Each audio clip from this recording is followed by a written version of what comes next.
Faster.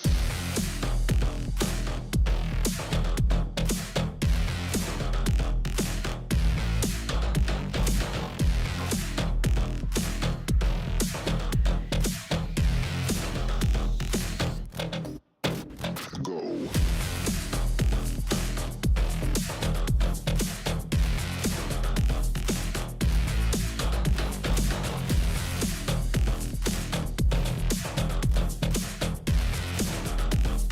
Faster, harder, higher, go.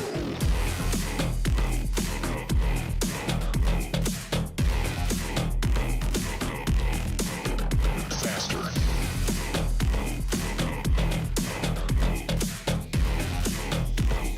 Faster, harder, higher, go.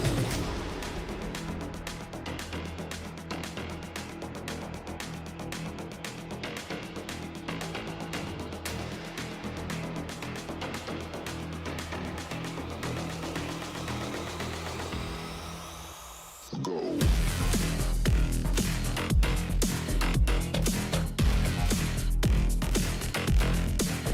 Faster.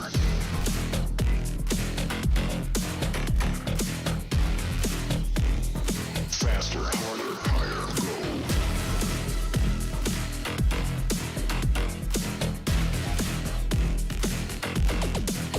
Faster.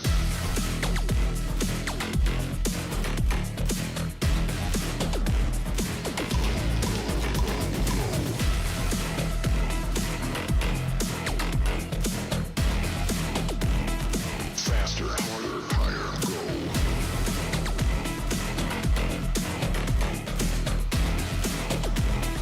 Faster, harder, higher, go.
When we are apart, I will remember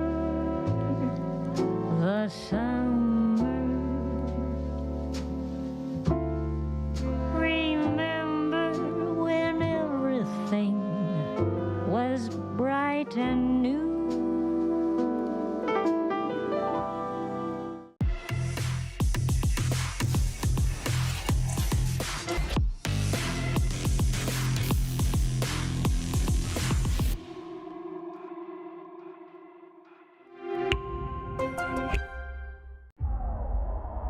I just want you to be more patient because these guys just play contact. So, Okay, TC Cream. We need you guys on the stage now. Come on, let's go. let's go. Tara, tara. Let's go, let's go. Tara, tara. Let's go, let's go.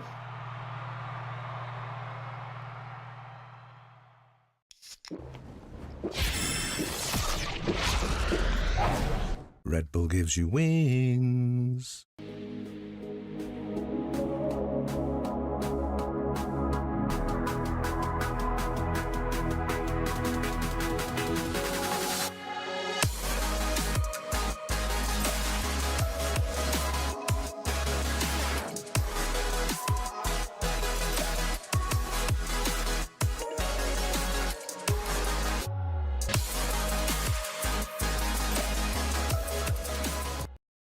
立ちグループ100周年。私たちは愛する立川にかつてないワクワクや感動に出会う場所を作ってきました。そして今大きな夢の実現に挑戦しています。立川と世界を文化、芸術、スポーツでつなぐ。私たちが愛する立川を世界に愛される都市に。立川と世界をつなぐ立ちグループ。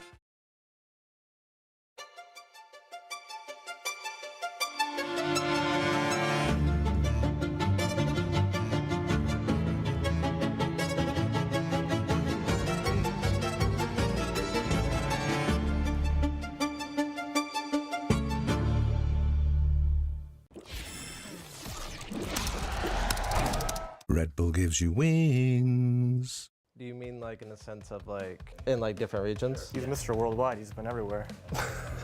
I guess that's one way. It's not my first time being in Asia. The food here actually slaps. He's more Korean than you probably. Yeah. You're horrible. I'm so Korean, bro. Who do you think the best Korean team is? Us. They do care. They don't. I was They right. really don't, bro. Look at all I their don't faces. care because I know I was Don't right. look at me. Look at them. I've guessed. Look at their I've- faces. Yeah, I'm gonna snitch. I'm gonna snitch on you. I'm gonna snitch on you. I don't care. Hi, my name is Governor, and I'm the duelist player for Talon Esports. Hello, my name is Rossi, and I'm the flex player for T1, and I'm American. I'm flex for BLD Esports. We're the foreigners. Sounds about right. I'm not an importer though. I'm Korean. You're not Korean, bro. You are American. You are American. Since coming here, I've been able to like, for example, I met my grandma like 2 days ago, where I saw her. I've been seeing my cousins a lot. That's been a big, benefit of being able to play here, is to like reconnect with some of my family members. For me, it's my first time like in a Asian country, but to be honest, it doesn't feel like much different. I mean, at the end of the day, like we're still gamers. We're doing the same thing. My lifestyle has not changed. Yeah, it's awesome. It's the same. we're still on like our PCs and stuff like that. It's not my first time being in Asia. My stepmom is Chinese. I visited her family when I was, I think, around like 10 years old. Especially in Korea, the food here actually slaps. What's your favorite food so far? Kimchi soups and stuff are just so good. Yeah. I love it. Being a fake Korean, being here. American. My American. American. Yeah, American. I'm in Korea. I'm Korean American. You're American Korean. So being a Korean American American and Korean. being here, I am the most Korean person among the three. I'm telling you right now, he's more Korean than you probably, because he can handle more spice. The person that handles more spice is the most Korean, I feel like. I can handle the most. Like in the, I really want to go to one of these PC cafes. come to the T1 PC bang, bro. Pang. Relax, bro. You're not Korean. Honestly, it's so nice. It'd be so nice. You just have like chefs in the back and you just order real fast. Yeah. You just keep going. Honestly, I always see that like you guys like eating ramen while they're playing League and stuff like Yeah. that. Those are the real grinders of the world. I have a lot of respect for them. Boy has taken me to like, this guy like is an explorer, so he's been to like every restaurant, like every Sunday we have off. I'll always try to eat something new. I mean, for me, I have like Korean teammates. Lived here for like. Yeah, it must be nice. Yeah, it's really Everyone's easy. a tour guide. Honestly, they hard carry me. Like I'm getting hard carried. They show me everything. I don't have to say anything. I don't have to do anything. Yeah, you also have the T1 facility and everything. You Oh, yeah. got everything at your Yeah, doorstep. I'm just like, I'm gonna be a prince here. Yeah, you're living on easy mode. Actually, on easy mode. Yeah. I feel like it's harder for you because you have no Korean teammates, right? Yeah. Does any of your management like speak Korean, help you guys out, or what? No, we have no Korean speakers. Wait, so when you go to like get a haircut, who helps you? We got some apps. You got some abs. we got some translation apps. Okay, we at least have our office manager, Ray. He's like my dad. He just, if I need to get a haircut, he'll come with me. If I need to go to the doctor, he'll come with me. You know, there's a reason I have not got a haircut in a little bit. It has been growing out quite a bit here. It kind of fits my like play style. It's like a different game here, but so far I have adjusted to it and I've enjoyed it. It's been a pretty interesting experience, I will say. I'll be honest with you, some of these guys with their mechanics are absurd. Like I've never seen people who are able to just like one tap you ray satcheling across the map, like just one bullet out of the air. I think the biggest thing for all of us is when we watch it, it looks like one way. I feel like when I watch Paper X, these guys are crazy. But then when you play it, it's even crazier, to be honest. I think at least in like North America, they tend to like just copy each other and they tend to play very similar. But in this, it's like very like some teams are like incredibly slow, more methodical, like DRX for example, and then you have like incredibly chaotic teams like PRX, and then it's just like a spectrum like in between. I mean, I only played in NA before this, and it's much different than coming to APAC. But nah, I think it's just a more creative region, and they try to break the rules, and I think it's cool, honestly. I think I played okay the first series, but I definitely could have played a lot better and made better decisions. The second series, man, that was a rough one. It felt like motion sickness, like when I was looking at my monitor. I've never had it happen before, like in my life. I'm looking at like my monitor and stuff like that, like I'm being like, I have like a massive headache and just, I feel sick, like unfocused, you know? Yeah. It's more frustrating because like I let down not only myself, but like just like my teammates around me. So you've been playing with like some of the most pressure like that anyone's ever had to play with thus far. I mean, I mean, if you look at traditional sports, even like same thing happens over there. Sometimes understanding about when to keep it simple, like when to, you know, oh, this team actually understands it like at a higher level and stuff like that. Like, all right, we need to like take more steps and stuff like that. So I think I just came into more like balance everything, to be honest. I think the strength of our team is like we have all these perspectives on how to play the game. In general, I think the team is transformed when looking at like how Talon played last year. We definitely try to macro, because you know, the other day we asked Cruz, you know, Cruz was talking about how much, you know, the play style has changed, and like this year it's just a completely different like win condition. It's more macro based rather than mechanical. I guess like individual comps where it's just like it relies a lot on like the individuals to like pop off like and perform. You know, for some of the maps it's like it's not like consistent to do it that way. If a team is like on like a really good hot streak, it can be really great. You want to win like using like teamwork and more like macro, trying to like out util and just set up the best possible highest probability, if you want to say.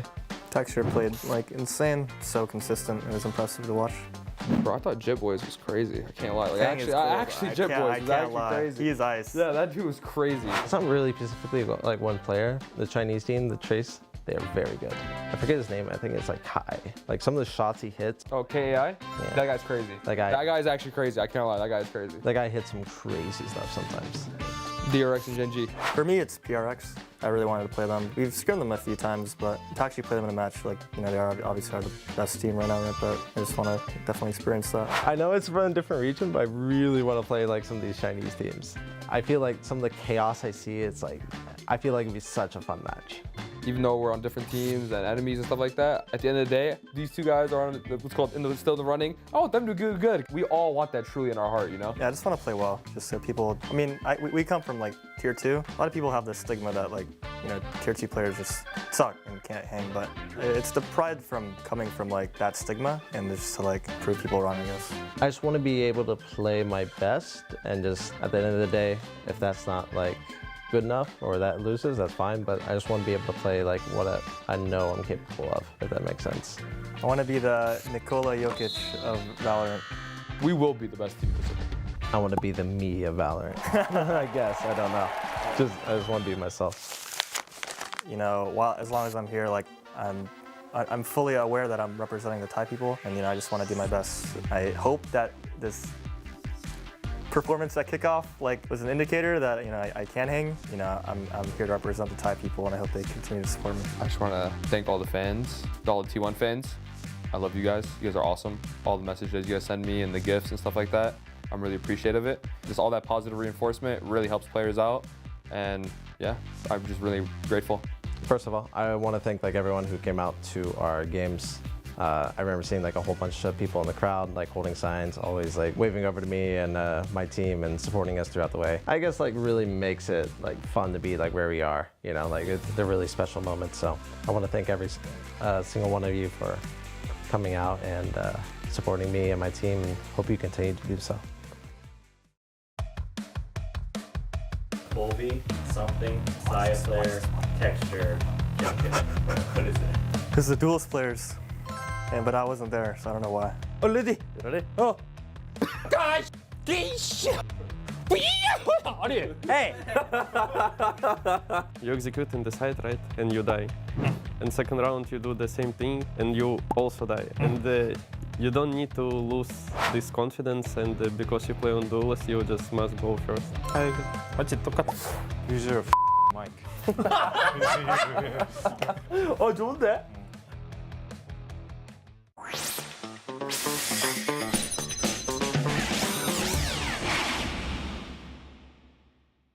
어려움 하면 되는 거죠? 이거 감독 괜찮은데? 바로 갑니다. 시켜야지 마셔고. 그래도 왜? 맞춰. 요즘으로 몸이면은 너가 빠르고 한 거였어? 나는 30개 치지. 나 사람 지지. 아니 쳐봐. 난 쳐봐. 진짜 쳐줘? 진짜 친다. 20개는 넘겨야지. 그니까 부끄럽다 나 이거 솔직히. 근데 이러면 운빨 아닙니까? 20개 쳤습니다. 상당히 양호하지 않나. 2개밖에 없는 거예요? 마이크로 셋업. 예? 와. 괜찮은데요? 너무 좋은데요 이거? 레전드인데? 촉촉. 생각보다 많이 움직여야 돼. 내가 이거보다 잘하겠다. 아니 생각보다 많이 가야 돼. 아니 대각선 왼쪽으로 가. 마우스 좀 휙 돌려봐. 야 휘릭 좀 해봐요. 플릭 좀 해봐요. 촉촉. 가운데 있는 건 맞추네 얘. 그러니까 가운데 있는 거 아니면 못 맞추는데 그냥. 와. 이거 하면 돼야? 아니 야 가운데 요렇게 간다고. 요렇게. 3개 아니야? 5개. 5개 많이 했는데. 다른. 벌써 나왔다. 업사이드 다운. 고글스. 뭐야 저거? 아 이거 이렇게 하는 거 아니에요? 너무 큰데 형 갑자기 근데? 형 쪼아야지. 아 이거 좀 늘리면 돼. 뭐라고? 야 잠깐만 앞에 잠깐만. 다시 간다는 거야? 수수 간다? 어이구. 지금 피 안 통하는 거 아니야 피 통해. 제대로 해봐. 야 기절하는 거 아니라고 빨리 해보라. 야 기절하는 거 아니냐고. 아니야. 아니 좀 한라산 60급 이거 아니야? 네가 해봐. 네가 해봐. 이 시점 괜찮네. 오 적당하다. 와 왼쪽. 아니 시작도 못 누르겠는데요? 시간 다 들어오죠. 아니야. 오케이. 오 하나 있어. 라인 올리라고. 얘는 들어봐. 아니 움직이지 말아봐. 아무도 안 움직여. 와 진짜 못 하네.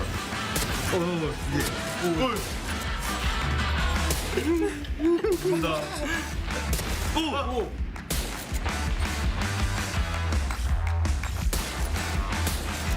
와. 예 왔고. 이거 내가 신기록이다 이거.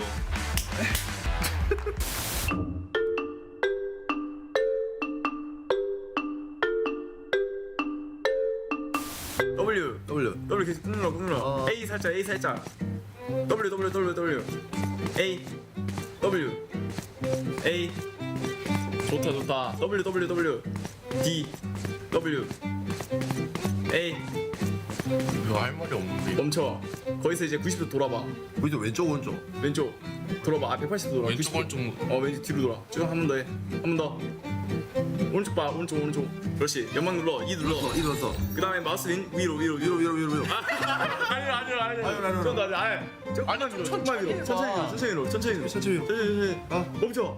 오른쪽 위로. 대각선 오른쪽 위로. 왼쪽. 아래로. 버저비터 쳤어. 버저비터야. 아니 이 형. 마우스를 개울에 이렇게 움직이면 어떻게 맞아? 안드로메다로 가잖아 마우스가. 네, 제가 최선을 다해서 모범이 되보도록 하겠습니다. 재미없다. 아 벌써 감옥. 와 이거 빨리 가는 방법 있는데. 그러니까 감자지네 감자. 점이 많은 거 티나네. 그러니까. 스페이스 좀 점프야지. 바로바로 가야지 형. 이러면 다른 팀한테 진다. 여기서 떨어진다 봐봐라. 아 지금 떨어져. 지금 떨어질 때. 네. 이제 여기서 떨어진다. 어디로 갈지 모르지. 지금 1등은 벌써 저 앞이라고. 이분은 어디까지 아 했으면 이미적이 갔지? 네. 그거 쭉 갔어요. 쭉. 오른쪽. 여기요? 아니 그 난간 있잖아요 난간. 아니 이형 안 됐어. 아 일로 가는 돌아가는 건데. 이 형 안 됐었어? 여기 떨어진다. 이거 폰 해봤는데? 4년 됐는데 몇 번을 해봐야지. 야 어디로 가나요? 여기서 그거 타고 어디로? 왼쪽. 그렇지. 뭐야? 많이 갔는데 몇 분이야? 저 1등인 것 같네요. 예? 저 무조건 1등이에요. 아직 모르죠? 아니 무조건 1등이에요. 마샬 챌린지를 해봤는데요. 제가 머리가 커서 그런 건지 모르겠지만 뭔가 안 되더라고요. 근데 좀 신박해서 좀 재밌었던 것 같아요. 응원 많이 해주시고 다음에 이제 경기로 찾아뵙도록 하겠습니다. 파이팅! 화이팅!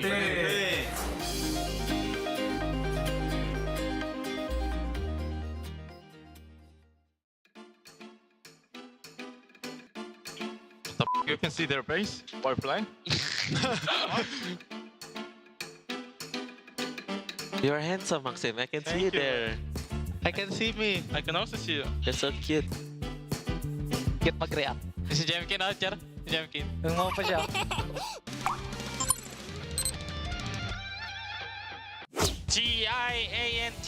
GIANTPENGSOO. 펭수. 자이언트. 자이언트 펭수. 팽아. 젠모니. 팽아. 너도 있어. 쌍둥이야. Alien, look at this play. Wait, goated? Wait, whose place is goated? Goated. GG. No, stop, please. After game can. Not before game. Are we shooting confidently big heads tonight? I am, bro. It's time to pop some heads. They have everything to lose. All right, boys. Let's go! Woo! 守るかこれ。やばいかな。前詰めた方がいいかもね、どっか。いや、だいぶしょ左これ。はい、いくね。3、2、1。待って。Keep chicken elbow, good, okay? I have elbow. I'm just holding elbow. What you two do we have? Do we have wall or anything? Yeah, wall and slow. I have wingman as well. Okay, I think we do the wall. I think we wall and we do picks up then. Here. 見方なかった。全部見た。いや。やだ、右ついて。右お願い。One gen. One more gen. Dead gen. City, outlaw. Wait, I have res. Go blind. I'll res. Wait. It's close. Yeah, I know. Chill out. I'm gonna play post plan. Go back now. ここに言われてるから出てくるかもしれないけどね。左。それワンドレ。 That Gary Molly first. Dashing pipes right now. His pipe is Gary, careful. Crossing to you. Nice! いつもありがとう。強っ。Nice. 助かった。ナイス。 It's okay, bro. They're front B. I can't open door. They take alarm bot. Nothing safe. How many? 2, 3, 4, 5. All 5. Okay. You don't find of us here, okay? Get ready. I'm gonna satchel in, guys. Hey, what? Behind. Behind? Omen TP. Oh, laser. Nice try. Don't throw. Body. Nice. I got you, bro. I got five, bro. You insane. He's out. OTC. 5P together. Going to B, guys. Going to B. Go link. I don't see anything A. 얘들아 이거 나 스모그 2개 있어. 천천히 해볼래? 야, A 하나 있었어. 야, 오른쪽. 아, 미안하다. B 레이즈 혼자 갔다 근데. 혼자 갔다고 너가? 근데 페이드도 있을 것 같긴. C 갔을 수도 있을 것 같아. 문 깨고 천천히 할게요. B로 와줘. 페이드 살. Okay, B main. Watch B main for me. I can hold it. One B main. I'm picking B man up here. I'm picking link of B. 알았어. 해븐 조심. 해븐 나왔다. 저 나볼래 천천히. 기다려. 천천히 해봐. 이미 나온 거 같아. 나보고 있는 거 같아. 오케이. 천천히. 시가 앞에 있는 거 내가 벌려볼게 내가. 위에. 나이 정재성. 잘했다. 나이스. 나야. 못하네 막내가 해. 코리안 센시. 그냥 몰았어요. Let's go. フルバイ。相手オペいる。カウンター離婚だから気をつけて。 KO あるから打ったるからあれ注意して。そばだけこれ多分薄いと思う。I broke the cam. They blind me. Yo, can you guys just rotate? Yeah, I'm rotating. サイファーそばね。親壊した。フラントカバー願い。かわしてる。I can help you guys right now. Go. Please. Sorry. I'm dead. I'm going. Nice job. One more side. 相手 KO だからそんなモルトも使えない。これ待っていいこれ。いやこれスキルないと守ってスキルない守って。ネタ来て。守って勝てるよ。スキル勝ってる。Okay, 分かった。 The monster, can we go? Careful making a play. Can you go fast? Can you go right side? Can you go right side? Reloading. 右側見て。方面入った。一人やった。左。してない。オペ。詰めてる。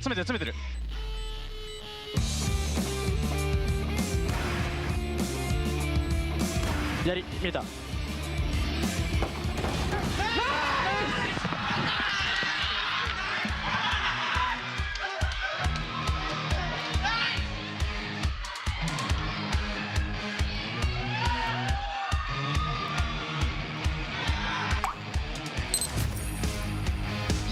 I'm gonna stop. 1, 2, 3. Upper C. He's going back. Multiple fighting. Wait, I have ult. I go. Come, guys. I would take. One cross. Spike down. Nice. Yo, let's go. Go see. Okay, smoke one. Okay, water. Jake. Yeah, I hold water. 30 seconds left. I need to wash flank, guys. Okay, let's go. Yeah, you can. Okay, go out, guys. One out of city. Nice. JP inside. VT out. Nice. Good job, guys. Let's go. Thanks. Nice out, team, man. Thank you.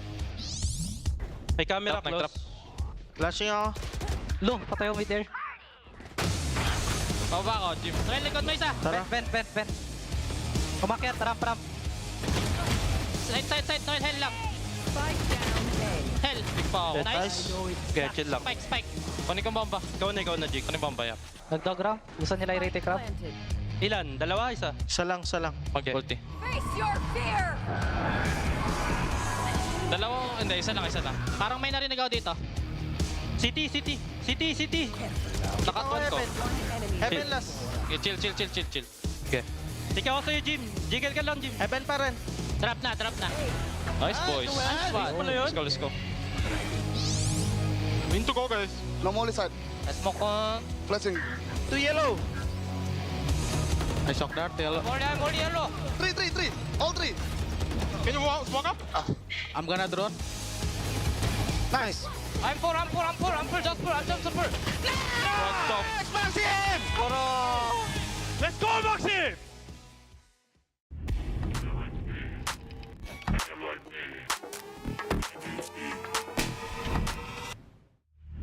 They already bought, as you mentioned before. And so, nice little angle here. With the outlaw, gonna pick up two, easy peasy. Polvi has been utilizing those. I mean, I get it. You have that sheriff. You say like, okay, I can get this headshot. I can get the lineup, but such more protection, more armor, etc. Unless you're gonna insta tap him, you're not gonna get that kill now. To help his teammates, they'll have to give up lamps, but not the most crucial of areas. But the flash is good, and it's going to be the transfer over with the Stinger. Saya good for 2. But it's going to be reclaiming the backside. The Crash, he lets it pass. He's pushing forward. Stacks, he finds one. Can he find the Gecko? He's good for a triple, a quad, and he's on for the ace. The IGL of DRX. It's going to be a dash in. Checks for Bane, but they haven't cleared Foxy 9 just yet. He's only good for 1. Izu, gate crash all the way into the site. He'll get a double kill, but Stacks all the way down to 10 HP. Izu with a 3rd as well. The rookie from T1. Trying to claim his place in stage 1 as he gets a 4th. Can he get the ace now this time? The crowd chanting for it once again, and it's the ace for Izu.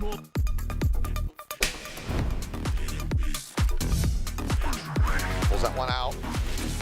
Looking for the clear out. Laz in the meantime taken down as Ye just comes swinging around, finds himself a second. Monstrous kills as Hirodon. He can't throw the weapon out fast enough, and Ye is absolutely activated. Gets himself an ace.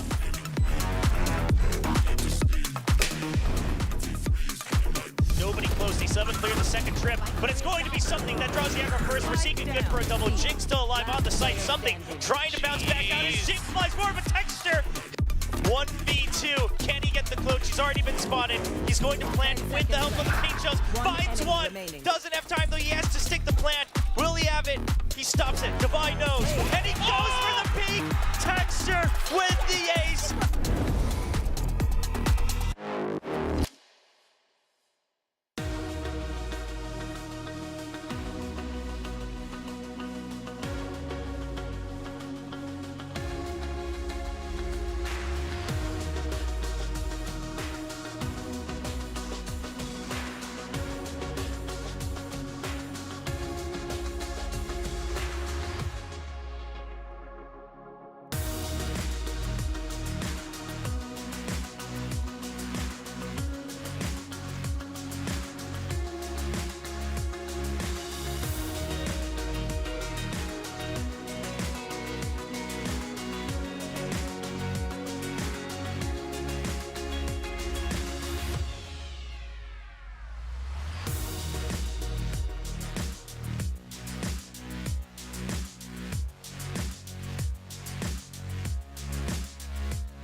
It is a brand new week here at VCT Pacific. We are hitting the halfway mark in Stage 1. It gets more dire for our teams. The stakes get even higher, and as these teams only have a few matches left to get those points in, the action is going to get even more and more exciting right here at the Co-X Shinhan Card RDM. Hello guys, what's up? I'm Mika Fabs, joined here with Paper Thin and Asura. I finally made it here to Pacific, yes!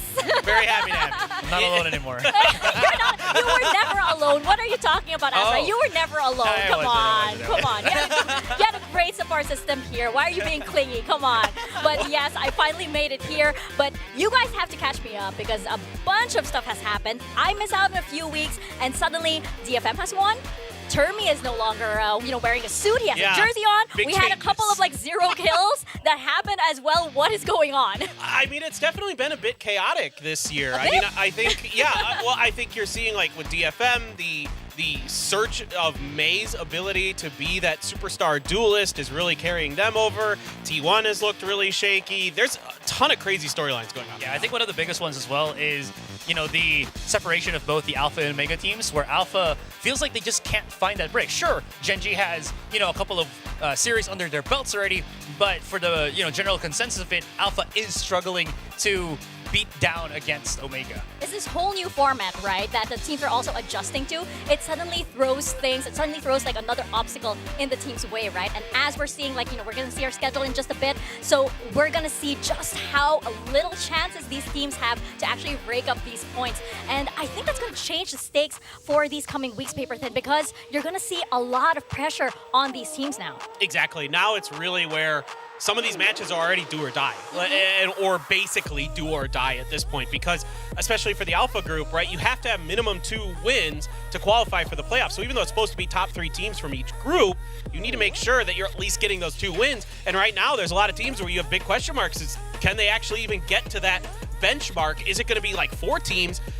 Who knows, maybe even 5 potentially from Omega Group that are going to make it into the playoffs. It's anybody's game, really. Yeah, absolutely. And again, as Paper Thin has mentioned, there's only 2 to 3 series at max per team. So it really is trying to get to those 2 wins if you can. And even, aside from that, try to get into the top 3 of either Alpha or Omega Group, as you can see here. As we're talking about that top 3 that we mentioned, right, you could still see some movement happen here within the next few days, within the next few weeks, right? But right now, as we're seeing, we're already seeing a lot of teams get a head start with a lot of other teams. We're seeing some favorites pop out here. No doubt. I mean, nobody's super surprised by Gen.G being on top of their group. PRX still undefeated, even though they don't have a 3rd win. It's just because they haven't played as many games, obviously. I think DRX probably a little bit surprising in a way. I think part of it is obviously they got to go up against T1 while they were still trying to figure themselves out for this stage. Obviously, T1 winning the match after that, looking like a reformed T1, looking like they can now actually be that team that we expected them to be at the beginning of the year. Yeah, I think that's a kind of interesting thing for Alpha Group, at least for the, the teams that only have the 1 win or the no wins at all, is they're just at that precipice of looking really good, and they just need that one little more push, right? We've seen how Global Esports were doing so well actually last week, with Russ just being at the top of his game, Bleed starting to bring in the zest and Retla coordination, and it feels like it's just one more series, but time is definitely running out. Yeah, you bring up a good point, because we're seeing that at this point, a lot of teams are now solidifying. They're stabilizing right now. What we saw in the first few weeks might be because some teams are still adjusting. Now we're seeing more or less what could be the final form here at Stage 1 for these teams, and now we're getting right into the most important part of all of these matches, right? The championship points, Paper Thin, which of course will eventually determine which teams will make it over to Masters. Yeah, exactly, right? You're just trying to accumulate these points to give yourself some cushion, some safety when it comes to the Stage 2 playoffs. So obviously Gen.G winning kickoff, got themselves some extra points. They've won a couple games, so they're up there. DRX, though, really just cruising right along. Paper X probably won't be too far behind. RRQ, that's where things start to get a little bit more close, tightly knit in these teams. RRQ, Talon, Zeta, who knows, DFM, Team Secret, T1. They feel like all of those teams are pretty evenly balanced right now in terms of their potential to beat each other, in terms of their individual skills, their play, all that stuff. So that's really where my eyes are at, is that middle of the pack group. Yeah, and as we're seeing right now, a lot of the wins of all of these teams rely on these players that you're seeing right here on your screens. We have some top performers from week 2, and look at who's in front. You have May. It's got to be May here, Tabor. I mean, he was so memorable. I had to put it in there. Come on, why are you shaking your heads? Why are you shaking your heads? I had to do it. But yes, May has been absolutely phenomenal. And some of those numbers are up against Gen G. Like, think about that. Like, he's putting up tremendous ACS numbers against one of the best teams in the world.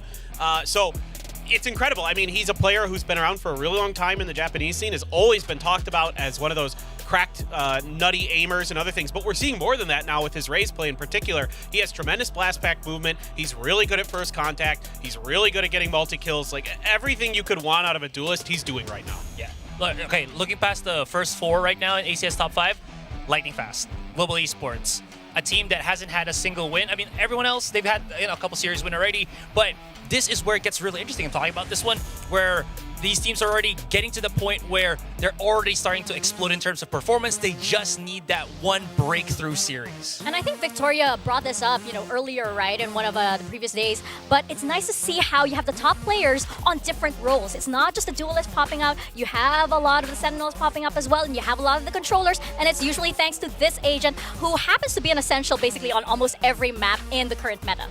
It's so oppressive what Viper can do, right? The ult's amazing, everybody knows that. But the toxic screen is so crazy good because it has tremendous range, it's reusable, and then the poison cloud as well. You can pick it back up, do all these things, plus she has a molly to boot. I mean, it's a phenomenal kit, especially for the current meta, really setting up your initiators with the geckos and things like that. You can play around with your own walls, getting dizzies over them and setting yourself up and things like that. Yeah, for me, I think it's just because of how big the maps have truly been. Like, look at the top 3 maps that we have right here: Breeze, Icebox, and Lotus. If you only have, let's say, a Brimstone or an Omen, and teams like to play around the map a lot more, you're not going to have that reusability. Maybe on the Omen, but that's just one smoke. You have a one big wall on the Viper, why not use it?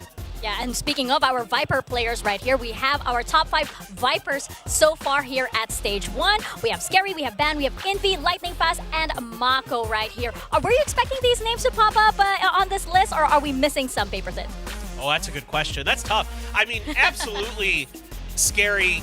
Envy a little bit surprising in a way because, right, he's typically known as like an initiator. Exactly, yeah. But still, I mean, he's just a tremendous player. So, like, you could stick him on anything and I'm sure he'd be fine. But Lightning Fast really starting to come alive, and that's so exciting for GE to see a player from India just having so much impact recently, just being incredible.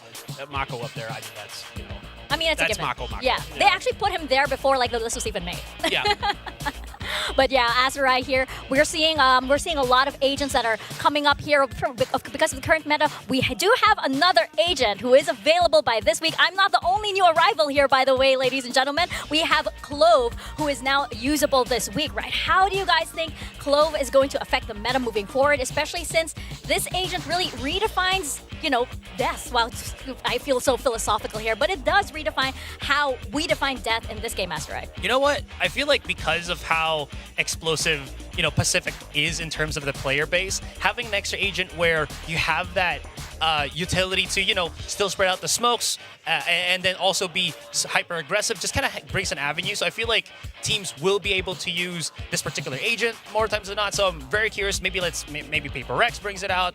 Probably that's like a 60-70% chance. You already know. Everybody's saying it's Paper X. I think everybody's just waiting for Paper X to bring that out, right? But right now, we are going to get into our matches right here. I'm curious to see if you think any of these teams are going to be picking Clove.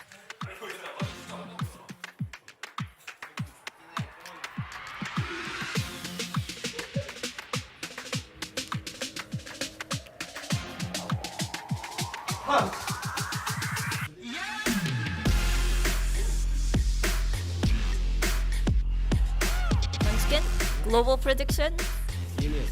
Oh. Korean predictions?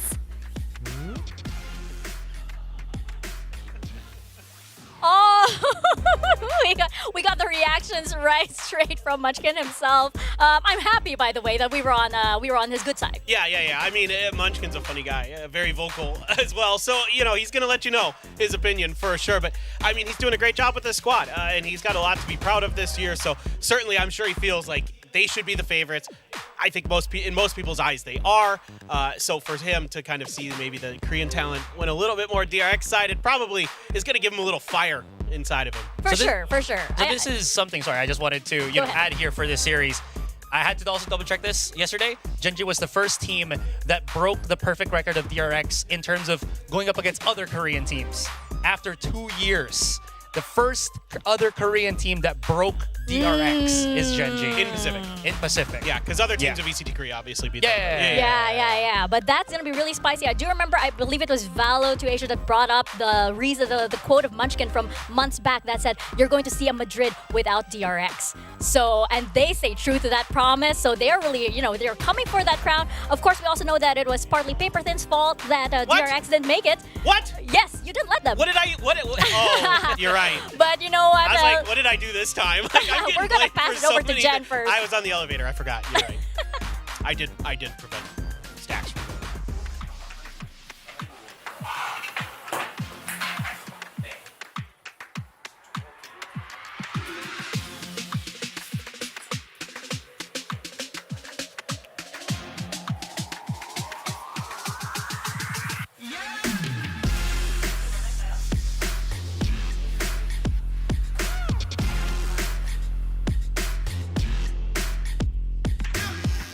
Look at this. Korean talent said DRX win. Global talent said Gen.G win. Why? I don't know why they pick us. Please don't jinx us. Please don't jinx, okay. Well, fighting! I thought she was gonna show us the global talents predictions. Shout out, by the way, to Kanyang. We do love the jackets. I mean, come on. Yeah, We he do. hooked us up today. Yeah, he sweet. did. He did for sure. But I love the point that you brought up earlier, Asarai, about Gen.G being the first here in Pacific, the first Korean team to take that crown from DRX. Because for the longest time in VCT history, when you mentioned this region, it was DRX that was synonymous to being the best in this region. Yeah, absolutely. And again, sure, they had their shaky bits when Flashback exited it, or was replaced in a way by Bane here moving forward. But coming into Split 1, this team has really come into their own. They're putting some insane numbers. Foxy9 feels like he's really slotted well into that Sentinel role. So DRX coming to this one, they might have looked shaky on kickoff, but this is a team that is still not to be underestimated or trifled with. I feel like Paper Thin, of course, this is such a hype match. You can already feel it. It's these two big names that we have here, and we have, the home audience, of course, ready to support them here at the COEX Shinhan Card Ardium. And right now, it's gonna be that, it's gonna be DRX trying to reclaim that title here, the glory for Stage 1, right? I feel like the answer, that begins with this matchup. Yeah, totally. I mean, I think for DRX, if they can get a win here today, then it's like, okay, you really start to feel like they are going to be back at those international events. Like, it is going to be the old standard of DRX representing Pacific. But Gen.G's just looks so darn good this year. Obviously getting second in Madrid, they're the team to beat right now. Maybe Paper X you could argue because Jing's back, but still, there's a lot of pride. There's going to be a lot of fans for both sides. I mean, Gen.G made a ton of fans here in Korea with their run in Madrid. DRX has always been the mainstay. So the crowd's going to be hyped. I'm going to be hyped. It should be a really, really good series. Yeah, and I feel like, a massive factor here for DRX is Bane, because the last time that Gen.G went up against DRX, this was still a roster that had Flashback. It was still pretty close, by the way, and now we have a different iteration yet again of DRX, and it's with Bane. He's been doing so well, by the way. He's been putting up the numbers, and he's really bringing up the energy for DRX as well, Asarai. And that's a great point, right? Because one of the big things I think that maybe has made DRX not fare up well against, these other teams is because they don't really have that extra firepower. Sure, you can say, you know what, Stax has been doing way better at the start of this year, but they needed that extra bit. And Bane, ideally being a former duelist, having that extra bit to go up against, Gen.G is going to be perfect here. Because you see Gen.G might start to struggle against these teams that have these explosive type of players. When we saw them against Pure X, that was the return of Jing, a duelist player. Forsaken, a hyperflex player that, came from the duelist role, something as well. And now DRX has that with Bane in mind. How are we feeling about this IGL matchup here, Paper Thin? We have Munchkin and we have Stax, two names that, of course, have been in this game since, the very beginning. How are you feeling about it? Yeah, I mean, both very vocal players, as we know. We've seen it with both of them on stage at international events where they're popping off, Stax with the iconic kissing of the mouse and Munchkin with his standing up and his trash talk and things like that. So obviously, in terms of like their vocalness, they're very similar. But in their playstyles, they couldn't be more different, right? Stax is a more kind of sturdy, sort of, steady as you go initiator type. He's working to set up the team. He's great in clutches, we know that. But Munchkin's like a player who likes to lurk. He likes to be all over the map, trying to get reads that way, trying to use that information. So very different playstyles in the server. Can I also bring up like a big elephant in the room here? We have Lakia going up against several of his former teammates from back in the Vision Strikers days, right? Just look at how much importance there is for Lakia in this, in this match, Asarai. Yeah, absolutely. So that just means that, again, there's so much at stake right now, with this particular match. Now, just kind of looking quickly into what we're seeing with the maps here, I'm just looking like both of these teams been very, very common ground has been Lotus. Yeah, absolutely. We're going to see how the map picks and bans are going to go as we toss it on over to our coaches here. For today's first match, a coin toss will be conducted to determine the higher seed. All right, we have our coaches, we have our IGLs, and we have, of course, the wonderful man in the Masters Madrid hoodie who is helping everybody out. Come on, we got to give some love to our league ops as well. But what are we thinking here, Paper Thin? I'm expecting right off the bat, Genji have been very consistent in banning out Sunset. Yep. I'm thinking that's not going to change. Yeah, we've already seen DRX win on Sunset once, so why not just stick with your ban? I mean, the real question for me is DRX. So they're actually going to ban Lotus. So this is them deviating from what they've been doing so far this year. I could have seen a Breeze ban maybe for DRX considering how sloppy it looked against T1. So certainly kind of curious to see what DRX wants to lean into here. Fine. A map that they're very, very good on. Very balanced. Buzz can play the Rays really well here. So Mako on whatever agent, I don't care, probably Viper, but he's really, it could be Brimstone too, but he's really, really good there. This was also the map where Genji had a very close call against DRX on kickoff, 14-12 if I remember correctly, where it was actually Buzz on the Yoru. So they want that rematch, especially now with Bane being on the team. There's going to be an extra bit of, as I was mentioning, firepower that's going to be here. So they definitely want to take this away from Genji. You broke one of our good records on this map. We want to take it back. I actually was surprised. Well, I guess DRX would ban out Lotus, of course, because you kind of don't want to go up against Genji on Lotus right now with their track record. But I am surprised that, DRX here, they're like, okay, fine, I guess Ascent is the lesser of two evils.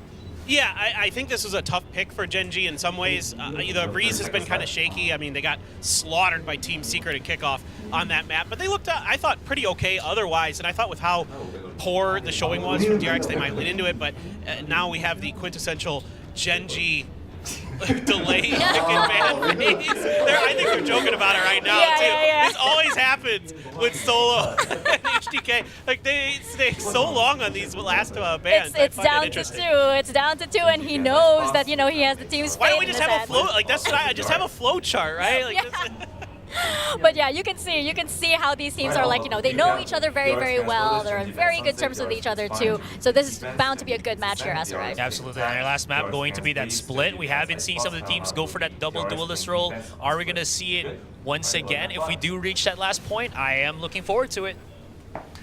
Definitely looking forward to this one. As we mentioned, this could be the battle for that glory, for DRX to reclaim their crown. I love that you brought up earlier, Paper Thin, about how if they win this match, it's probably going to be full steam ahead for DRX. It's been a question of can they get back on top. They've been hovering around it lately, but this is it for them. They're going to get that momentum if they get this match. Yeah, I mean, this could be like the emergence of a new era for DRX potentially, getting a couple young players in there with the stock standard sturdy veterans of Mako, Buzz, and Stax.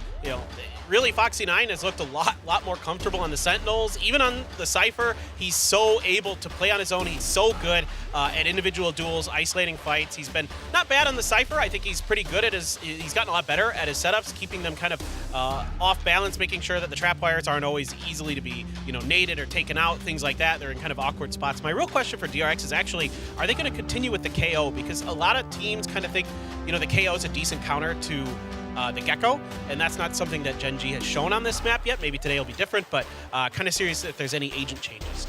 Yeah, aside from that, again, I was mentioning maybe we can see something different because Bane does allow that for DRX. And speaking of which, DRX, you know, we've already talked about this in the past, but just wanted to point it back again that they are bringing in the 5-man roster. No more 6-man here. That means that they can concentrate on this primary players right now to make sure this is the team that will be at least as dominant as they have started here on Split 1. Yeah, I think that, you know, for DRX, the biggest question on my end is like how stable they actually are, because compared to Gen G, they've had to deal with a lot of adjustments like from kickoff, right? Especially Foxy9, for example, he's had to deal with the brunt of a lot of these adjustments, right? So you mentioned that he looks great on the Sentinel paper thin. I wonder how comfortable he actually really truly is, especially since they're up against Gen G that has a much better foundation than DRX has at this point in Stage 1. No, I think that's a great point.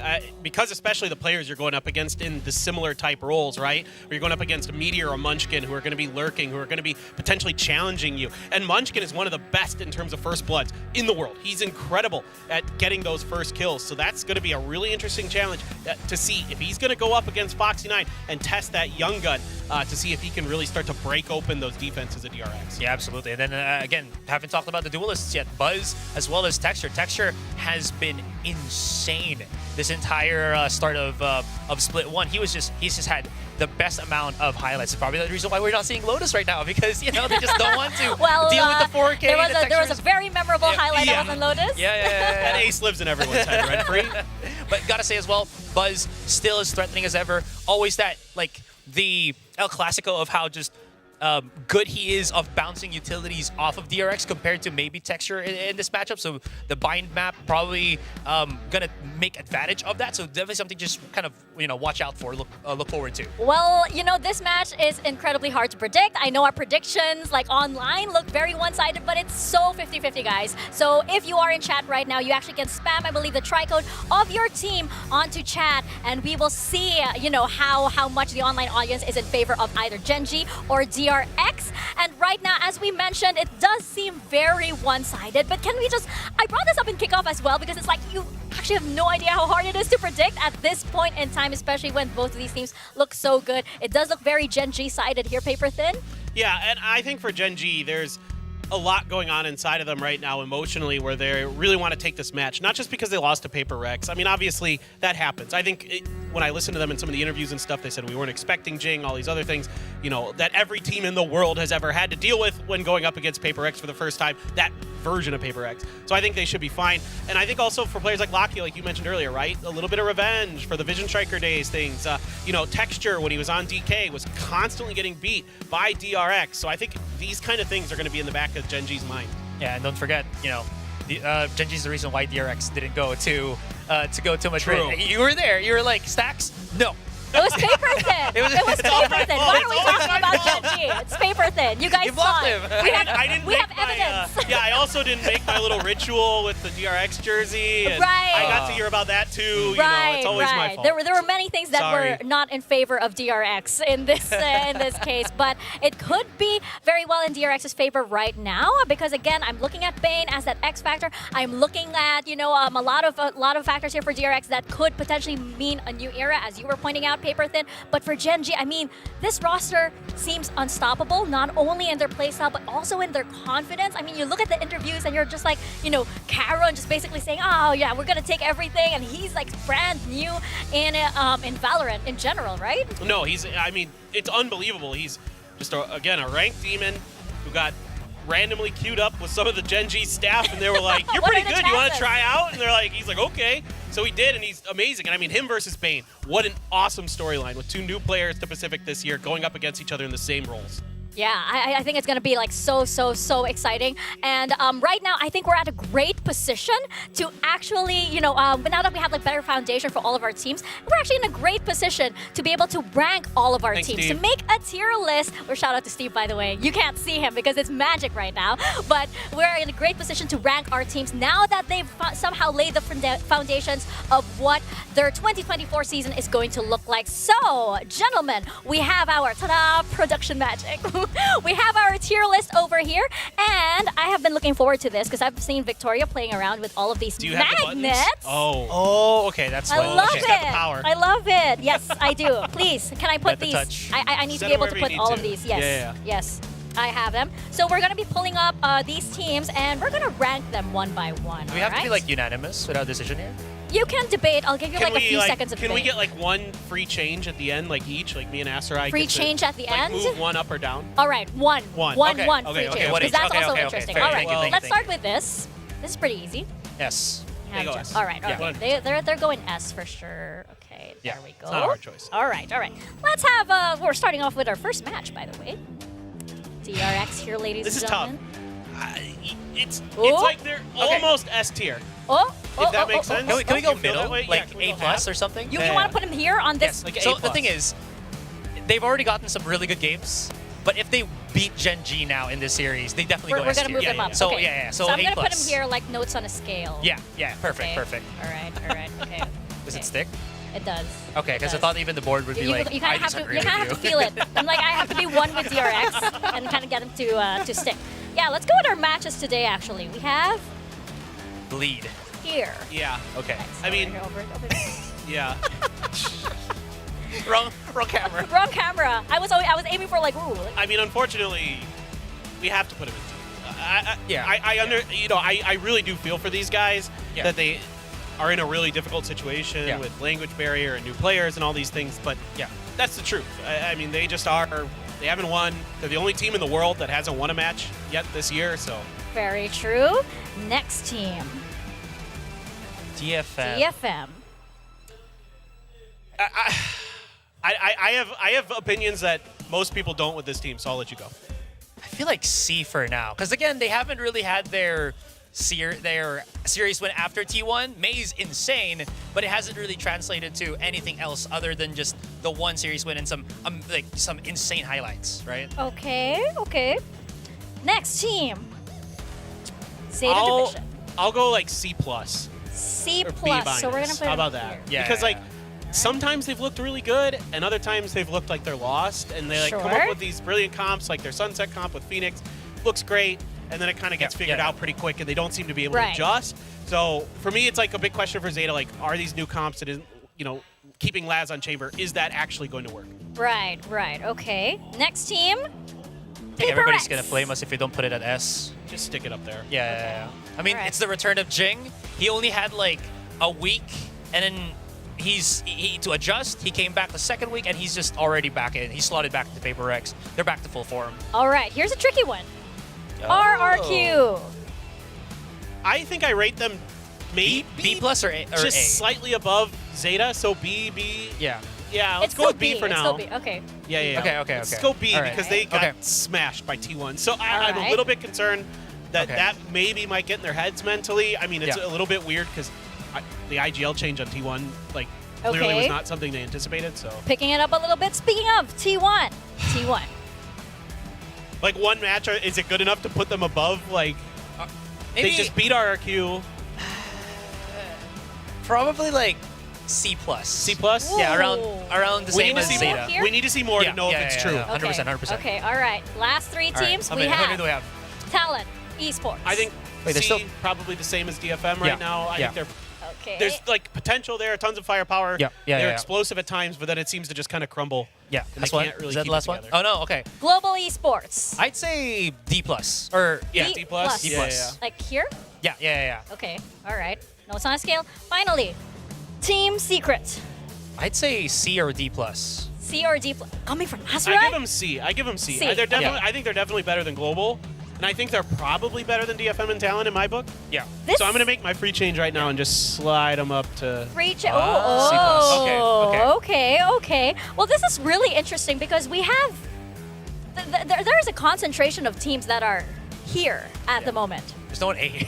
There's no one really on A. Maybe I we feel just like shift everybody up a notch. you get a free one up all of a sudden. No, I mean, like, that's why we have, like, the A+, I guess, just because, DRX is there, so if they can prove themselves, if they can get these series wins, I think they can bump themselves up the tier. Yeah. So, for sure. It could change by the end of the day, Yeah. right? We'll see. Yeah. I'll keep this handy for now and see if there are any changes by the end of today, especially since we are seeing our first match and it is between these two over here. Very, very exciting. You can see, our votes here hover on that spot. So it's gonna be the battle for the biggest, baddest team in Korea at the moment. It's gonna be Gen.G and DRX, a match that everybody is looking forward to, more so everybody here in our live audience today. So let's get this match started. Series number 1 for today.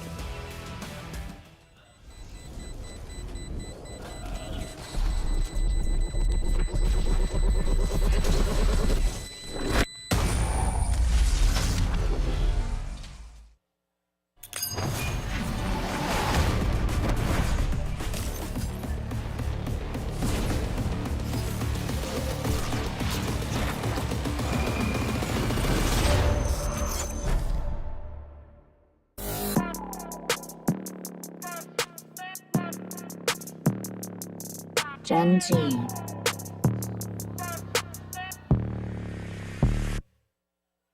DRX. That's why they call me undisputed. I'm breaking up another season. I've been up on my stats. Now would you look at that? Undefeated, locked and loaded. We about to blow. Caught 'em with that left, I leave 'em tapped out on the floor. Sounding itchy, sticky, swishy. Watch me bank a score. Up in the boat, I'm in the zone. Yeah, yeah. Go to the fire, the breath. You're seeing our teams walk out right now. We have Gen.G and DRX. And Paperton, did I hear that right? Are there slightly louder cheers for DRX on the stage? Yeah, I mean, definitely, you know, the gold and the blue come out, but it's still the old gods that everyone is rooting for versus the new here in Korea. You know, they've been the stalwarts of Korea for so long. Are they going to be able to take their reign once again? But then, don't forget, Gen.G, they've got themselves a already credible it crashed out already from Texture. Yeah, it didn't take long. Sorry, I just wanted to say they have proven themselves, right? In Madrid, kickoff, even here on Split 1. So DRX, this is truly a battle, probably the best battle that we're going to be seeing here on Split 1. Oh, it is going to be an intense and emotional battle as well. I wanted to go back to, you know, what I addressed earlier about, you know, Lakia formerly being on the same team as Stax, as Mako, and everybody back in the Vision Strikers days. And, you know, Lakia and Stax, rather, used to share that initiator role on Vision Strikers, right? Stax is still one of the best initiators in Pacific, and Lakia has always been under a microscope, especially here on the Pacific stage. So now it's that question, right? Can he outperform Stax in this very role that they became iconic for? Yeah, I mean, if Lakia pops off today, I mean, it wouldn't surprise me at all. Like, you see this with players a lot where there's that extra bit of emotional motivation that does actually matter. Like, I think anybody who's competed at a high level knows that when you're really emotionally invested in it, it can definitely bring out higher levels. And you can also hurt you as well, but I'm really looking at Lakia today to step it up, to be that big clutch guy, to set up his team with his util, make sure Texture is popping off. There's so many like head-to-heads that we can just talk about days for days with DRX and Gen.G. The one that always goes back to me, as was mentioned already, Bane and Charon. Yeah, it's going to be a lot of new names on this stage, so let's see if they're up to the test for this biggest battle. Let's pass it on over to our casters. We have Quack and we have Valdez. Thank you very much, Deskers. Yeah, it's going to be a big one, you know, the gold and blue, and it's going to be the aim of pride. Who's going to be the one that represents Korea? And it comes back down to these two teams. Hey, I'm Quack. This, of course, is Valdez. Yeah, it's pretty interesting. I think that, as they were saying on the analyst desk, a lot of cheers going towards DRX, you know, this team that's been around for a long time, very dominant for a long time, but now it does feel like kind of a change in the order at the top, and we'll have to wait and see if DRX can try to reclaim that spot. I think, you know, Gen.G, obviously with the more significant results in recent times, obviously, but if DRX just win one match, and PRX won against Gen.G as well, will be interesting to see how it shakes up at the top of the tier list, where there is a big gap between these three teams. As I mentioned, PRX along with these two, and the rest of the, you know, Pacific here at VCT. I mean, PRX definitely does have that effect on teams sometimes. And, you know, first time that Gen.G beat DRX, that could be a bit of a fluke, not really, if anything. But then if DRX beats them now, that's going to be a whole different story. Agent compositions, what can you tell me about this? It looks like nothing out of the ordinary for Gen.G, but DRX has a little bit of a swap on stacks. And it's going to be pretty interesting to see him bringing out the KO. We also do have the Brimstone here, but it is Bind, so definitely a map that I think DRX is pretty comfortable on. We saw some of the stats before we got into this map, and Gen.G, obviously with the one game they did play, did not fare too well, whereas DRX have enjoyed this map for a while, and I think it's going to be interesting to see if they can come out strong here on their first map pick of Bind. Yeah, and then the other thing also is just that battle of the rookies right now, right? Karen versus Bane, both on the Brimstone, but Karen so far has been the better performer, at least on this role, because he's very consistent on it. He's always sharp with the aim, able to frag out when he needs to. Meanwhile, Bane's still starting to, kind of get comfortable and get adjusted to all these different roles that he plays sometimes. Yeah, I think so far he has put on a good performance for being a rookie, but I think, as time comes along, they will expect a bit more out of him if he wants to, stick in the roster and really have a big impact on this team, as looks like we're almost ready to jump onto Bind here for this first map. What do you think, Quack? You think DRX is going to take this first one and then Gen.G sweep? You were a Gen.G predictor yourself, but Bind is kind of an interesting map. Or do Gen.G just come out here real strong? It is hard to say. I definitely am a Gen.G predictor, but for this map, it has to be intentional because this is not a very common or usual map for DRX to pick. They did this with the intention of countering whatever, counter-stratting Gen.G. And that definitely is a result of that map against Paper Rex. Gen.G had such an abysmal first half against Paper Rex in that one, 10-2 on the attacking side. Thankfully, Gen.G is starting on the defense today, so let's get ready to rumble.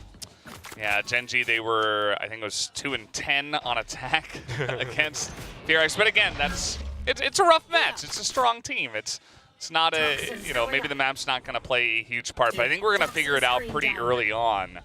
To see how this one does go, as we do see some pressure already headed towards A short here from DRX. Wow. Just an entire wall of smokes. It all disappears at the same time, so DRX trying to hang back, looking for the opportune moment to explode.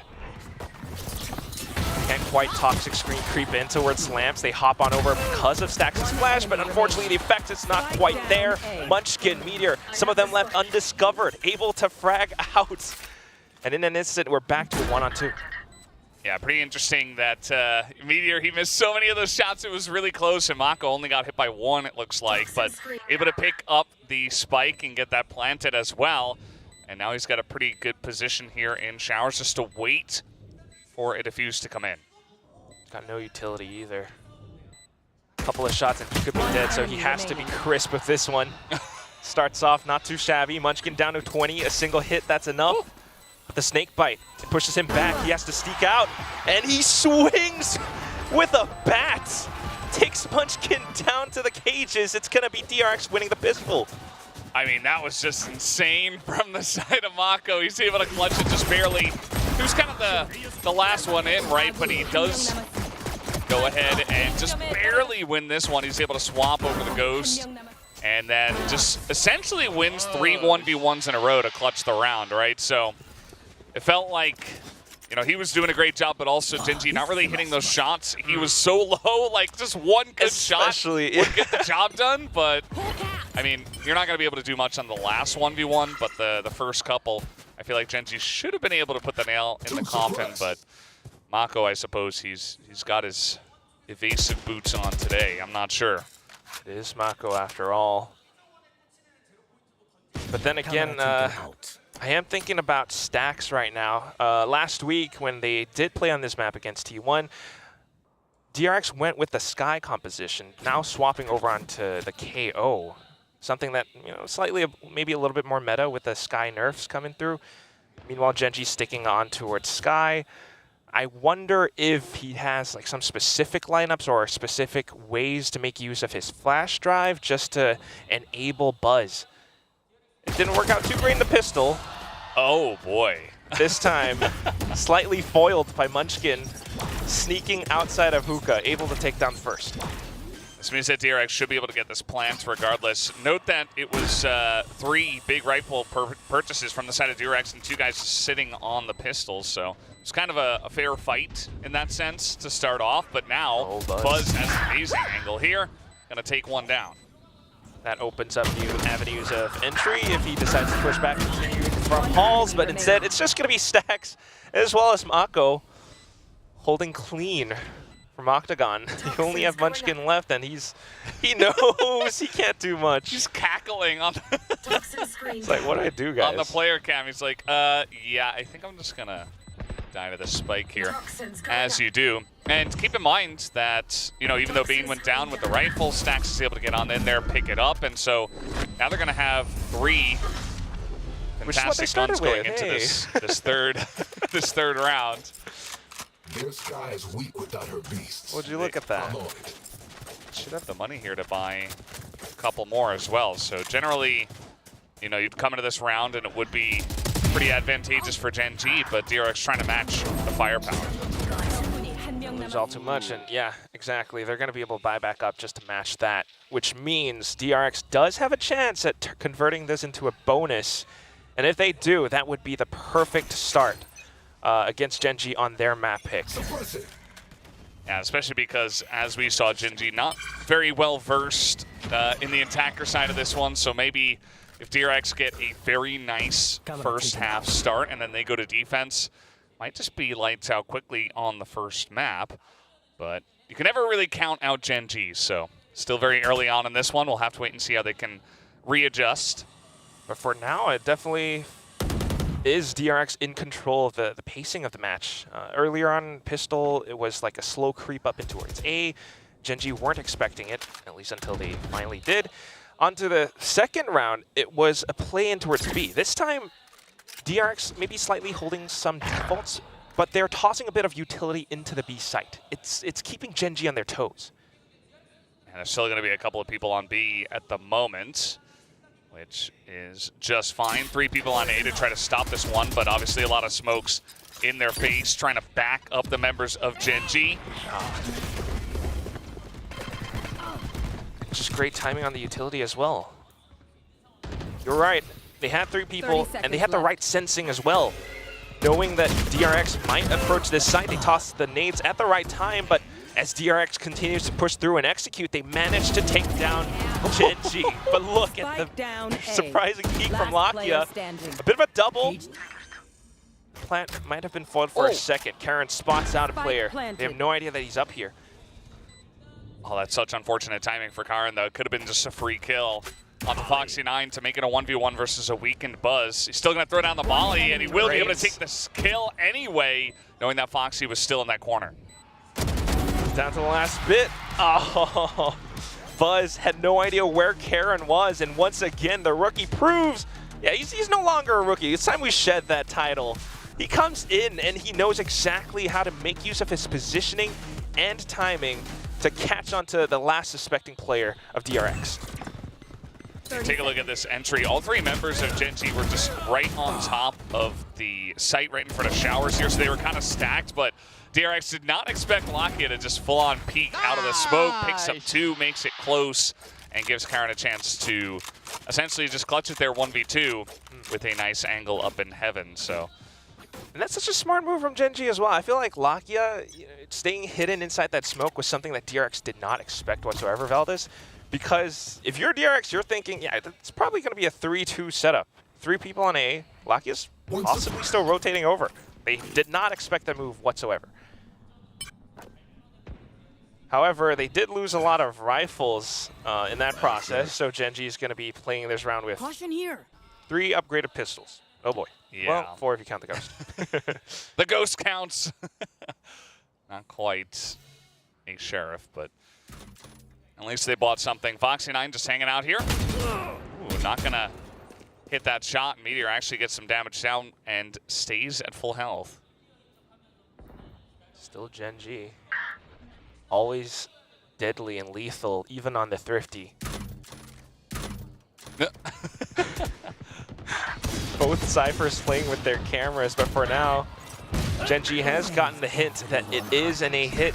Neural Theft has been tossed out, and DRX make the call to go through the teleport. Texture manages to catch them through market though, because they pushed out. Great movements, and all of a sudden DRX are caught in a pinch. Stax is gonna have to fight his way out of this one. Another move through the teleporter. He hops over, safe inside of Hookah. Mako has the positioning, but needs to push off some of the Gen G players as they try to continue to apply pressure. It's getting pretty interesting. We do have the pit here that will be committed to in the 2v3. See a couple of guys upgraded to the rifles on the side of Gen G. And now Mako thinking about getting out of this pit and looking for a pick on a Meteor. He is out, and they did not expect him, but Meteor's still doing a pretty good job and will take the headshot. As it goes down to Stax, I mean, completely surrounded. He hurt the defuse, so he started to, get a little bit jittery, and then the swing from Gen G comes out. I mean, Mako definitely tried in that instance. But sometimes it's just Meteor able to redeem himself from that first pistol. Yeah, Meteor doing a great job in that high-pressure situation, but pretty interesting from DRX. They used a lot of utility early on. They felt like, okay, we have the advantage in terms of firepower. We should be able to take this one, but so many 1v1s actually just went the way of Gen G, and Texture able to get that kill on the backside, and then this one obviously going to Meteor, and slowly, one by one, the dominoes fell. that explains it, I guess. Yeah, it really tells you that Gen G, even with the pistols, they are actually starting to take control of this match right now. Very intentional moves to take control over market. On to the next round, and this time it's going to be DRX with a slightly lesser buy. You've got the Bucky, you've got the Stinger, and they've rushed in. They haven't found any contact, though. Gen G making sure to keep their distance.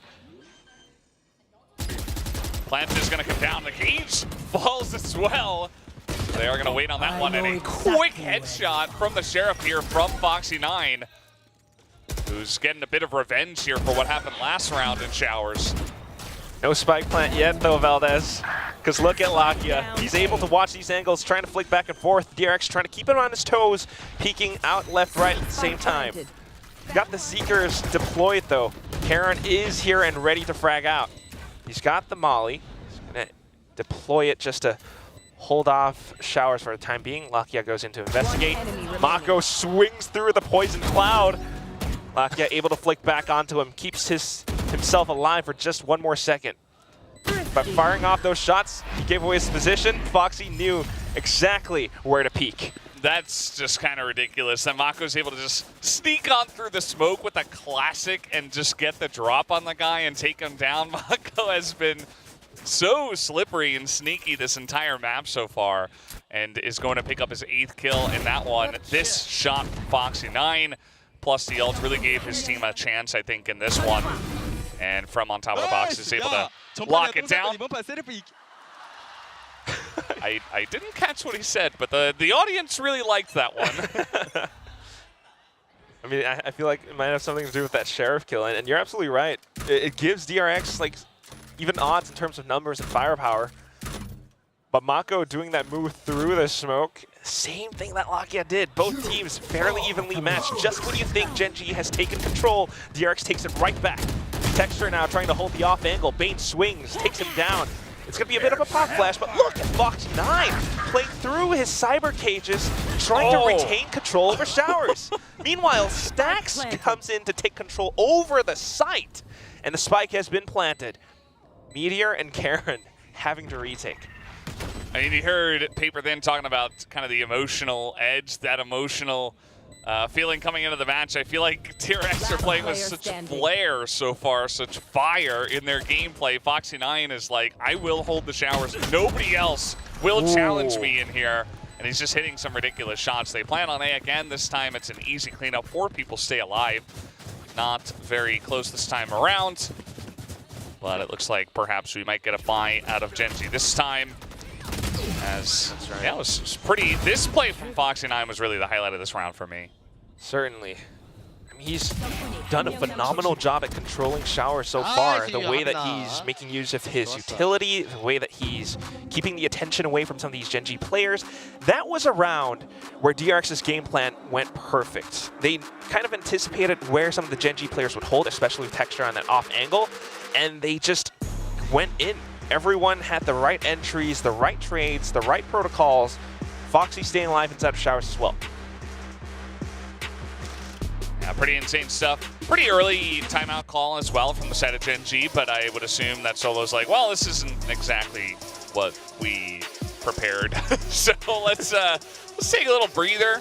We're a lot better on defense last time we played on this map. Let's try to figure this out and see what's going wrong. Why we can't really hold this big pressure from the side of DRX. And DRX are coming at them pretty fast. I think that DRX are getting a pretty good read on the tempo of the map so far, and just getting in their faces, holding down Showers. Foxy9's doing a great job there, as we've mentioned many times, but also the entries have been very clean through short as well, and Gen G have just kind of, you know, fallen apart and just let it happen so far, essentially. So I think as a coach, you want to take a bit of time to discuss and maybe try to readjust, because so far the defense has not looked great for Gen G. Yeah, definitely wanting to feel a bit more active with their movements on this defensive side. You don't want to stay too passive. You don't want to play into your opponent's game.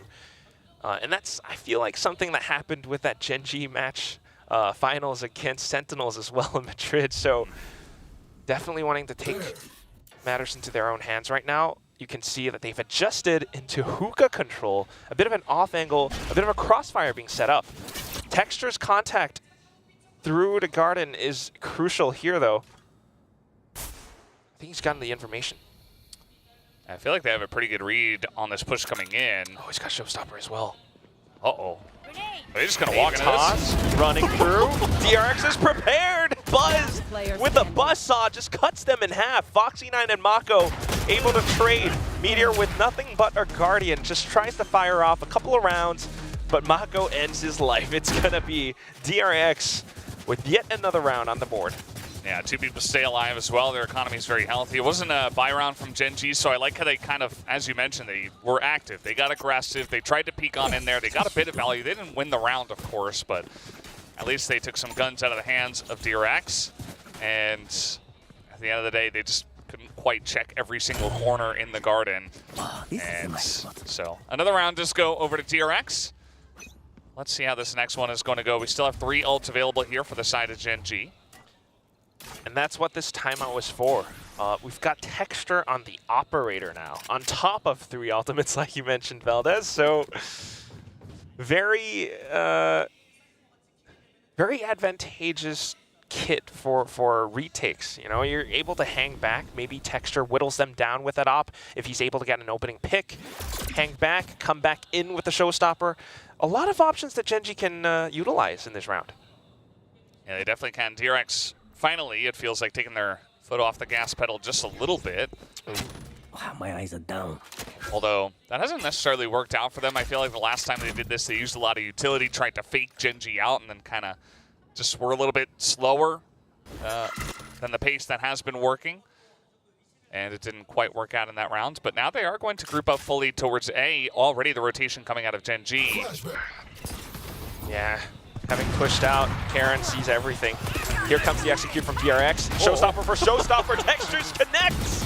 Buzz blows up. And Gen G puts up a wall against DRX. It's the Viper's Pit deployed from Munchkin that keeps them in the game. Look at how it covers just around the edge of Showers. Invites Foxy9 along with Mako inside of it, though. But as he peeks out, Texture is right on the other side of the door, says hello. Mako down to 1 HP. He drops the pit. Mako having to clutch this out, but the round's already gone. He just wants to keep his rifle or do as much damage as possible, able to flick onto the first. But then here comes Texture, sounding off that Operator again. Yeah, that time around looked like, you know, the pop flash out of short was very nice. Actually gave them entry in onto the site, but eventually Gen G able to hold on to get the pit down. And of course, the Showstopper for Showstopper going the way of Gen G absolutely helped. Lakia got this 2K. The angle out of Labs, and that is going to Doesn't require much of an explanation. That's, I don't know. I love it, dude. Like, both teams laughing heartily on the stage. You can tell that it is a serious match. You know, they're trying to fight for the pride of Korea and all of that. But at the same time, they're old teammates. They know each other. They're having fun.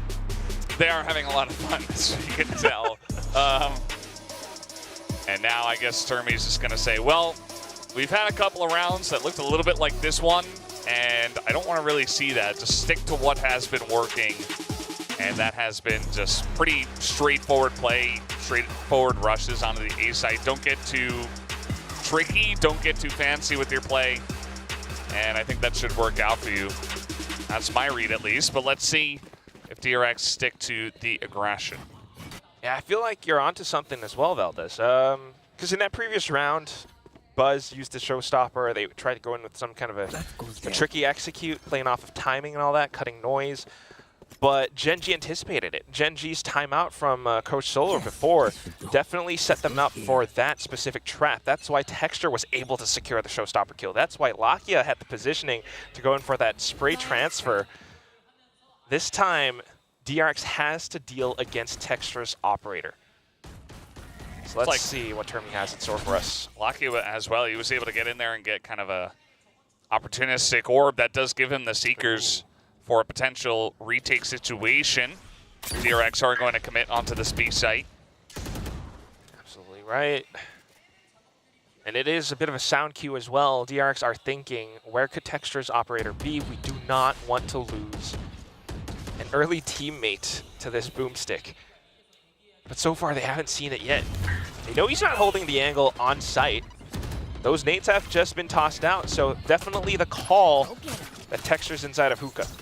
Yeah, there's just so much smoke in his face. I don't envy his position right now, and Lakia the first one to go down. And Texture, we saw the flick from the opposite angle. He's gonna hit it. Kind of insane stuff. I don't know how he managed that, but now he's gonna switch on over to the Vandal, and Munchkin also picks up a kill. Spike has been planted after all, but Munchkin getting that kill, you're right, Valdez, does give Gen G a bit more numbers advantage. They've managed to make their way onto site, but they haven't spotted out the stacks just yet. A bit of a spray transfer, but just the dink, not the kill. It's gonna be Buzz and Bane holding from back sides.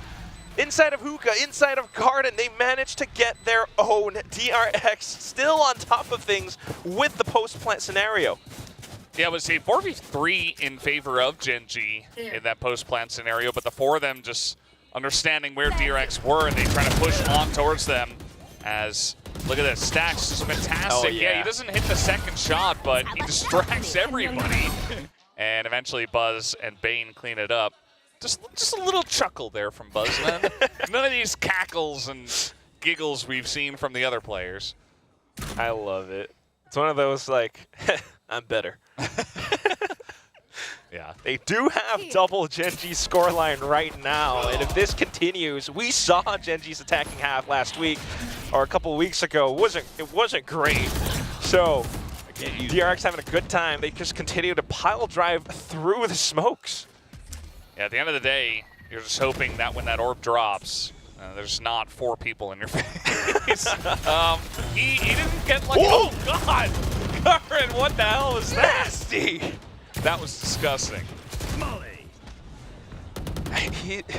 This guy, his wrist, his hand is an extension of his aim, and in the way that he just, like, in the zone, doesn't even think about it, just flicks onto his head. Now hangs back and sets up the orbital strike if DRX continues to push through. And this is why Gen G's always deadly, even when they don't have the best buys. Yeah, they're just so fantastic at getting value where there might not normally be value. 30 seconds Figure left. out a way. Let's see how this push. It does look like DRX will commit onto this B site. They have the teleporter though, I don't know, 20 seconds and they continue to walk forward. It's a death trap. Gen G just executes. Here comes the gigantic laser from up above, but Foxy9 barrels through. With nothing but a Vandal, he continues to push up. Down to the 2-on-1 against Meteor. Meteor does have his Marshall, and he is known for his flicky aim with that. But how can you shoot what you can't see? Lots of rifles on the ground, though. So he'll pick up a Vandal, and I think it gives him a chance, but 2v1 with a pit up, this is so desperate for Meteor. His health trickles away, has to step back out. Oh, and Foxy right underneath Foxy's nose. He's got the position. There's just not really enough time. Oh, man. He backs out of the pit. Fortunately, kind of at the wrong time. I mean, smart movements from Foxy9, because if I don't see him around, he's probably going to be either inside or away from the site. Foxy has been having a great split so far, and he gets another critical round in this one. The orbital strike comes down, he just stands and fires in it. He's like, no, I'm just going to get value before I die. And Foxy9, he picks off 2, and essentially gives them a chance in the 2v1 with the pit. Yes, they did have to commit the pit, but I mean, already getting 7 rounds here on attack of Bind. You got to be feeling pretty good about your position in this map already for DRX. Oh, pretty damn good. 7-3. Now Gen.G buys back up. If they don't take this round, I could see this going 9-3, you know? It's a little bit crucial for Gen.G to pick up these rounds right now. They start to move out. They start to get more, retrieve more information with Lakia holding just right outside Octagon. DRX not giving away too much. Yeah, DRX waiting on this one once again. It does look like Mako's going to hold down in Hookah for a little bit, but the rest of the team is definitely going over towards A. You see that Trailblazer gives some information, but that peek from Munchkin is going to give even more spots, at least 3 people over there. Heading on towards A. There's a big rotation coming in here from Texture and his buddy trying to get the jump here on Mako. My God. Able to catch him. That's half your smoke's gone. At the same time, so much information as to what DRX's game plan is, but Munchkin not quite able to get the heads-up duel against Foxy9. He is him. He's been doing this all day around showers. Meteor tries to do what he can, playing outside of the smokes, but the plant has gone down. Now look at DRX's positioning. You've got Bane who's backed up because he's got all the utility, the ultimate as well, but he doesn't even need it. Stacks going in for the double kill inside of Lamps. Yeah, they really felt like they had to clear the Lamps out, but it ends up backfiring because Stax is just so clean with it today as well. And if he's super clean like that, and the rest of the team is as well, DRX is not going to be stopped. 8-3 right now, and Stax picks up a 3K in Lamps just by himself. The hat trick to secure the round. I'm not too sure about the orbital strike being invested, but sure, why not? Let's secure the round just so that we can make sure that we have at least an 8-4, if not a 9-3. And that is why this map pick was so intentional against Gen.G. Yeah, it definitely was. Stax is like, this is my zone, bro. Like, you don't come into the Stax zone and take down Stax. It was named after me. And, well, he's doing a great job. He hasn't necessarily been the top fragger, but he's showing up when they need him most. Starting to climb up for sure. Right up next to Foxy9. Back into it, Gen.G. Buys up in the last round at the half. DRX executes along with the null command. Look at Lakia's positioning, stays hidden inside of smoke, peeks out at the right time.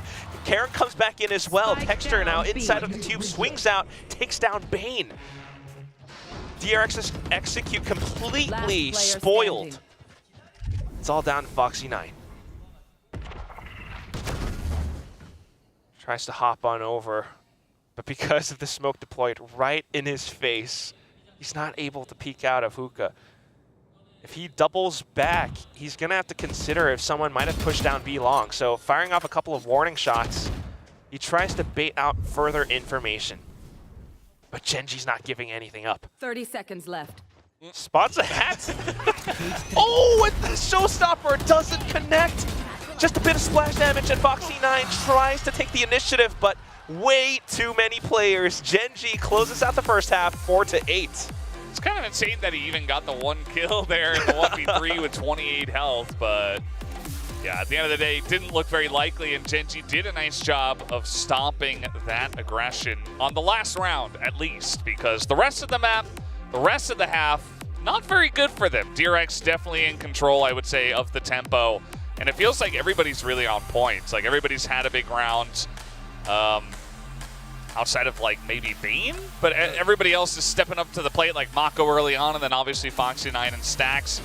And even Buzz had that one round, right, where they're just popping off, getting 2Ks, 3Ks.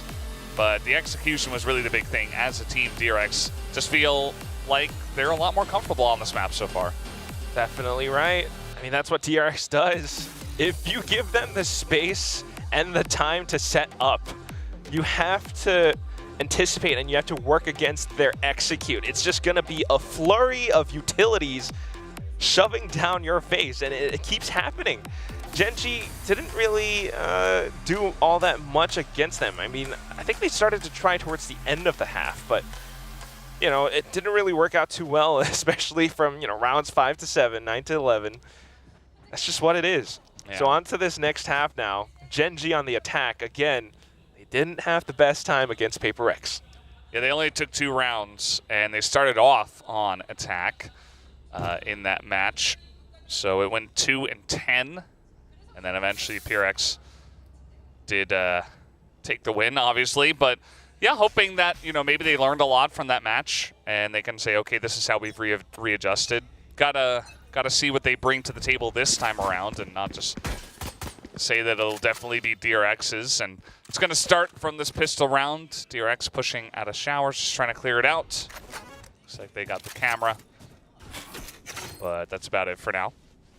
Oh yeah, nothing doing. Gen.G's hanging back. You know why? Because Paper Rex pushes out on defense. Yeah. That's not a bad idea, I think, to wait, you know, 10, 15 seconds.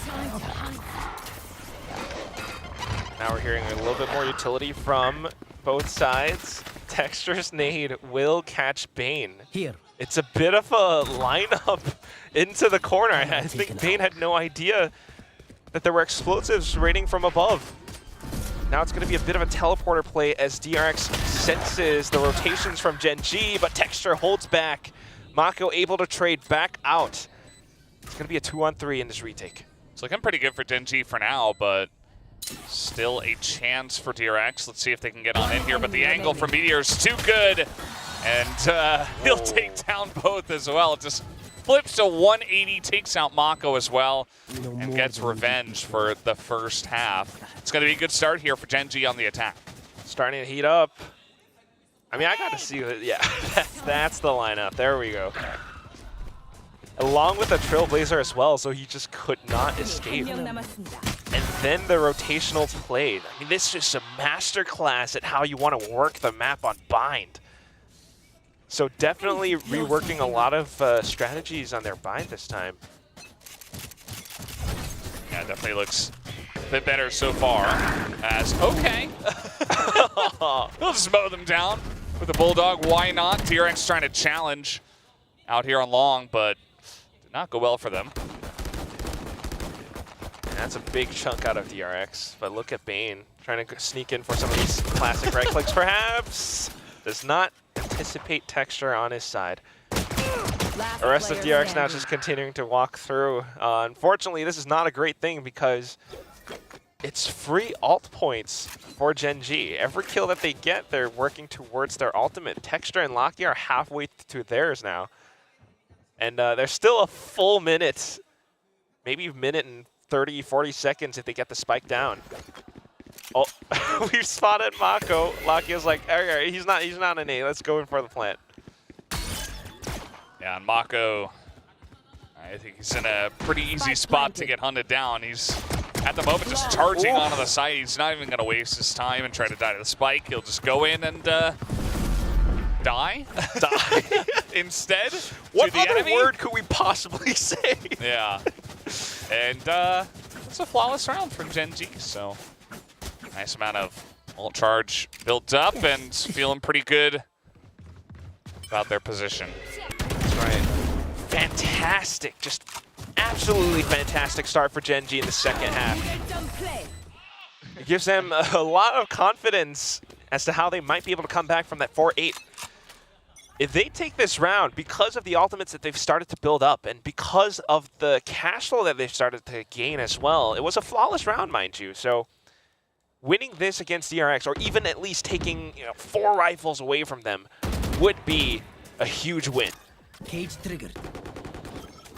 Yeah, definitely would. I think that Gen G are going to take this one a bit slower and just try to be very careful about how they approach this, because they want to continue with this lead that they have. They do not want to give any freebies over to the side of DRX. Right now we do have a couple of guys pushing already through the showers on the side of Gen G, and a push on A seems likely at this point. Certainly, DRX trying to hang back as well. So they're playing pretty reactive right now, but at the very least trying to tickle down the Gen G as they try to push out. But Mako receives first contact. Foxy able to use the angle to get one onto Meteor, but instantly traded. Bane tries to push out. Nope. Denied. This retake has been completely shut down by Gen G. Yeah, they're just running around over on B, trying to save the 2 rifles that they have. And this is the best position for Gen G that they could have outside of just wiping DRX entirely. You're going to get a bonus round. You're going to take 3 rifles away from the side of DRX. You're just going to build up so much momentum, as the push on A was just way too clean. And they look much better here on the attacker side against DRX compared to how they looked against PaperX. Maybe DRX might want to take some kind of time out and rethink how they are playing this defensive side if things continue to go in this direction. Oh yeah, they just might have to. Talking about Gen G's position, they've got the showstopper now. They've got a lot of money. They've taken 3 rifles away from DRX. This can definitely put them back up to DRX 8-8. I mean, we started off this entire map with like DRX in control of things, great aggressive executes, great coordination. Foxy9 getting a lot of kills. As we go in the second half, everything changed. You got Meteor and Texture starting to pop off now. How are you feeling about your prediction, Valdez? It's still early times, this could go all the way to 3 maps. I think that Gen G have definitely looked much better in the last 5 or so rounds, but yeah. Never count DRX out. They're still in the lead for now, although this round looks pretty favorable for Gen G based on what we can see. Nice words, but I hear the shakiness in your voice. A little bit scared, but it's okay. Okay. Because I am worried. This is DRX's map pick, and you definitely do want to start to see this evolution of DRX, the new era of DRX, kind of like what Paper Thin was talking about on the desk. And if it doesn't happen... Oh! Egg actually just might. Buzz with the angle all the way up from heaven. He spots and shuts Texture down mid-flight. Yeah.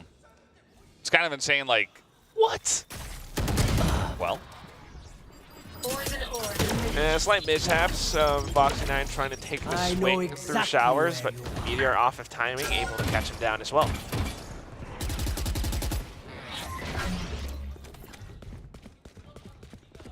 Nonetheless, both teams are throwing jabs at each other. 30 seconds and left. it's going to be the quick rotation from Gen G all the way over onto the B site. DRX is completely read this. So players on the site, stacks with the pop flash, but it doesn't quite work out. It's going to be Gen G who are able to play around the tube to secure those frags. Now, Lakia staying tucked away, waiting for cover fire to arrive on site. Oh.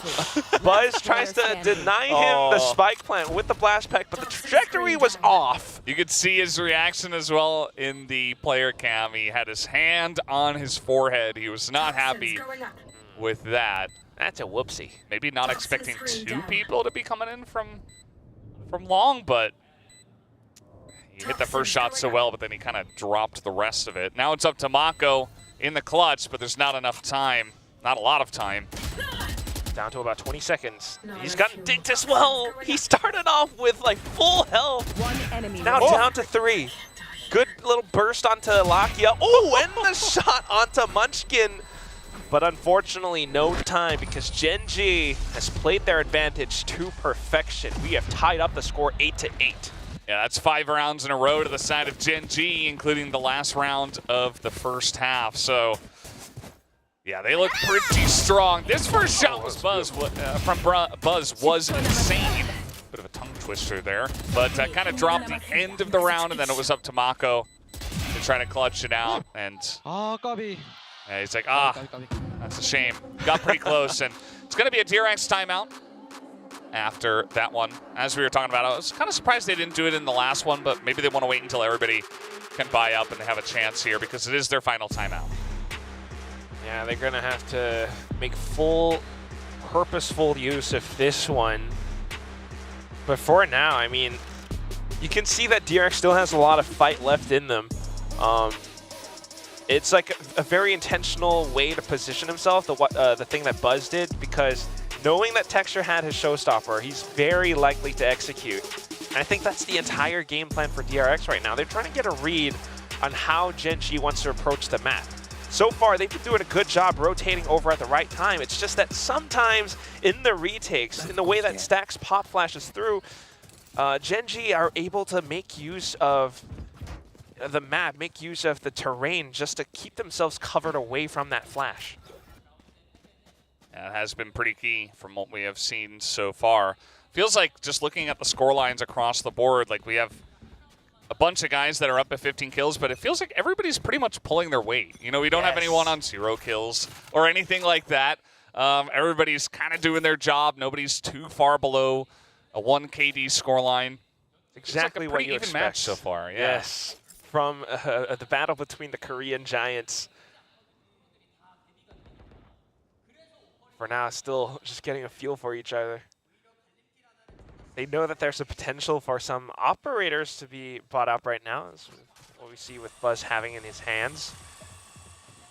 Boombot through, Buzz trying to make use of timing, but there is a bit of an alert as to where he could be positioned. Gen G trying to play very safe, very defensive. They're approaching with caution.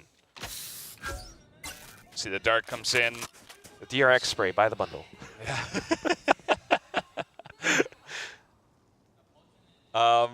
So we do have a push that looks to be coming in here. It is only Stacks. Knife comes down. That's going to give him a lot of information to have his teammates start to rotate already. Only 30 seconds left. It looks like Gen G will commit to this B site. 30 seconds left. Not quite enough time. Buzz pops out the showstopper, but Texture flies down on him. And that's going to be the Angel with Wings descending onto the site, taking control. 3 players down, and no damage sustained on Gen G's side. This is a perfect take because of a bit of a fumbled shot from Buzz. Yeah, one fumbled shot, and also Texture getting in there and just taking him down before he could react afterwards. And the Swarm just came in way too quickly, and that's the difference, you know, especially at the top level of Valorant. It's like you drop one shot, you're just a split second too late, and all of a sudden the enemy team has swarmed you on the site, and glad we get that on camera. Because he used to play on DRX, Yeah. and oh my god. I can't believe what we're seeing about this. No chill from Lakia, although I didn't expect any chill from him. Well, okay, whoa. Yo, the crowd just went like, whoa. The crowd was kind of shooting at everything, just seeing if he can catch anyone off, and Mako was like, okay, enough of that, sit down. This is where I'm like a little bit envious of not being Korean a little bit. Because I feel like there's like some bits of nuance between the two teams, you know? Like, is DRX like the people's champion of Korea right now, and everyone still wants them back up on top? Meanwhile, Gen G's like, nah, enough of that. This is now our time to shine, and Lakia's here to, like, you know, throw some shade. Well, I think you don't have to be Korean to get that far, right? You know, it's kind of the obvious storyline, I would say, so far. And, you know, if DRX continues to surge, if they continue to be a top team, they're probably going to continue to keep a really large fan base, which will always threaten the other teams in their region, regardless of how successful they are. It's been that way in many esports. As Gen G looking to get in onto the A site this time through short, but kind of have this choke point with 3 members of DRX waiting for this. Good peek out from Mako. He slows them down with his snake bite. Stacks along with the fragment as well. It's a perfect combo to choke out Gen G. Fortunately, a bit of lights out, even with a slightly lesser buy from DRX. There's a sheriff on Bane. They're able to stop Gen G in their tracks. 2 players left, and they have to shoot their way out of this one. The spike down on the floor. Meteor starts this out perfectly, but stacks, strafes left and right. Yet another double kill to secure out the round. Yeah, Stack's very clean on that one to make sure they can put the topper on the round. But yeah, as you mentioned, I mean, I think they were only sitting on the 2 Vandals they had saved from the last round, right? So not a lot of firepower, but just this initial peak from Mako is really what gives them the advantage. And I mean, you also get the 8 down. It's pretty rough. They all just kind of walk over it. And Stacks just does a great job of holding down the choke point. So kind of caught Gen G with their pounds down before Gen G could get the push started. That's such a pretty strat. You got 3 grenades tossed right at the choke point. Can't avoid them all. Oh my goodness. Imagine if Gen G just somehow went to the other side. Oh boy. That is an option you have. So now they're going to come on in here once again. Stacks on the site with Foxy9. He gets the angle. Oh, and him and Stacks are going to shut this one down. Easy, easy. DRX back in the lead. Great calling, great anticipation from IGL Stacks as he reads their movements. Had the setup on A previously. This time anticipating that Gen G, they're probably going to go towards B. And they just have the right angles to get all of the information.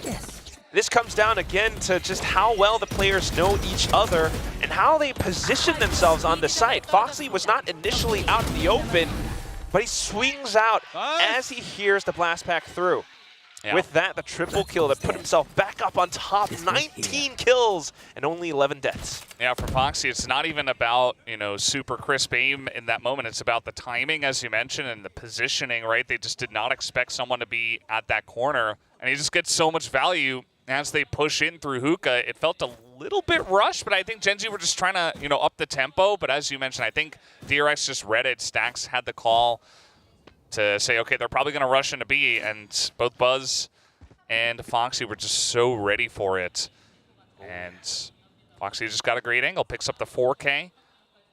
And now Gen G are really going to have to go back to the drawing board. They still have 1 timeout, which is definitely going to need to be used before the end of this match with how close this first map is. I could feel like a potential overtime coming, Valdez. Are we ready for this one? But it's just so fun to watch because we started off this second half with Gen G like 5 rounds in a row. Now we're back into it, and DRX are fighting back with all of their might. Stacks on the off angle. Meteor swings back out to trade. Now Gen G has the site. You've got Buzz on an operator in a retake. It is tough days for DRX as they try to close out this map. Cage triggered. Gen G, very nice spot here. This time the entry a bit more clean. And Buzz going to swap over to the Vandal for now. He has paint shells, but they don't know that Gen G are behind them. They're just going to put up the pit. That defuse is going to be stopped here before the half. Oh, the spray is not hitting. Karon though, Buzz! He's able to turn around. Trades up for Mako, and with the paint shells, puts Lakia away. If he gets the kill, he could stick the defuse, but Lakia's just toying with him. The ex-teammate comes back up on top. You did not make the right move removing me from DRX. That was just crazy. He was dancing like a butterfly behind that wall. I mean, they just could not lock him down. The fact that it got that close, though, I think, committing to the pit, trying to hold the defuse, I think he tried to get it to half, and he came off of it just a little bit too early. Tripwire was very good to stop the initial engage, but Gen G eventually got on the site, and then Lakia is just playing with him. And that's just the best thing. We saw him with some shade earlier on, and this time he's the one who secures the round, closes it out for Gen G. And because of that, Gen G's back into control again. I was just about to say that DRX might be holding the reins this time, but now we've got texture on the operator. You've got so many ultimates on the side of DRX, though, and if they cycle these right, they just might be able to come in with some secure retakes to put themselves onto match point first. I wouldn't be too surprised. Oh. Bit scary. Dodging Texture's operator shot. Must make you feel pretty good. And it's going to get a read that there was a guy over there. But now actually a quick rotation over here from Gen G to maybe hit the A site. And not quite the same setup with 3 members with 3 nades in this A short that we saw that one time. You can see that Bane is positioned around defender spawn though. He's setting up for that orbital strike to stop them down. It does buy just a little bit of time, but it's still 30 seconds. Texture has to make a quick move. He goes in with a Vandal. It's not the headshot. It's that Bane and Foxy9 gets everything. Foxy9 again! A bit of a last-ditch effort from Lakia to go through the teleporter, and he has to get the timing onto this, but he does not buzz. Anticipates and reads the movements perfectly. Times out his peak. Lakia has no joy in this round whatsoever, cannot secure a spike plant. And once again, the star of DRX comes back down. Spray the logo on the floor. Yeah. So we take a look at this first shot. I don't think we're going to see it, actually, from the side as Foxy just picks up, I believe, 2. Bane also got 1 from Lamps, and then Buzz does clean it up. And that's a wall. So this is going to be the timeout called here from Gen G, sitting at 11-10 in favor of DRX. So got to use it here before it does get too late. Yeah, that wall was pretty unsettling, I gotta say. Like, just a few seconds of silence, and you're just like, whoa, yeah, that round just happened. It was pretty intense, that one. I think that Gen G kind of had their entry, but we're not expecting Bane to hold Lamps as well as he did. Foxy, who has really been the MVP for me so far on this first map, to hold it down once again with the 3K. Just getting the vision through the box the one time.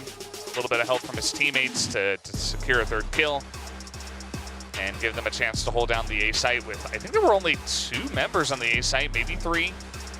Just a little bit more spread out. And DRX, they can feel it. They can taste this first map. Even getting 1 map is going to feel good against Gen G, and it might just give them the momentum to push on to a bit more. But Gen G are definitely not out of this one yet. These Korean Giants, pound for pound, blow for blow, they are making every round count.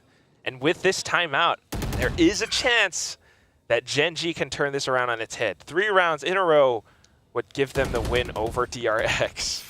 Buzz has the showstopper.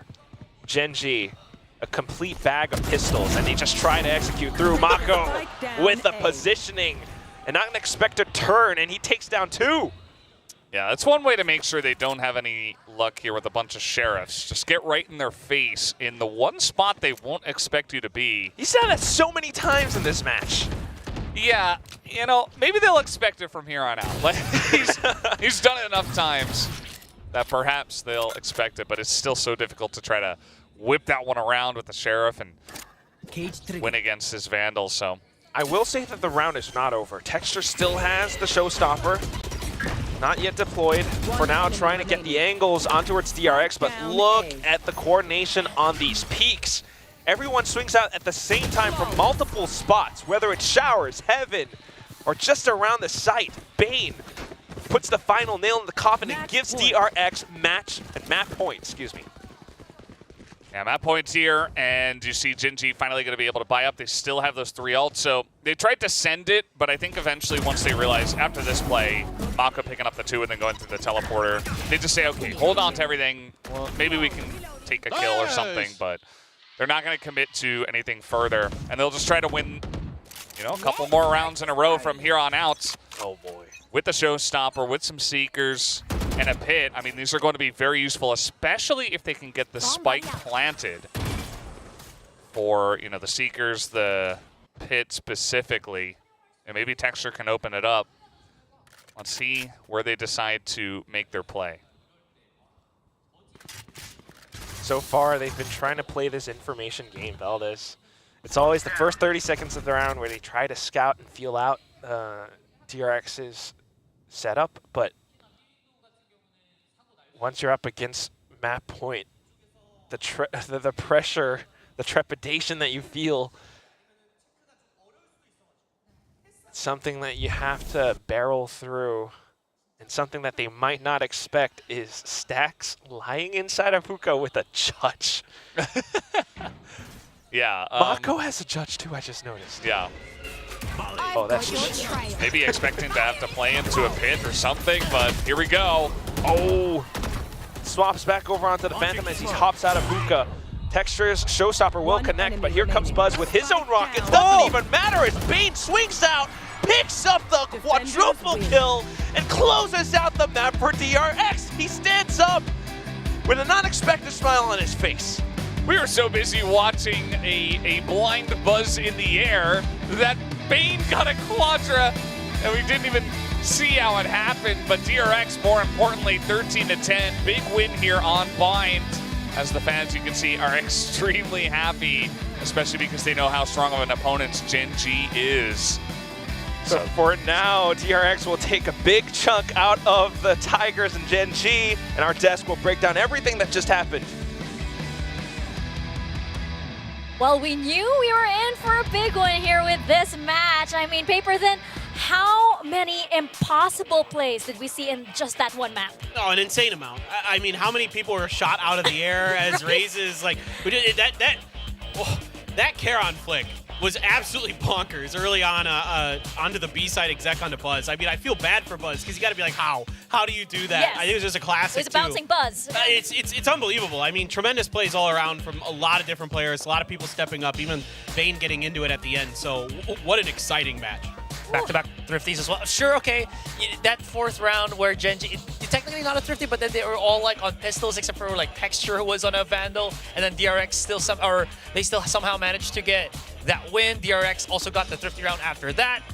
Pretty insane first map to get things started with. Yeah, and it feels like this was a whole series, actually. It feels like we went through a whole best-of-3 series already with just how close it came down. It came down to like really small clashes. It came down to like 2v1s. It came down to timings in this one, and it just shows the mastery that both of these teams have and just how well they know each other. We knew this was going to be a very emotionally charged match as well. No, it was. I mean, you could see it early on. Like, I could tell, you could sometimes tell just like the way that the players are moving, like, you know, like how fast they're going. Like Lockie in the beginning was just so fast. I was like, oh my gosh, like he is really fired up. You know, the adrenaline gets into you and you're really trying to make things happen. Didn't work out early for Gen G. I mean, obviously you can see here their post plates were good. The problem was getting to them, right? DRX was really shutting them down nicely on the defender side, setting up some of those trap plays, you know, some of those tripwires from Foxy9 were really, really good. But really this was about the attacker side for DRX, right? Yeah, actually both of the teams had some pretty stellar attacking sides.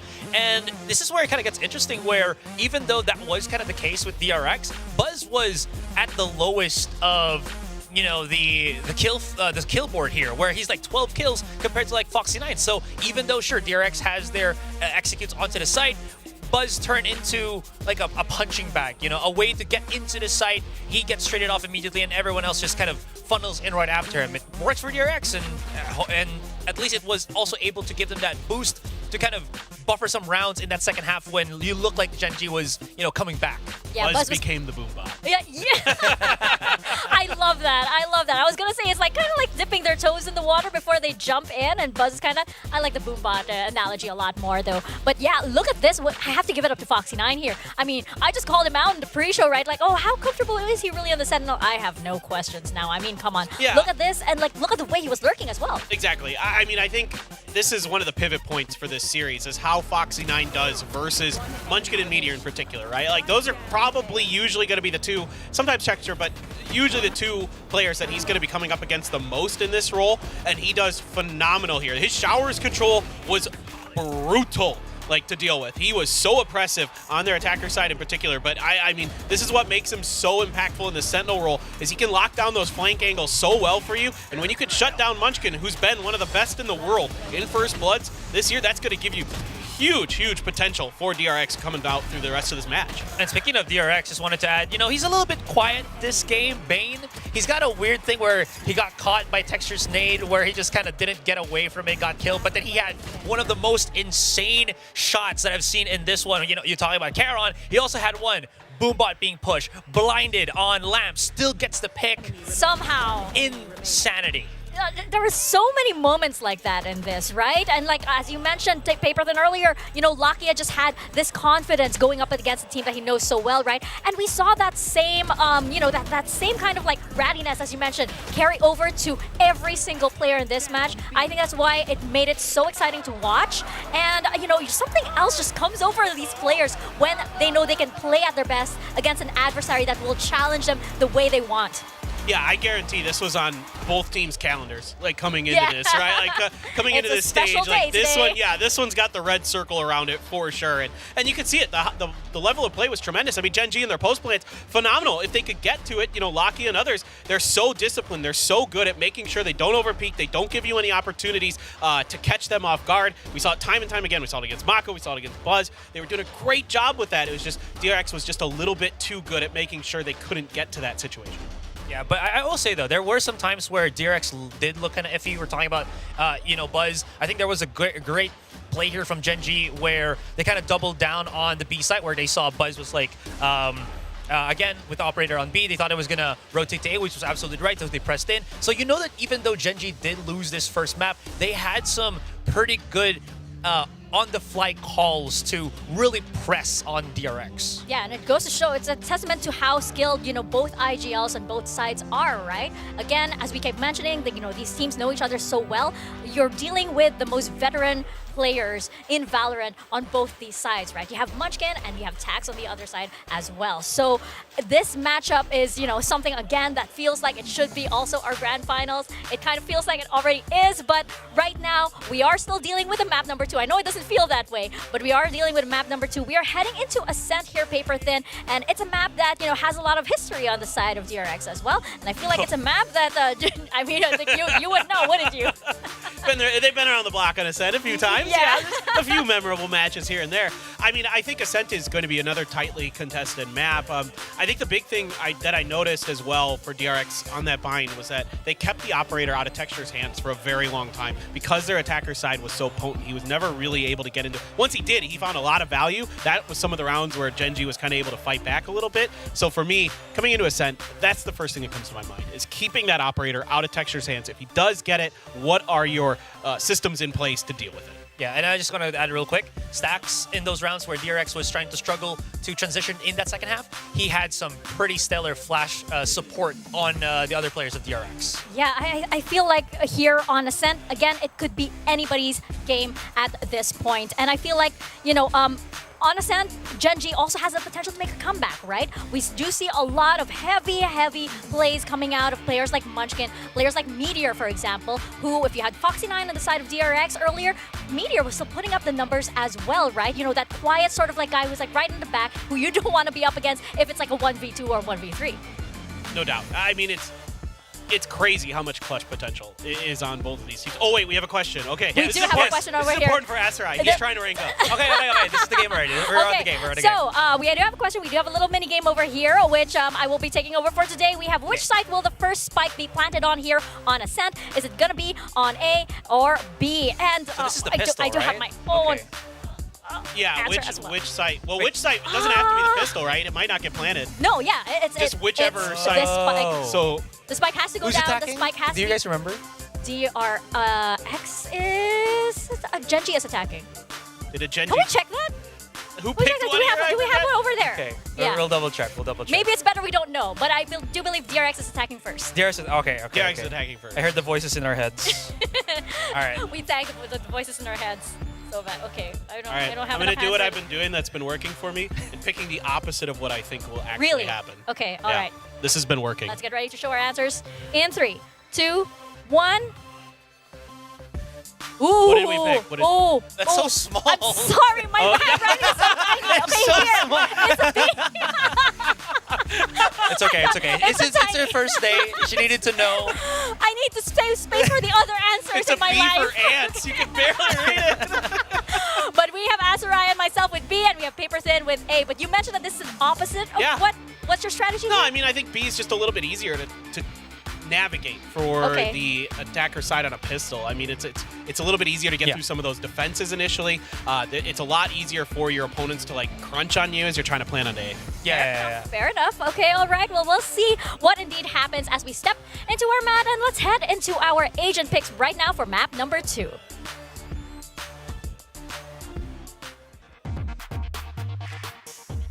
You're seeing our stage right now, and we are about to step into Ascent. So, what are we thinking here? Are we staying with a good old default comp? Yes, we are. No surprises here. I mean, your faces are just like, well. Not shocked. Yeah. The only thing I was kind of maybe hoping for is Stax brings out a Fade, but that's about it. Yeah. So exciting. I know. I mean, it's Ascent. Some teams are messing around with the Raze, you know, like obviously May because he's just a goated Raze, but you do see in other regions Yoru being used, so I mean I could see that potentially sliding through. You know, Team Liquid just did it last night, but I don't think either of these teams are uncomfortable with this comp, but they've had tons of success with it throughout their histories, you know, these players and these coaches and everything, so I'm not even a little bit surprised. It's just going to come down to, again, individual execution. You know, can you keep that operator out of Texture's hand? The op looked really uncomfortable in Buzz again today, and that's kind of been one of those things that if you're going to fault Buzz for much, it is sometimes his operator can lose him. Yeah, we might not see too many lurks now coming in from Foxy9, so that might be a point of contention here for DRX, at least when they're going to be on the defending side. Well, we'll see indeed what happens as we step into Ascent. Let's toss it on over to our casters, Quack and Valdez. Thank you very much, Mika, Asterai, and Paper Thin. Yes, we are back on Ascent, the same compositions, but 2 different teams. And, you know, DRX might have had their way with this map before, but Gen G picking this one against them, maybe they've got some improvements made. Yeah, it's going to be interesting to see what they do bring into this one. I think that Gen G, they have a little bit of downtime after that first map. They say, okay, it was pretty close on Vine, but now our reign begins. This is where the comeback for Gen G begins. And they would pick this map for a reason, right, as you're kind of hinting to. And so I'm excited to see what they do have prepared for this one. As an early dagger does come out, and Munchkin and the team are getting out here pretty aggressively to challenge in A main. Now they're just running away from Buzz's frenzy. It is going to be a 1-for-1 trade for now. A little bit of a pick-off. DRX continues to try to push through. Again, it stacks his pop flash, and unfortunately, not too much of a blind. Karen's still able to hang back around Generator, but then Foxy9 with the sharper aim. 2-on-2, spike not yet planted. The door gets shut. And Lakia sends out the shock dart. It just narrowly misses Foxy9. He puts down the bot, but it doesn't quite spot out Bane just yet, who's able to drop down, pick up a bit of a frag. Still, that's going to be the spike picked up. 50 seconds to work with. Should be able to secure a safe plan at the very least. He tosses out the recon just to keep Lakia away. And then another recon back against him. Lakia with the movement, hops up on top of Generator. Big noise, and Payne is just confused. Lakia meshes with his head. Yeah, a lot of hopping around, a bit of stomping off of that one, and well, Lakia hit the shot first, so it is going to go his way. Came down to the 1v1, but Gen G getting aggressive out here. Wasn't necessarily expecting this, but ended up going pretty well for them at the end of the day, even though DRX was able to get this plant down. Has a really nice shot here from Lakia. Kind of a half-hearted fist bump there. He's like, yeah, I know I'm good. And that's going to be a good start here for Gen G on the defender's side. And because of that, they are buying up in full. Oh, wow. 3 Guardians. They're not looking to leave anything up to chance. And this is a map where you're going to have to work with so much information. DRX just continues to try to buzz through. Unfortunately, it doesn't quite work out. Gen G are able to hang back and just take the fights against them simply and easily. Only losing the Spectre in this round. Yeah, they'll be fine with that. Some pretty intense shots hit there by Lakia, who already has 5 kills on this one. Ooh. So he's going to have his ult early. And in case Foxy gets his eventually.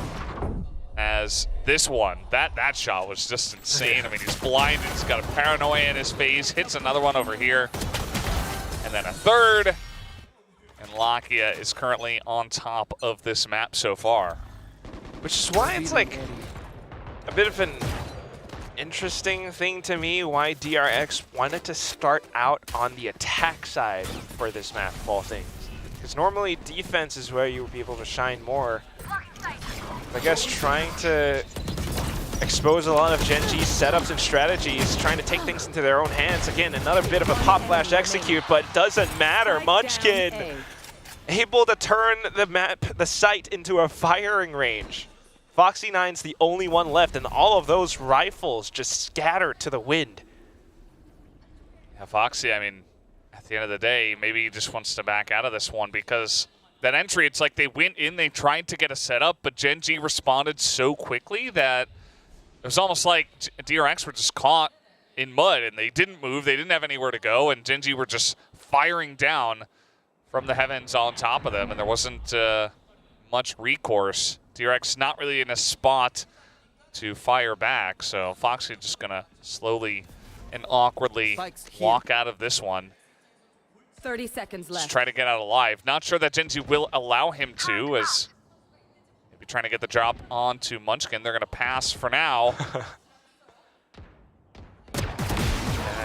Trying to save, but still slight bits of movement. And I mean, if you're just able to kind of anticipate, all right, he might have been around A main with the rest of the team. He's probably going to be around this side, around Gelato, if not, I guess, attacker spawn, and lo and behold, there he was. And if you look at what happens in this retake, I mean, first of all, quick rotations from Gen G, but also just, I mean, the way that they're hanging back. Stax's flashes are always ignored.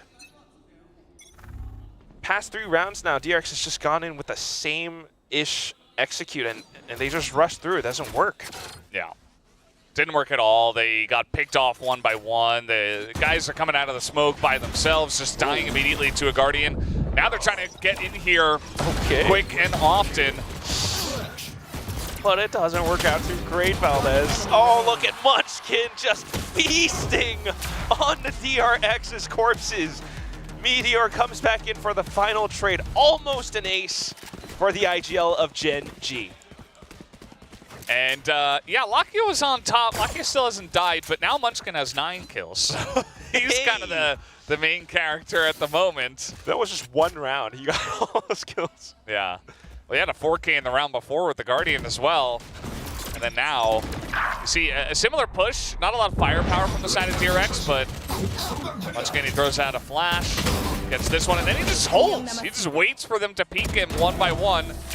And there was a double peek at the end, so finally they trade him back, but aw, would you look at that? Sending a little kiss over.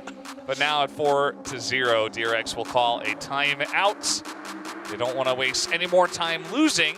And so far, Ascent has been very heavily to the side of Gen G, not just in round score, but even the way the rounds are playing out. I mean, how do you like that round, DRX? It feels as though DRX are just trying to go through with a bit of a pacing mismatch. Everyone just continues to rush into site, whether it's B or A. And Buzz often going in as first point of contact, but they're just not quite able to deal with Munchkin or whoever is holding around Hell or Generator on the site. And now, because of those rounds lost in a row, Lakia is able to afford an Odin. Where is Achilles? He's not here. Texture is an operator. Yeah, so there's Odin, Texture as the operator, and DRX finally got to buy more rifles. Oh, yes. Even if Achilles is not here, I love this. Let's keep doing it. Get an ace with it. Yeah, I mean, it is Ascent after all. And it is Lakia on the Sova. This is the way of the world. Right here. It's the way of the world. Oh, it's just so much map presence for Gen G right now. DRX knows. Probably have to watch out for B main. There are some players positioned, around A short. We don't really want to mess with that too much, so the smokes have been invested from Kara. He's only got one left and now has to play around time. Turret out. Cutting noise a bit, some warning shots up around mid again. It's a very clear sensing to cut noise and push through B. Lakia should be ready. Standing ahead. Dash through, but oh no, he's got caught out with utility in hand. Buzz able to cut him down. 30 seconds left. Now it's going to be Meteor inside of Boathouse, spots out the barrel, swings out, gets the frag onto Buzz, but immediately traded out by Stacks. Yeah, it seemed like he knew they were coming in, but he was also at the same time not ready for it. So push came in, DRX get the site, and now, Munchkin is still alive, and Texture has the operator. Haven't been able to keep this out of his hands just yet. Okay. Initiating utility. Unfortunately, doesn't quite connect. Mako and Bane just right underneath around logs, able to hop back up on top. Texture runs away, trying to hold on to his baby operator. Oh, they are definitely going to try to take this out of his hands. Give it. He's going all the way around. Give it. Texture was holding the angle. I want it. Still got about maybe 10 seconds in this one. A little bit less now. He's just going to wait and whine. As over the top. Oh! Well, okay. He's fine. Texture's like precious. Yes, this is mine. 4-1. So off of a bit of a timeout. Just playing around the defensive setups a little bit and clearer retakes. Unfortunately, Gen G not quite able to deal against DRX's incoming onslaught. I mean, again, it came down to Lakia with that Odin. Yeah, they made pretty quick work of Lakia that time around. And he's going to get a dagger down onto Stacks here. Or rather onto Munchkin from Stacks. And now just trying to play the vision game a little bit, trying to see if they can see anybody here. Did a little bit of damage to Foxy 9 already. Got a nice long shock dart in there as well.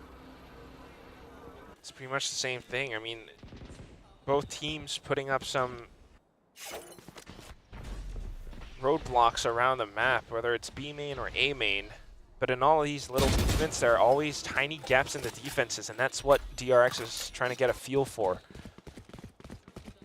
So far, nothing much towards mid. Yeah, mid's mostly just been ignored, it feels like, almost. As they got a round win last time by rushing into B. So maybe they get it again this time. Some smokes already coming out here. Gen G looked like 30 seconds they see this one coming. That's right. Might as well do the same thing. See what Gen G does to adjust. Lakia this time playing a much further defensive position inside of Boathouse. But thankfully, Buzz doesn't quite dash into him. Instead, it's just going to be the blades up on top around Canoe. Unfortunately, though, it's going to be Meteor starting things off with a couple of kills, and then Mako and Bane going in for the trades around backside. 5 seconds left. The spike has to be planted. Mako gets it just in time. Spike. And this is going to get pretty interesting now. Texture alone with the operator. Looks like he will try to at least pick someone off before he gets in. Let's see how far he commits with this one. He's not going to hit that shot. Nice little peek from Mako already. Takes a second just to stabilize his movement, but Mako repositions. Bane was in place to trade if needed as well. Not sure if B main was the right spot, but anyway. Regardless, it's a win for DRX, 2-4. And it's just one of those rounds where the execute works out perfectly again.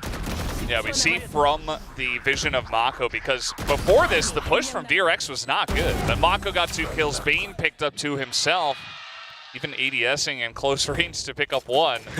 Just, really taking his time, very patient, but it works. And DRX get in with essentially just 2 of their members, and they even take the operator out of Texture's hands. Of course, he buys another one because he can, but if they can do it again, DRX, you know, they got a chance to come back in this one. It was looking very dominant in the first 4 rounds, but one timeout, and everything is changing. Changing the wins for DRX's side. No Odin this round for Gen.G, so it's going to be the operator sounded off, and off of that warning shot, DRX makes the quick transition over onto the A site. It's going to be up to Meteor along with Karon to play around this, though. Pushes out outside of the dark cover, catches Mako as he cancels around the shadows. Karon's right back up next to him to trade, but Buzz finds an answer of his own. Now it's up again, down to Texture in a 1-on-2, where he only has the operator. Goes in for the swing, catches Buzz, drops down, but doesn't have the animation finished in time. Foxy9 will be able to collect the round, puts up the dragon for DRX. I mean, the first shot was so nice, very nice flick down, but then he just got slightly too aggressive. Didn't expect Foxy to just rush at him. Speaking of which, DRX, they ran from outside of B-Man straight over to Tree and straight in their face. I mean, Munchkin heard them coming the whole way, and it didn't really seem to matter. I mean, DRX kind of just ran them down, won kind of a crazy back and forth firefight in Tree, and Buzz made his way out of the A side as well, got a nice little flank kill. And just 1 by 1, the dominoes fell. It got pretty close towards the end of the 2v1, but Texture with only the operator in that scenario.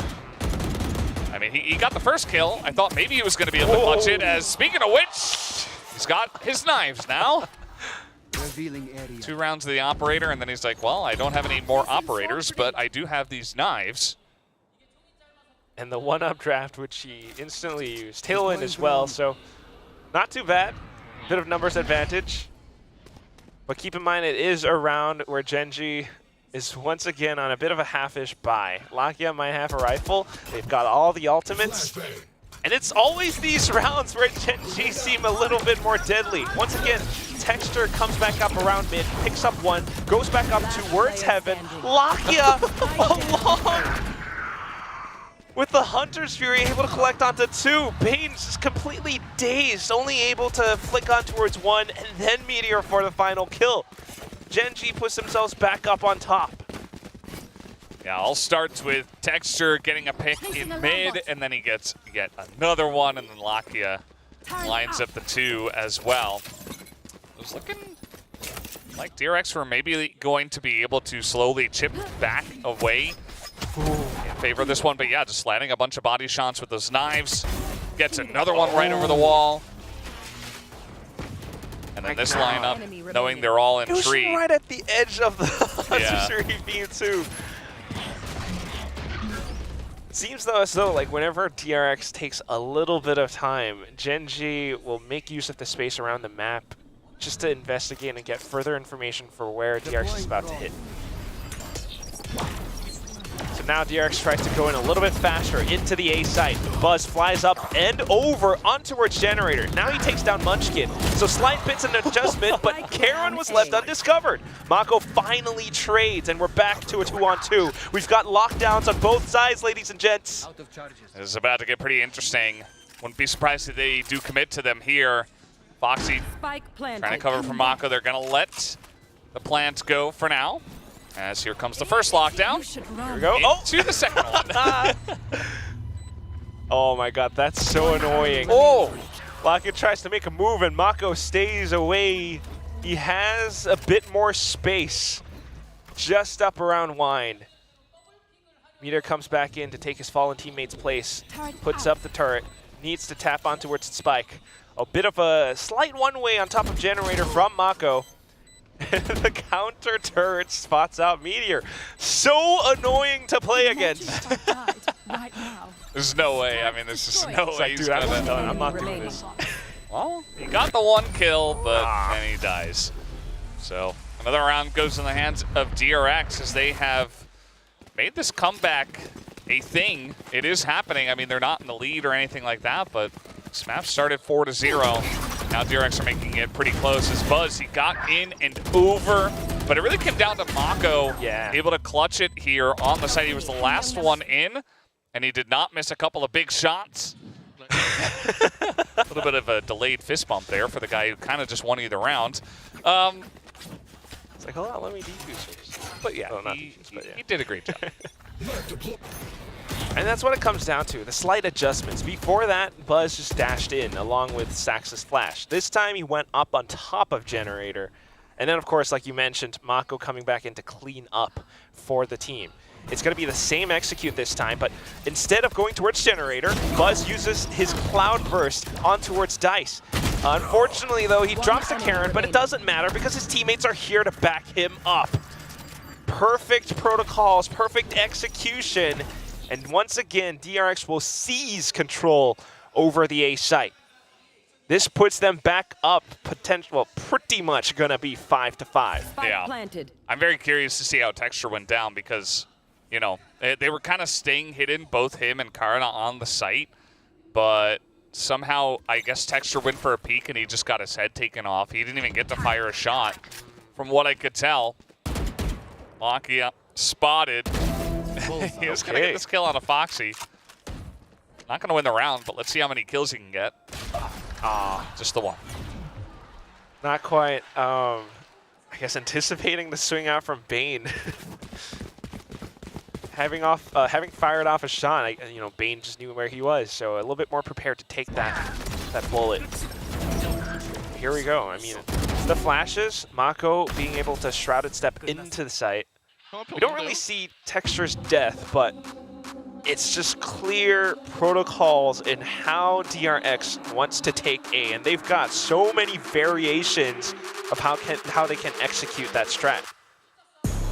And it feels like Genji have tried to match those variations, but the last couple of rounds looked pretty dicey in terms of their defense, which is why I think they call a timeout here, just to try to recalibrate, because, I mean, you're not killing anyone as they run into the site, and yes, there's a lot of utility being thrown in your face, but you need to have some counter flashes to go up to try to stop DRX just getting free kills on your operator player on top. Texture just being taken out for free. And yes, Mako is kind of being a beast right now and hitting all those shots on the entry, just kind of playing the guy in the back, being the turret, but at the same time, you have to have a way, you throw an extra smoke in that choke or something to give yourself a chance, because so far, DRX have been pretty clean on these entries. It's just so hard for Genji to anticipate these movements as well. I mean, you don't really know if it's going to be a set play for A or B, and that's why it comes down to the initiators. I think that's why we have Munchkin in position to make a bit of a move on towards A main. Again, it is a bit of that half buy for Genji, though. So this is where they're strongest, right? Yes. Let's test that Fury, because for now it's working out. Mako has been taken down. No more smokes for DRX. Buzz able to fight back, though, but this means DRX has to push through, persevere into the A site. Managed to shut the door for the time being. Texture, though, just right up around the corner, fires off a couple of shots. Keep them on their toes. Yeah, Texture just desperate. Try to take someone down, stop a plant, or try to hit someone in hell, but nobody is taking a single shot. And so far the Sheriffs also have not quite rang true. Nice little spray as well to catch Meteor as he tries to run away. Bane's here and Wine, he's going to pick up another, and Texture also goes down. DRX will clean them up. Just only getting that one kill onto Mako in their eco. DRX now, I mean, they're back in the driver's seat all of a sudden, 6-5. Right back up on top. Their hands on the steering wheel, and it's a little bit odd. Almost as if Genji's thrifty magic has run out. And that's why you have to think about it. Like, that was a timeout from Coach Solo. Maybe it didn't quite work out for the thrifty round, but it has to for this one. Last round of the first half, we've invested a lot. It's back onto an Odin for Lakia, but also an Odin for Foxy9. He's set up, waiting to counter the wallbang spot. Doesn't catch anything, though. Bit of presence, the rest of the team on A site. Let's see what Buzz can do. He's pulled knives. They have 4 ults. It's a buy round for Genji, but I think DRX are just going to send it again. They're just going to go with what has worked so far. Clears out the corners. Initially foiled off. Up on top of Generator. Oh, and he just swings and takes down Meteor. We used to play Jet himself, so now this is going to be an open A site. The door hasn't been quite shut yet, though. Texture might be able to catch some of them as they hop on over. Instead, he does not. Stacks just narrowly evades and fires back at the Tracer round. Now back into it. Still, the door left open. Dark cover through, and Munchkin able to push out. Oh. It's going to be the Hunter's Fury that catches Lakia, though, but there are still some movements coming outside of door. Buzz tries to hop on over, spots the head, and just skewers through Karen's skull. It's going to be a 7-5 for DRX. So, DRX, they started off really slowly from the attacker side. They lost 4 rounds, including those, the pistol and then the anti-eco. But, after that, they took a timeout, and then they lost 1 round afterwards. They took 7 out of 8 in a row, and it was kind of lights out as well. And the pushes onto A were just not handled at all from the side of Gen G. DRX it feels like Buzz is really confident, right? He's peeking out of the smokes. He's getting right on top of Generator, taking out Texture. He's kind of making those really important members of Gen G not really a factor so far in this first half. That's why this is incredibly dangerous. Why did you pick this map against DRX? It's time to show us. Gen G, they did this for a reason. For now on the attacking side, DRX has shown so much control. They've been trying to toss in some feints, some fakes across their entire strategy. The Odin sounding off around the B site, and then the push into A in that last round. Now onto defense. Is DRX potentially going to close out this match 2-0? Wasn't the expected result from most of the members on the global team. No. Even just the fact, if DRX wins in 3 maps, it's like, okay, that was kind of interesting, not very expected. But if they take a 2-0, that's like, what is going on? How are they performing this well, and what happened to Gen G? I think that so far Gen G have played pretty well. I'm not sure if they're 10 out of 10 their full form right now, but DRX have really leveled up as well, I feel. That's right. Every player right now, it's going to be Mako, Foxy9, and Bane even. Still though, Gen G tries to go in with quick moves just like what DRX did before. But unfortunately, the rest of the team was not quite able to follow up with Texture. So now, Lakia making some calls. They're trying to hang back. It was a great one-way smoke from Buzz, and they should have known he was there in that position, especially Texture, who got in over the top. But he was just not looking the right way, and Buzz just got a free headshot on him as he was not there. And as you mentioned, nobody was able to follow up because there was just too much utility in the choke, and of course only the Jet got in. So push very much stifled, as DRX did read it very well. They're just trying to set up around dark cover. This only works if DRX makes a mistake and they try to do something cheap and push through. Okay, they tried to peek out. Bane along with the recon. Just trying to catch them off guard. Now having to swing back around. Gen G picking off these players one by one. They've evened out the odds again. Buzz with the frenzy whiffs. Munchkin down to 1 HP, but it doesn't quite matter because the damage has been done. Meteor with a double smackdown. Gen G able to secure the pistol still. Yeah.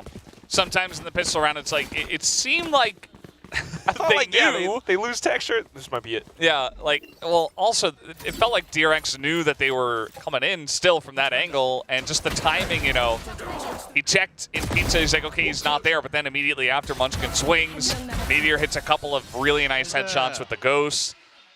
Sometimes it just comes down to how you're going to hit those shots. Gen G were just better in that round. I don't fault DRX for having the confidence to peek out, though. But still, Gen G shows that they are not to be messed with. This map could still potentially be theirs. Here. Some cheeky shorty plays from Buzz, though, and he tries to catch off Karen, potentially. No, neither side's going to make a move. He's waiting for the whole team. Oh boy. Karen's still up around and top. He only has a stinger, so unfortunately the magazine capacity is not on his side. Oh, wait, it's Bulldog, excuse me. Then it's going to be the rest of the team that has already made a lot of space into B site. Foxy9 with the classic just tries to do a bit of damage, not able to do much. He did a very small bit of damage. Exactly 29 points. Yeah. Planted. And yeah, if you're going to swing out 4 people at A main, it's a free plan on a B every time, especially with Foxy going down. DRX just hanging out in market, trying to get as close as they possibly can to this spike explosion. If not exits, we'll just die to the spike. But for now, I mean, Gen G. Great executes and good job of leaving Karen just to lurk outside of A.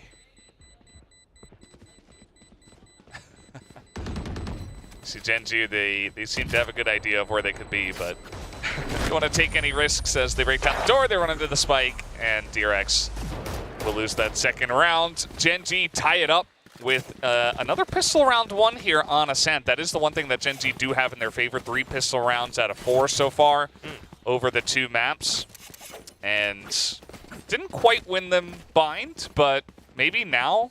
We'll see if Gen G can have those clean executes that we saw out of DRX from the attacker side of Ascent. Entirely possible. I also would not put it out of DRX's zone to turn this around on its head. Now they've got the full buy. They've brought out the Odin. Kane starts to fire and tickle off some of these players. Texture down to 30 HP. The 0 point just to push him back. Right here. They're trying to get the angle on through to him with the Guardian, and he does get punched up a little bit.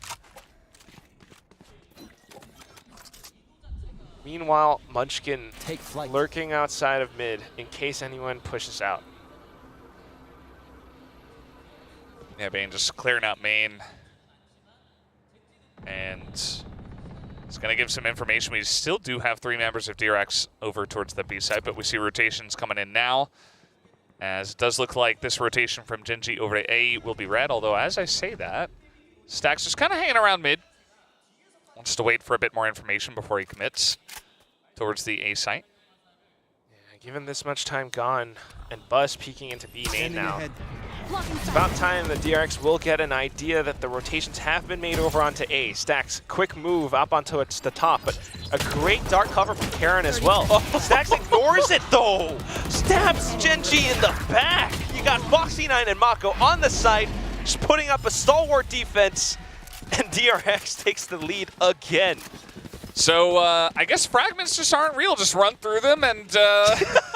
You know, like, I think a lot of times, especially on pulses, on engages like that, it's like, okay, well, we've covered this angle because we've got this utility down. There's no way the guy's going to come through there. But Stax he throws the book out the window. He's like, nope. He's like, do you not look behind you? That's what he said, and they just assumed he would never do that, and it was just a great play from Stax. Gets the jump on a 2, and that totally just takes the air out of the balloon. That was the push from Gen G. That's why that's such a high-level decision, because he knows as long as you're not close to the center of that fragment, you're fine. And now again, it's going to be both Odins. The Odin battle. Why don't we just have 5? Like, everybody should buy one. Just spray at each other from long range. Or maybe just through that wall. We should do that and then make Achilles cast that whole round by himself, and he's just going to have a grand time. Yeah, that sounds like the best time, actually. I just want to watch that. Not this high-level play. Gen G, it looks like they do want to head towards A once again. Again, it's just playing around the presence. If they're able to catch, actually, the slight skilled player from the Odin, if you're able to catch someone through the positioning, then it works out. But if it doesn't, at least you made a bit of noise, and then you go in for the one-on-ones. A bit of an A split down through against DRX. Mako was able to trade up at least 1. So down to the 4-on-4. Everyone else has finally arrived on the scene. A little bit slow, though, so Gen G has the advantage in timing. They get to set themselves up Stacks has stayed hidden away, so the pop flash works out great. But unfortunately, Meteor is just a little bit sharper, spins on a swivel, and takes down the final two. Gen.G ties things up 8-8. Yeah, that they do. Get back on the board, and yeah, this time just a bit more traditional push. You know, they get on in, and we saw Stacks was trying to hide behind the boxes and wait until the very last second, but unfortunately timing does him dirty. As the second he pulls out that flash, Aaron springs around the corner, and yes, he got the kill, but at the end of the day, it wasn't enough, as pretty aggressively hopping off of Heaven to try to challenge this one, but it was not quite enough. Yeah, despite the flash, I mean, good ideas, but still, Gen.G, Karan and the rest of the team having the sense to fire in the general direction of where the DRX players would rotate from, which is Heaven. So now back towards a bit of a thrifty round for DRX. So far, Gen.G has been the team to win out a lot of these thrifties. DRX, not yet. Not today. Still waiting on their opportunity. They are going to stack towards A in hopes of making up for their lesser firepower by just taking better manpower trades. But at the moment, Gen.G is doing a pretty good job, I think, of trying to feel this out. And so far, they haven't seen much of anything. Neither team wants to give the other an advantage. Because DRX, if they get some kills, of course, they would be able to pick up a couple of weapons, which would be great for their economy. If Gen.G picks these kills, though, a couple of these players, Lakia and Meteor, are closer to their ultimates, so that would mean a lot for the future rounds on this map.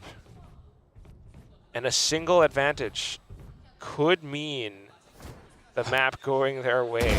Lakia listens to the footsteps. Foxy9 able to collect on the flicks. Now just trying to go for exit frags, or at least to keep Gen.G pinned down inside the site. Yeah, Foxy has that Vandal. Maybe he could poke in, see if he gets someone. They're going to try to get in here, actually, as teleporting in, but Mako not quite able to get it done, and Meteor will just hold down the site. Foxy does get one, but that is about it. So clean round win from Gen.G. Yeah, trying to relay off of the Shrouded Step. Does not work out. But this is where I get a little bit worried now, because you do have the Gen.G players up on a lot closer to their ultimate. So although we had some successful rounds from DRX in this second half right now, so far Gen.G are still in control. Their attacks have been great. Hence the timeout from Coach Termi just to turn things around. Yep, second timeout here from DRX. And I feel like, you know, so far outside of the last, not the round we just had, but the one before that, where they were challenging a little bit too aggressively on A as the spike plant was coming down. Outside of that, I mean, I think it's been okay for DRX, but they really don't want to give any momentum over to the side of Gen.G. So just going to take that second time out before things get a little bit too dire, because it really does look like Gen.G have risen to the plate here on the attacker side, at least. A couple of great reads from them, you know, just saying, okay, well, just going to throw this KO ultimate out, see what we can see, and okay, let's just rotate on over to B, and only Foxy was able to get the one kill. Outside of that, a very clean round, so Gen.G really holding on tightly to their lead. They could possibly extend this even further because of their ultimates now. That's what I'm a little bit worried about. So even with the timeout, I wonder where Coach Termi is going to adjust. You've got these big tools, the Odin, the Operator, and in the hands of Buzz. They haven't really quite spotted out anything towards B. Mako and Foxy have to be prepared for this. The smoke tossed out at the right time. Foxy trying to get the angle, trying to anticipate the dash up from Texture, but he doesn't quite land the shot. Spike planted. You should run. Now we even have a lockdown committed to here from the side of Gen.G. See, DRX just going to back out of this one for now. We'll see if they even attempt to get in there. All 4 members just running away at the moment, and they'll say, okay, well, we got the lockdown, and I guess we'll just have to be happy with that.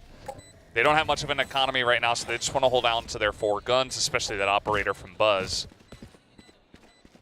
So away they go for the save. Absolutely. Revealing area. I mean, down to the final few rounds of this map, and every little advantage counts, whether it's a rifle or an ult point or actual ultimates, or just taking away the ultimate from your away from your opponent. But like I mentioned, it's going to be Gen G extending their lead right now. They can afford to lose rounds. That's the biggest thing that DRX has to worry about, the battle of attrition. Yeah, and this round is really going to be the big one. I mean, you could have said maybe the last one was, but the fact that Foxy couldn't quite hit that shot from Hell up on top of Generator just kind of... And also the fact, obviously, that they did commit to the lockdown means that DRX were like, you know what? This isn't the round. Let's go for the next one. And so they really need this one. Otherwise, Gen G probably just going to run away with this map. Formation aimed by Mako. He's aware, tosses out the paranoia. Good little bit of contact from some wall-banked shots and the turret. And then we've got the lockdown from Foxy9. Spike still planted though, but it does give DRX a bit of room to stretch their legs. We've got to watch for that flank up around A short. Sure got detained out there. Foxy trying to challenge Mako as well. Clean with 1. Very aware, but then traded by Munchkin. A sudden repeat, and he takes down the diffuser as well. Buzz fires off another shot, but look at how Gen G are holding this from A main. It's planted out in the open perfectly. And then the Hunter's Fury? Oh, Texture! With the movement, takes down 2. And that's gonna be Gen G with the lead. Yeah, might just be lights out for this one unless DRX have a miracle up their sleeve, because this, from Munchkin, he's really the main one. He wins in tree and then just a spray down to take another. And then, as you mentioned, this control from A main was fantastic. Even the Hunter's Fury committed to just to make 100% sure. Even Gen G knew how important that round was. Yeah. For holding on to their momentum. Momentum like this, you get map points. Oh, okay. What? How the heck? Oh, and he gets a 3rd. Buzz is pissed off. He wants blood. Unfortunately, only 3 bits of blood drawn today until Meteor puts him in his seat. Maybe it's enough, though. I mean, he just kind of did it all by himself. That's before Gen G had any kind of setup. No push, of course, no spike plants or anything. So they're just... Now it's Karen and Meteor who are like, huh, well, this is awkward. Well, and it might just give enough money over to the side of DRX to start to get something going for them. I mean, that's the most bizarre thing, Valdez, because he just, like, peeked out top mid, swings and picks up 2. Just, like, without much assistance, without anything else. Really, the only way that works is if he insta one-taps both of them, which he did. I mean, the fact that there were 2 of them up there in top mid as well, and he hits them both, and you can tell they really weren't expecting that. But generally, that's just like a 1-for-1 trade. Meteor is going to pick up 1. Make this a bit interesting. There's not a lot of time, but yeah, it's going to be Meteor going down. Karen still could get this plant, at least. Try to pull off the 1v3 clutch. It is possible. Interesting dark cover just to give him a little bit more room on the site. Shrouded Steps as well. It's a bit of noise, but he has to work against time and speed. Oh, wow. Foxy9 with a decisive swing out. I mean, we talk about Bane as a rookie. We often forget that Foxy9 was the rookie from last year. Yeah. On the Sentinel role now this time, which he's doing such a great job at. But wait, I want to see that replay of Buzz. Yeah, I mean, this is just Buzz just solo carry. Buzz, you marvelous beast. The fact that he doesn't get traded and then the flash over the top as well, just to open up a 3rd kill. Great team play as well. 야, 하이미 오퍼 없겠다, 쟤. 오퍼. It's like I don't think I'll have an operator, but he does. Maybe he was talking about the enemy team. Not 100% sure, but he was talking about not having an operator in some sense. But as we can see, he does. So he can afford it. Yeah. Yeah, I think he's talking about the enemy team. But whatever it is, whatever the case is, now with his in his hands, he has to connect his shots. Because Gen G are trying to match the pace, trying to go a little bit faster than what DRX can hold. Pop flash doesn't quite work out. Buzz able to connect the shot onto Lakia. Texture continues to push through, pulls out the blades too. Oh! Swatted down to midair. Buzz goes back in for a third.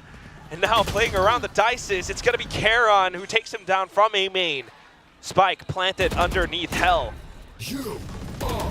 Null command popped just to give himself a second life too. No utility. Bane can't quite execute with the Hunter's Fury. He's going to have to barrel through and walk down. Movement speed slightly deterred.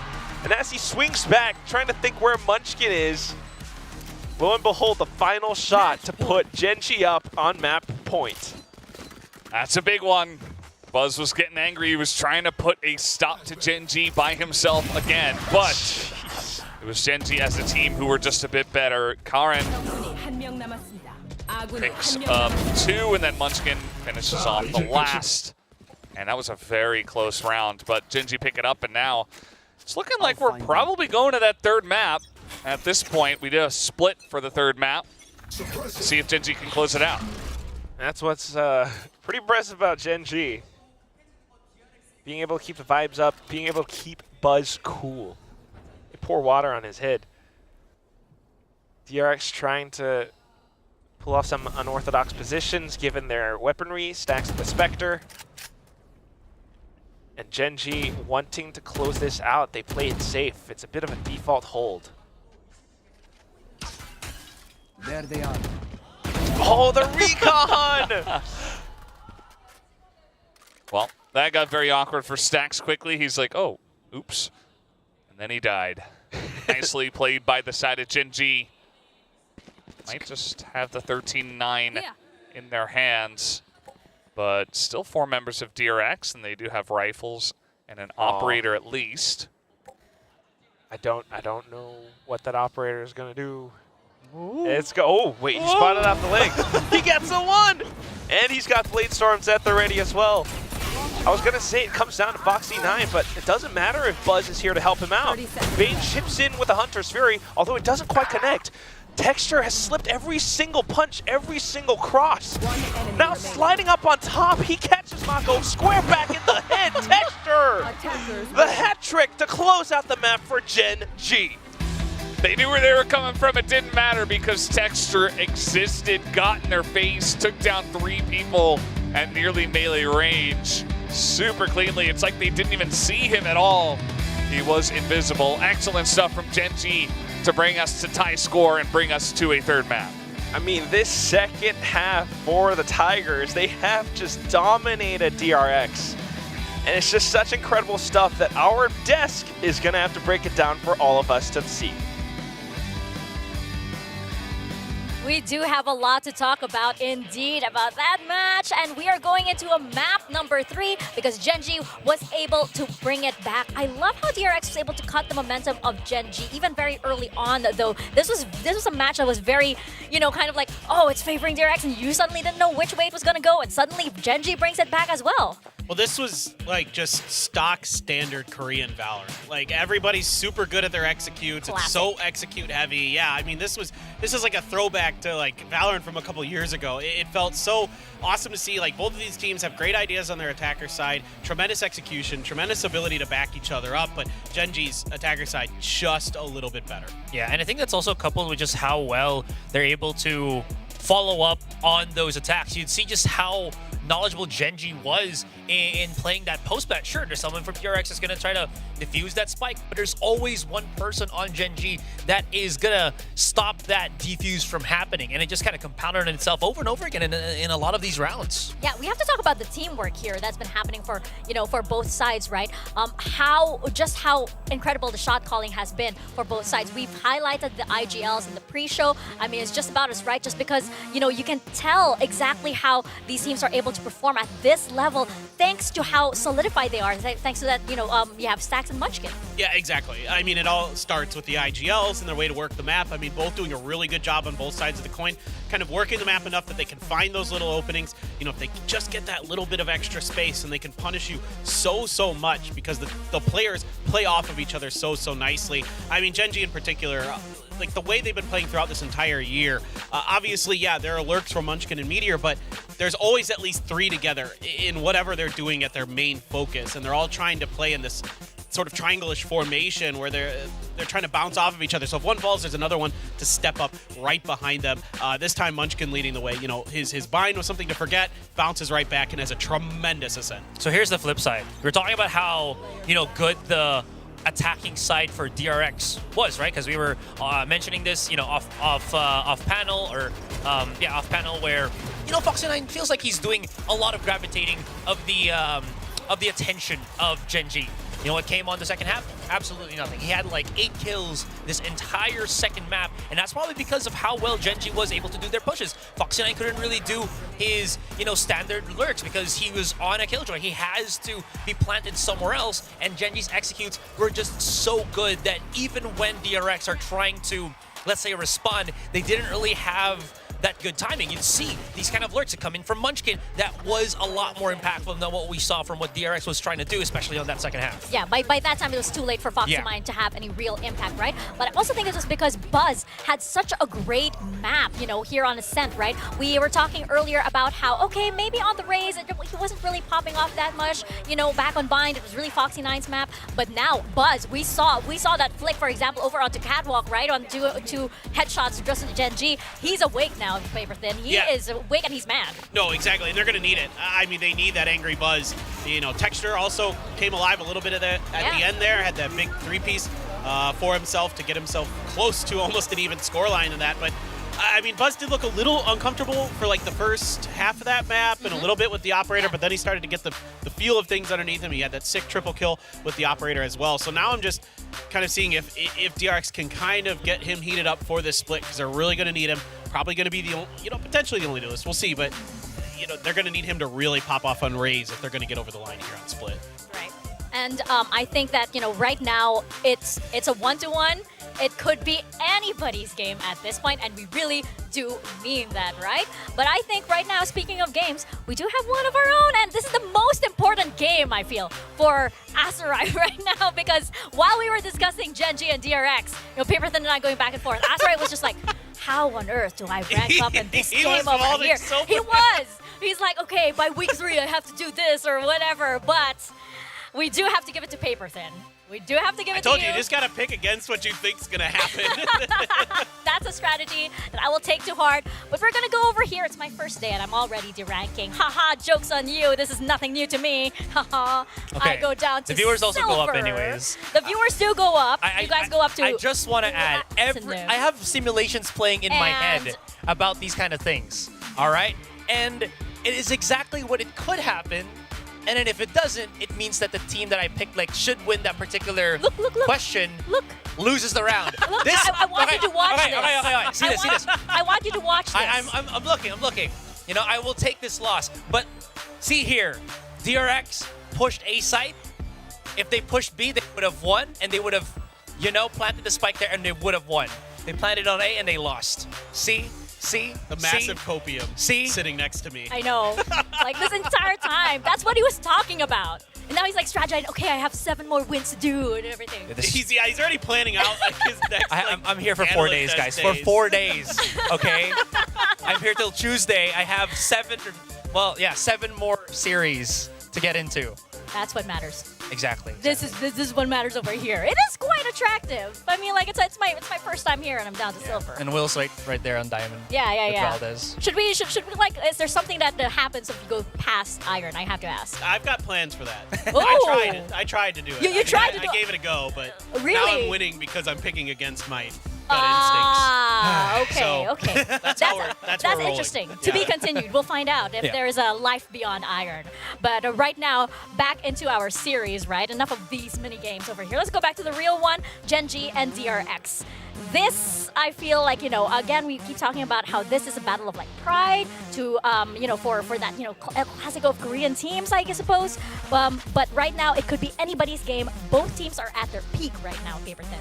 Yeah, they are. And this is a map where they both played very, very well for the most part. I mean, Gen.G beat Sentinels on that 13-5. Yeah, they lost the repeat in the grand finals at Madrid, but still they show that they can hang on this map. They like to run the double duelist. Now, the interesting thing for the side of DRX is they just went up against a double duelist in T1 with Izu and Zaya player playing Graze and the Jet respectively, and they handled it incredibly well. And a big part of that was like Mako coming up huge, Buzz having a great game, Foxy playing a very solid Cypher. So if those things can continue to be there, you know, I think this could start to lean a little bit towards DRX. They have very good fundamentals on this map. Yeah, at least from what's, you know, what my takeaway from that is, it just feels like the win conditions that make DRX such a scary team is very much more doable on Split than, you know, with that I say. Because again, it felt like Fox and I just didn't have any kind of impact or presence on that second half. But on a map like Split, where he's probably going to be back on the Cypher, it's definitely going to be possible right now for him to step back in and being one of those,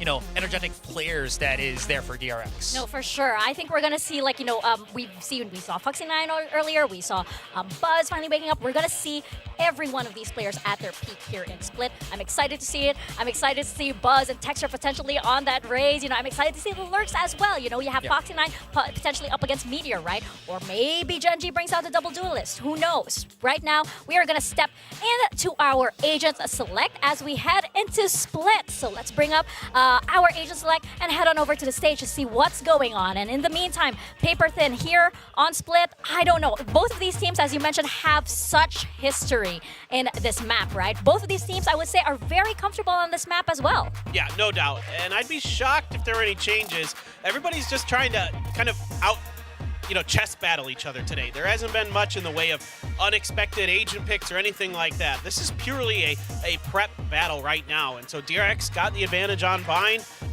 Gen.G looks really, really good on Ascent. So now you come over to Split, a map that is home ground for both of these teams. They look super comfortable. Obviously, you're looking at the double duelist versus a Cypher. So certainly Gen.G, struggled a little bit on their defender side against DFM the last time, but that's kind of the nature of the double duelist setup. If you can go kind of even, you're probably feeling pretty good. As we saw, Gen.G was able to bounce back, win like 7 rounds out of the last couple in their defender side, yeah. Attacker side. Well, we're going to see indeed how this pans out as we step into Split. Let's toss it on back to our casters, Quack and Valdez. Thank you once again, Mika Asteroid. Paper Thin, oh boy, it's going to be down to Split, and this is the one where I feel like it's a complete toss-up, Valdez. I don't know what to expect out of this one. It's so close between these two teams already, and Split, I feel like it's just going to go the distance. Maybe this is the one that we get the overtime on. We were expecting maybe it was going to be Bind, but I could absolutely see it happening here. I know. But I am worried about one thing, because Gen.G are the ones who left this open, but DRX are the ones who get to pick which side they want to start on. And Mako's iron defense on this map is something to behold, because he's able to slip in and out of ropes like a monster. That's something that he's done in the previous weeks in this stage of VCT Pacific. Gen.G has to watch out for that. And I think that's why you see them walking through mid instead of down straight into A. Yeah, makes sense. Let's see where Gen.G will attack here at the end of the day. As for these guys in mid, heading up to B Heaven. Okay. Foxy and Bane are here. Foxy's the one with the angle, but Bane's the one on the side. The paranoia tossed down, a little bit slightly off. And just the slippery movement from Meteor, strafing left and right. Both players instantly dealt with. The dive is just too darn good. Yeah, Gen.G got in there really fast, and DRX just were not able to feel that pressure much at all. Is Lock? Yeah, okay. It's going to go down to Mako. But another kill goes to Meteor. That's a third one to Meteor. And Buzz is alone. Near flawless for Gen.G. I mean, I don't see how Buzz can make his way out of this one. No util. So many targets ahead of him. A wider swing from Meteor, and that's gonna be the round. Not only the round, 4 kills under this guy's belt. Yeah, great start for Meteor as they just, you know, they got spotted a little bit late, and then the entry onto this one was fantastic. Long range shot from Texture, and then just the swift moves from Meteor back and forth, back and forth. And then he just takes everybody out. Very crisp 3rd kill, and then this one eventually gets the job done. It's just on a Tuesday for him. And he's back. Actually, it's Saturday. Oh, yeah, you're right. And he's back on top of that Jet. It's the double duelist, the Sentinel-less composition against DRX's double controller. So far, the defense hasn't worked out great. It's only been the first round. So let's see if this crossfire with the pistols might be able to do something.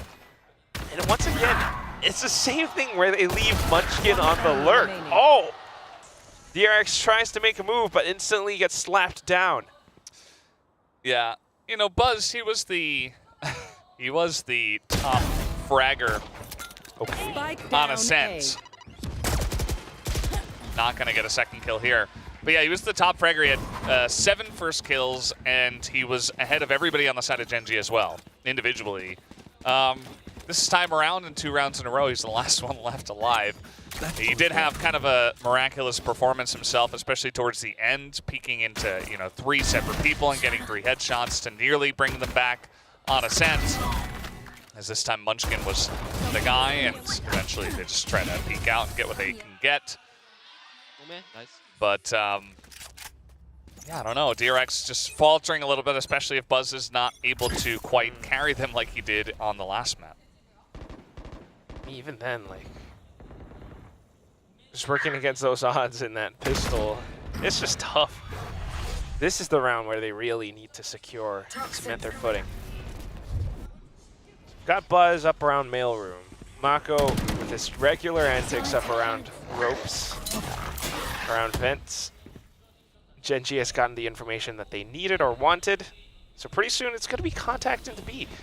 Bane might be able to toss out the paranoia, but he has to back away, and Buzz needs to come back in to give him cover fire. Tries to take down Texture, but very much still alive. Bane able to take down Karen on the crossing. The default from Genji doesn't quite work out. Yeah, that was pretty swiftly taken down, and now they're going to get that heal down, and Solaki is just running the other way. As this execution on the B site did not work. Nice shutdown from Bane and Buzz. Buzz up on Heaven, and Bane just holding down the site, throwing in a paranoia to delay them. 30 seconds left. And that's all they needed, so Lakia just maybe going to try to get an angle here on a Foxy 9, about to be spotted. A little bit. 15 seconds left. He's got his Bulldog. Foxy 9's camera on the other side. Left. He knows he has to walk through mailroom. I mean, this round is over, but at the very least, it was exceptional plays from DRX. I mean, very minimal room for error. A slight missed time on that paranoia, and it could have been a different story. But because Bane was in the right spot, and he even Shroud steps away at the right time, Buzz instantly coming back in, they were able to slow down Genji's execute just enough to actually shoot down every single individual member. Sure, it's me. Yeah, sure, it's me. He's having a pretty good time. Held down the back of the site very well. And Meteor, with all those early kills, already has his knives. So he's going to pull those out here in round 4. All right, let's see. DRX has switched up their setup for now, anticipating an A push. That's why Buzz is hovering up around vents right now. Mako just making a bit of a jump noise. Bit of presence made just to deter Genji from continuing to push up push up mid. Seems like it's going to work this time with the setup towards A. All 5 members grouping up for this one. Paint shells. Foxy9 in the off angle. He's got the camera as well if they are trying to push up ramps. That's exactly where Gen.G are headed towards. Mako will be able to play up around the ropes pretty soon, but wow, great movement from Meteor as he floats downwards. 30 seconds left. Buzz not quite able to deal against him either. Completely evading every single trap, every single setup from DRX. Topped up by teammate Lakia right now as he continues to hold the angle. Jiggle in towards screens. Spots out a couple players. Now a bit of a flash just to hold DRX back. DRX potentially looking to save. Yeah. Yep. And that's going to be a flawless round for Gen.G. They're just going to run out of that one. Meteor just a little bit too aggressive, a little bit too good on that play. With Meteor over the top, already had his knives in round 4. He makes a big impact already. And that will be the end of the round. So Gen.G gonna go up to 3-2-1. Not too much else to say about that round. I mean, just avoids everything. Meteor, yeah. Quick execute onto the A site. Hits a couple of really slick shots with the knives, and Meteor now has 8 kills. And this is where Gen.G really gets to demonstrate the full breadth of their composition. This is why they have the double duelist, because Meteor and Texture are able to perform to such standards. Meanwhile, Foxy9 has to dig deep into how many Cypher trap setups he knows. Because he needs to be the player that can deal against the dive capabilities of Gen.G's composition. Oh, just kicking things off with the satchel movement. Almost taking away Bane's life. Meteor will be able to catch Mako. And already this is starting to look like a Gen.G round. Paranoia, Shrouded Step off towards the sides. Stacks able to fire back against Meteor, eliminating the other arm. Yeah, they're finally going to take out Meteor, who was sitting on 9-1 in terms of kill to death ratio, and Stacks just going to get the drop on him as he was up there in the rafters. So now big rotation coming out here from the side of Gen.G. They're going to look towards A, but this is already being read by the side of DRX, by Stacks, who is pushing all the way out, getting a lot of information for the squad. Cover going out. That's right. Hence the perfectly timed Dark cover by Bane. If they walk up in towards ramps, Buzz is right around the corner. He's got paint shells too. Trying to play up around the ropes. Foxy in the same corner, same position with the camera at the ready for Buzz. It's going to have to be the push through. They see the trap wire, but Bane just plays around it. Perfectly placed crosshair. Hurt the Shrouded Step from Charon. Foxy9 has an idea. Swings out, takes down Lakia. Then down goes Charon, and then the last player. DRX. Perfect adjustments. Yeah, I was worried that Gen.G were just going to run away with that round for free, like they have in a bunch of the other rounds, especially with Meteor getting that first kill in mid and then just kind of going up into B top. But this kill from Stacks, I feel like, is the biggest thing. It stops the momentum of the push onto B, and then eventually they have to rotate all the way over to A. And they were just so ready for it. They read it like 30 seconds ahead of time, with Stacks pushing out of B, getting all the information, saying, okay, they're pushing onto A. Oh, yes. And eventually just nowhere near the impact, especially without their jet on that one. So DRX get back on the board, keep this one close. But Meteor definitely got the hot hand still right now. Let's see if he can keep up with this pressure. They're just trying to play around that mid angle again. He was successful taking down Mako from before, trying to do the same thing, or at least trying to buy attention from some of these DRX players away. Because B Heaven has been an angle that they've been using very often, just to foil, just to give additional support to Bane. Oh, this time it's a tripwire from Foxy9. It catches onto one player. Bane able to capitalize. Stacks comes back in for the trade, and then Gen.G continues to pile drive through. Both Texture and Munchkin able to dismantle all further defenses. It's down to Foxy9, and he tries to play off with a boom bot, but Texture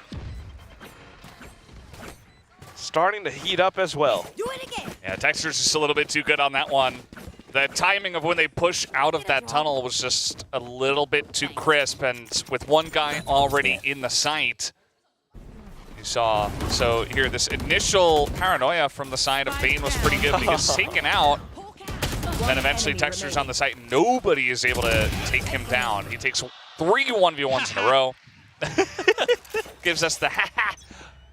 And moves on to a 4-2 lead. Oh my god. Alright, well, both duelists are at the top for Gen G, and look at the pacing. Able to blast back up mid into its mail room.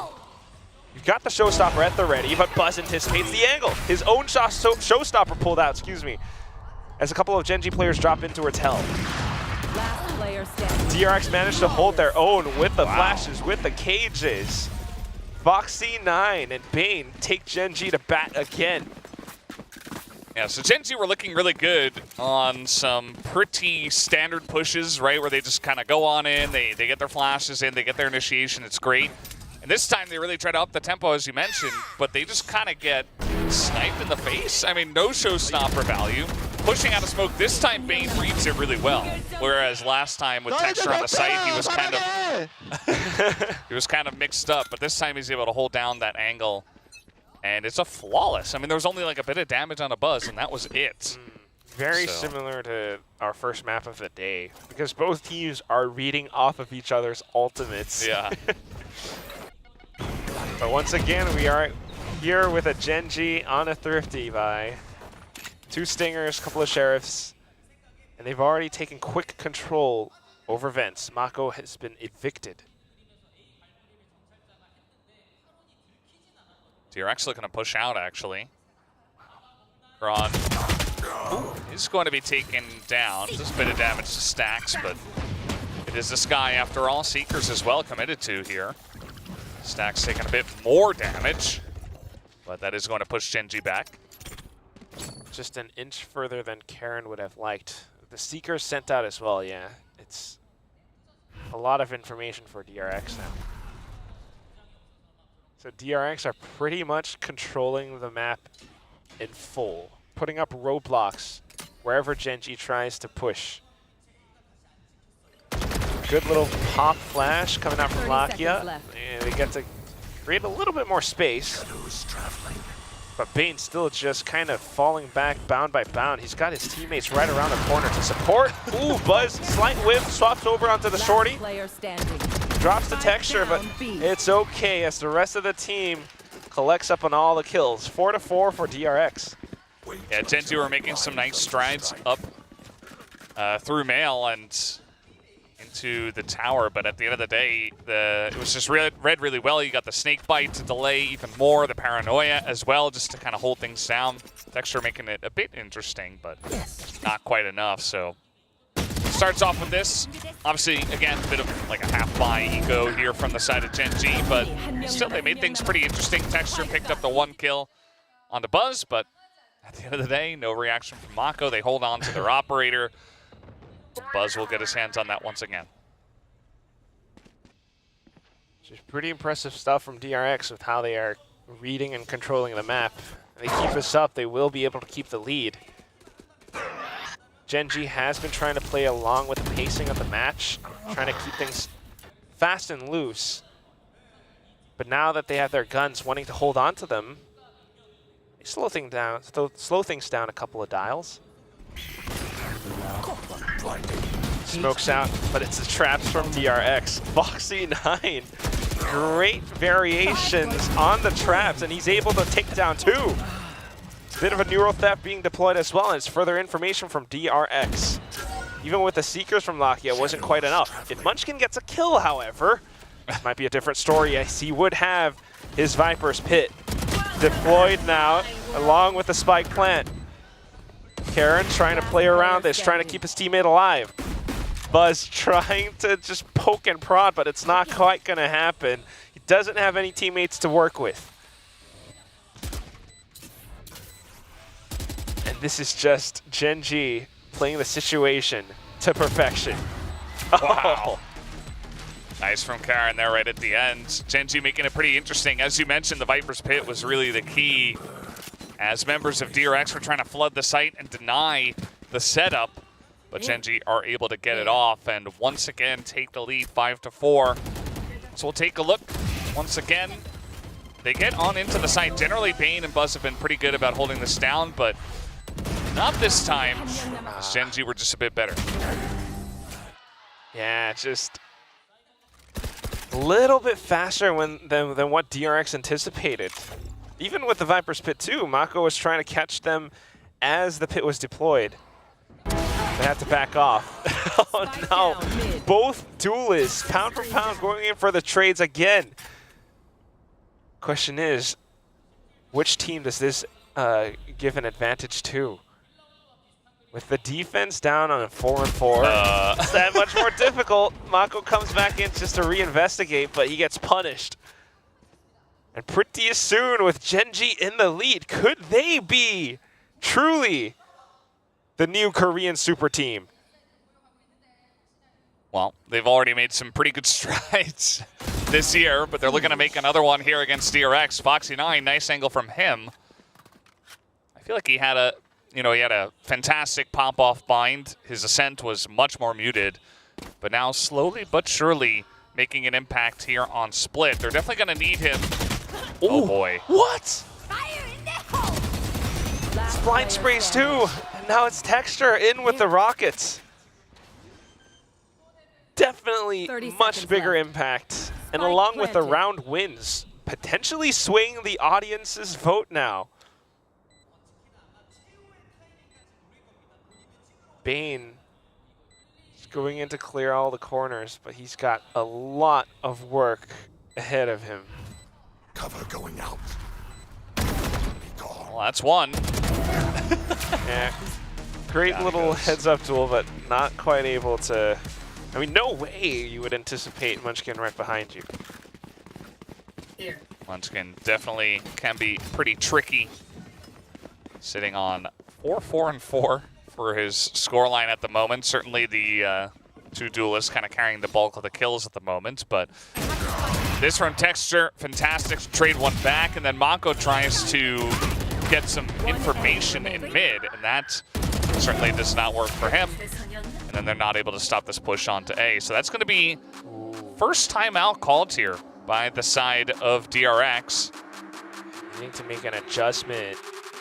I mean, that's the darndest thing for me, because in the previous weeks, or every time that DRX plays this map, Mako has been such a pivotal player, but he hasn't been given the opportunity to shine. And because of that, because Genji are pretty much evading him at every turn, he's kind of having minimal impact. Meanwhile, it's actually Bane who's up on top for DRX. Yeah, I feel like Bane has done a pretty good job of holding on to the B site, and they have pushed there a lot, so he's gotten a lot of information, or rather, a lot of opportunities to pick up kills, and he's been doing well on that. But you're right, I do think that some of these veterans on the side of DRX maybe need to carry a bit more of the load for now, because right now it's Bane and Foxy9 up on top.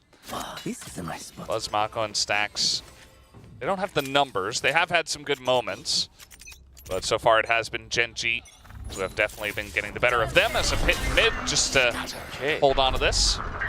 Pit and a trip.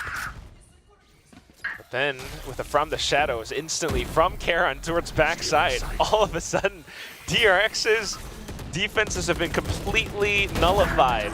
Karon now backside, able to swing onto one. Bane with a double kill starts things off, and then the judge from Mako. What a great way to respond to a quick play from Genji. Well, it certainly seemed like, you know, throwing down the pit, Judge makes sense, but also if they are just going to rush into the B site, it's going to work out pretty nicely if he can get back onto the B site, which he did. And now Munchkin's just slowly walking away from this one. Just going to hide in the spawn for 50 seconds.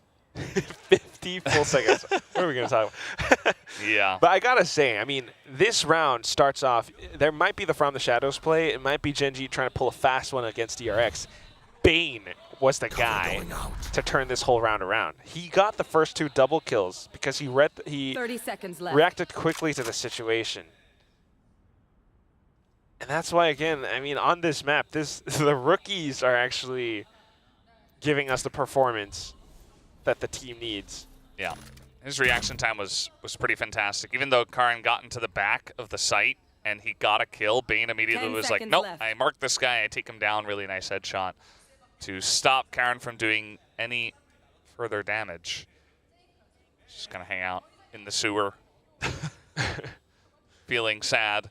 But yeah, that is going to go the way of DRX. Off of their just be timeout. tied up here at the half. What's going to happen now? It's possible. Meteor's back on the knives, okay. Might not need to use it just yet. Oh no, he is going to buy up for his teammate. Now we get to witness Bane's kills. Wow, that was a one tap towards the end.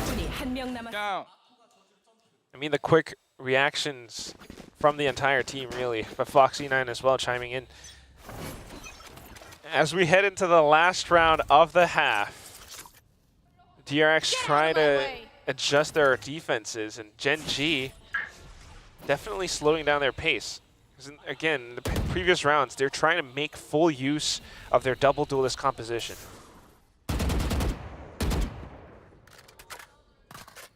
I have the spike. I've dropped the spike. And we'll see how aggressive they get after the half. When they got to play from the defensive side with the double duelists. I would like to see that. Yeah. Trailblazers. Scout destroyed. Buzz spotted. But it looks like Bane's got another good read. Is he going to expect a knife to the face? Oh. Shadows traveling. Kind of almost does. Paranoia sent out as well. 50 seconds left for this round. And with that little bit of mid-presence, DRX just continues to hover up around these sides. A bit of a rotation pulled over after spotting the Blade Storm from Meteor. Great call to rotate right back, though. Gen G has an option to go through ropes, but they're afraid to. Or it's not exactly afraid to, but they're being very cautious because they know that Mako could be there. Instead, Mako is actually right around Hell, where Meteor takes him down. Stax and Foxy9, though, with the setup. Right around backside, the cage proves too much for Gen G to handle, along with a triple kill and one more from Stax. DRX ties things up. All tied at the half here in map 3 between Gen G and DRX. And I have no idea who's going to take it from here. I feel like DRX definitely did do some good work at the second half of the first half, if that makes any sense. Just to try to claw their way back in this one and really try to mute Texture and Meteor as much as possible. Because Meteor, you remember, he had his knives in round 4. He had like 9 kills. And I think towards the end, he was only on 10, right? So he was held to only 1 kill. They were able to try to nullify that. Oh my god, yeah. And so Gen G's... certainly their momentum was stopped quite a bit, and that gave DRX an opportunity to make their way back into this one. They got some better reads on the defense, and now we're going to swap sides. And I am curious to see if Meteor and Texture are going to have the same impact that they did on the defender side compared to the attacker side.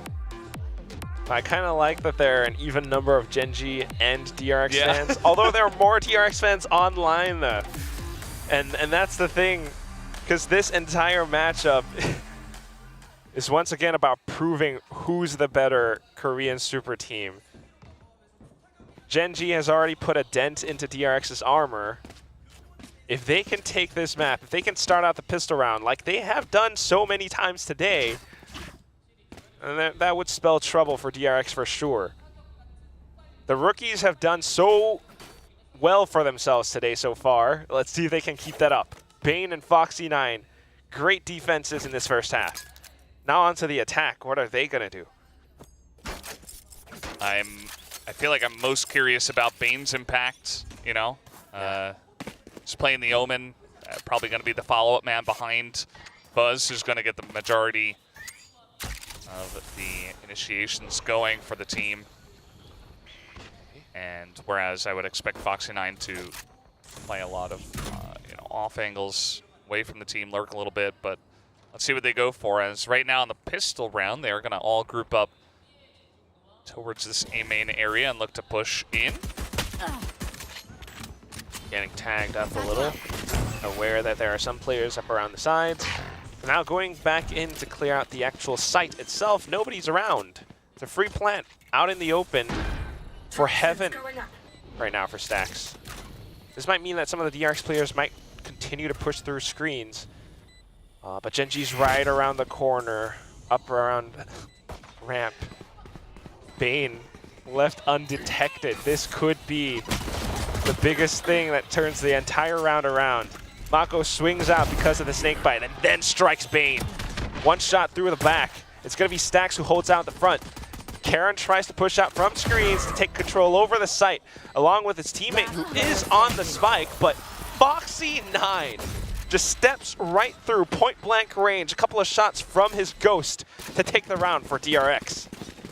Yeah, as you mentioned, Bane kind of just lurking out there towards the A main area, just behind everyone. He was undetected, and he was just able to get so much value as they were pushing in. The timing was perfect.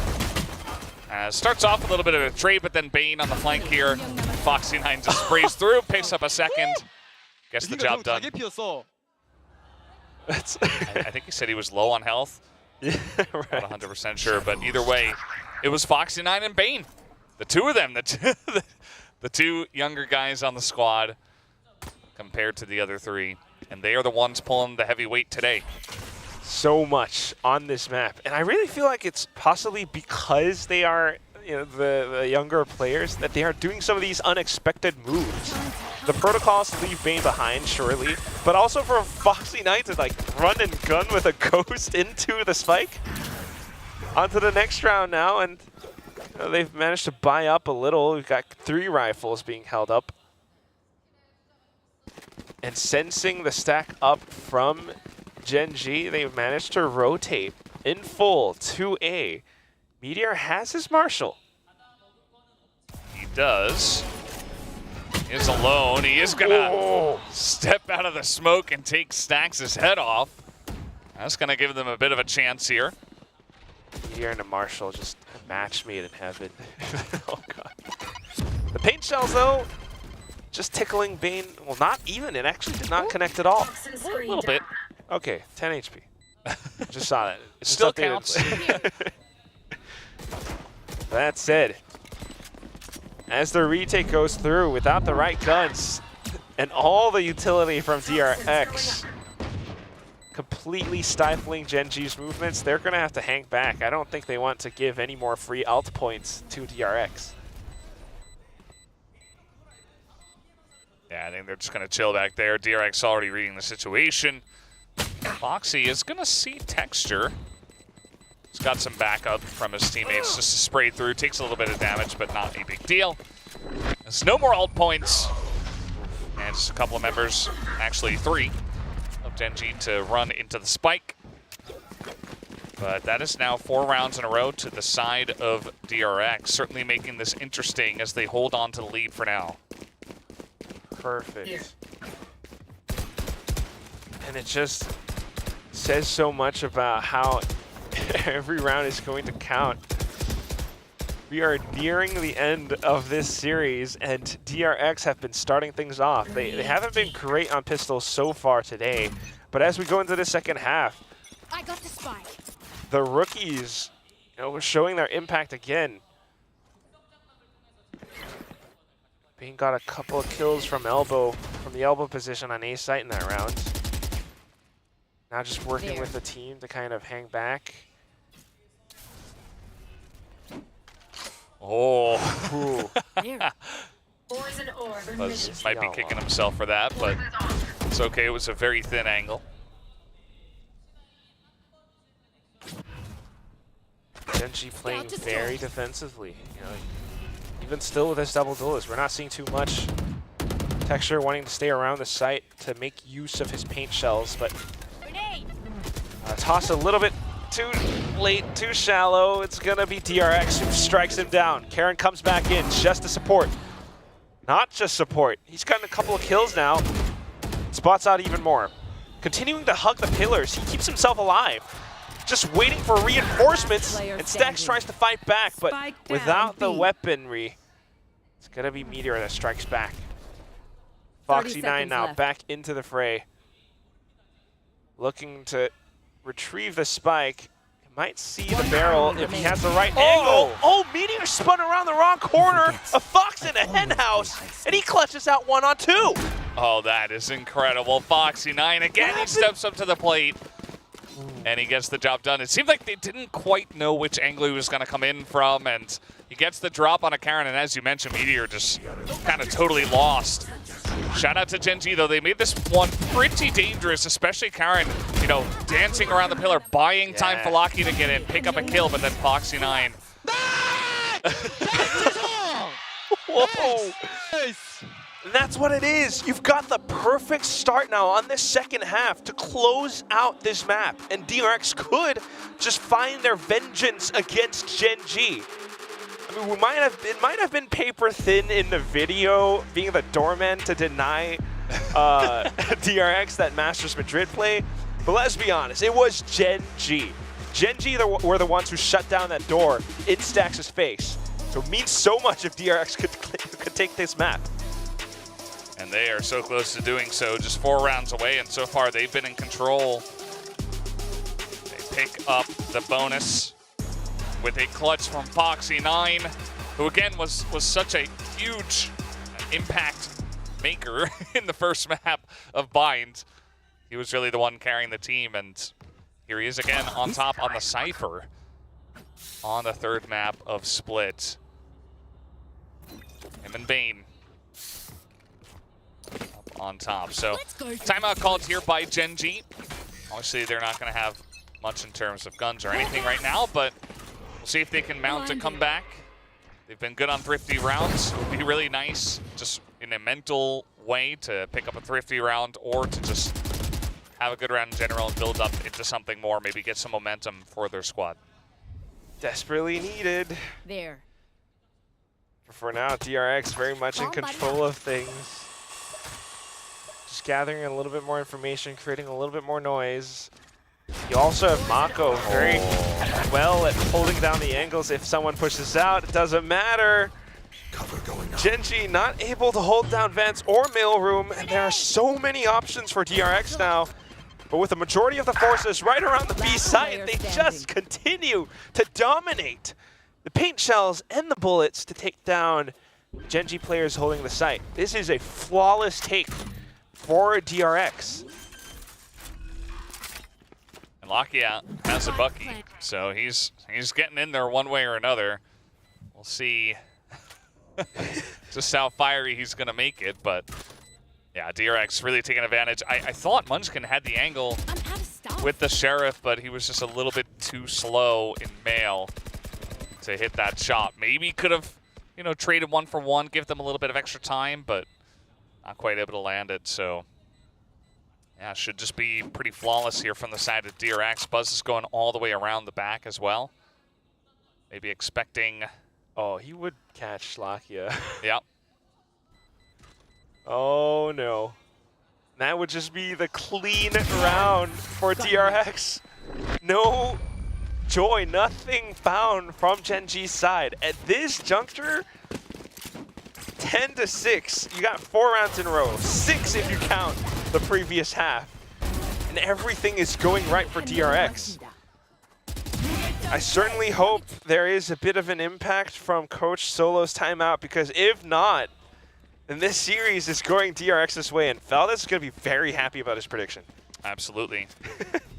Always thought there was a chance. DRX definitely seemed to have leveled up coming into this split, and this was going to be the moment to prove it. They might just be able to do so. They're only 3 rounds away. But this is the most important round. Gen G have to win this one if they want to have a chance. Economy and everything. Heavy investments. Lakia able to trade out, but instantly traded right back by Mako. Mule Theft being deployed by Foxy9 as well, and that's so much information. They see the rotations. They see that they have the timing to set up on site. They're going to get in. Gen G certainly trying to go for an unexpected play there in the hallway, but now let's see how their retake looks. Oh my god. Well, this is just perfect. I think Karen has to Shrouded Step through somehow. The Snakebite doesn't even tag Mako. Oh. And it's like a perfect, you know, multiple crossfire setup. If they walk through pillars one way or another, they're going to be dead in the water. Oh my. And that's it. Unbelievable. That could have been the entire map right there. Gen.G just totally flat here on the defender side. They have not taken a single round. And they try to get aggressive out here, but it's traded, 2 for 2, and DRX gets set up pretty much for free on the sites. They get the neural theft in, they get so much information, and it just delays the chance of Gen.G to have any chance to go for the retake. So now Meteor's got knives. They still have the ability to buy up some guns. So they have lost quite a few rounds in a row here, but certainly does feel like DRX are totally in control at the moment. I might have actually just wanted to see a double timeout from Coach Solo, but I guess we don't have that yet. It's going to be Karen with the judge to try to catch Buzz. He's able to take down Karen, but he takes himself down as well. Munchkin hiding in cheeky corner, able to take down Mako. So round with Gen.G pulling off some unexpected moves, actually flips the table around. Yeah, Gen.G getting pretty tricky with it, I'd say, in this one, and it pays off in a big way for them. The judge play in male. Oh, the triple stack. Don't do it, Foxy. Oh, he's so dead. Well, Gen.G finally get back on the board. 7th round for them. I said the round before was really the biggest one, but Gen.G, they find a way to make them this next one important as well. I mean, good read from Karen, to say the least. We're starting to see DRX going for some more common pushes. And the teamwork working out for the team, but for Gen.G's side, they have to make these adjustments, and with weaponry like the judge, they actually make it work because DRX don't expect it. Now we're back to Meteor on an operator. And it's time to shine. Fortunately blinded, he's not able to see anything. Buzz now trying to play around the sites. With further utility from Bane, he is enabled. He has awakened. And it's the double kill that puts Gen.G down in the dumps. How do you retake a scenario like this? Welcome to my world. Oh, the Viper's Pit now as well? Never Karen, mind. though. Just a bit of off timing, able to catch down onto a couple of players, but Stack straight right back. Still very much in control of it. Bane having the angle, and it's all down to texture. He's made a lot of individual impact before, but can he do it again? He doesn't have the time on his side. Swings into elbow, catches onto Bane, but look at the double peek from both opposite angles. One up from heaven as well. Stacks will be able to secure match point for DRX. Match point. Just a beautiful entry there. I mean, they get so many flashes in Meteor's face. It's not even funny. And also the way Buzz plays behind the screen is just able to spray them all down. But yeah, I mean, they had paranoia in their face. There was a Trailblazer. I mean, it was a million things in their face, and there was just no way for them to hold on at all. Crazy. Completely and utterly Valoranted, fellas.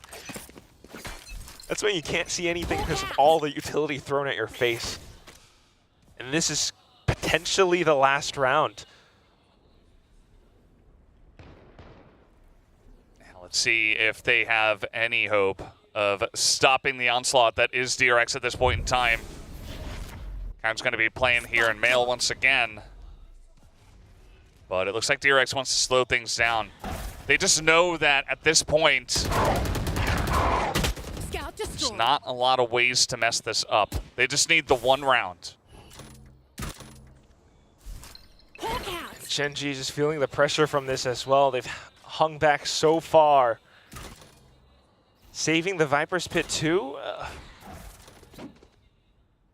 It's all down to texture and Lakia if it is the A site. And Lakia's in a pretty open position. I'm very concerned. Buzz definitely looking for his flight path into the site. Pretty soon it's going to start off. Texture tries to slow him down with paint shells, but an unsuspecting Stacks comes up from vents. The Seeker's out just to push Gen.G further back as well, but look at where the spike is going. Oh my goodness, a sudden rotation through. Munchkin has to stay hidden. Bane still right on the site. Doesn't see anything much, and he's waiting for his team. They finally arrived, but all the footsteps around Munchkin, they have not yet found him. He tries to go in for the spray transfer, but darn, only able to get one. Locky and Meteor now right around the corners, but they don't have the positioning. It's the same setup from before. One in garage, one on pillar, one back site. A multiple crossfire. Locky has got the flash. He spotted out Buzz, but he doesn't have the time. Meteor has to go in quick alongside him. They have to dismantle this crossfire right quick, able to get down the first, but then Bane swings the double kill to close out the map. DRX back on top against Gen.G. Well, that was a very dominant second half here on Split. DRX do declare that they are the better Korean team on the day.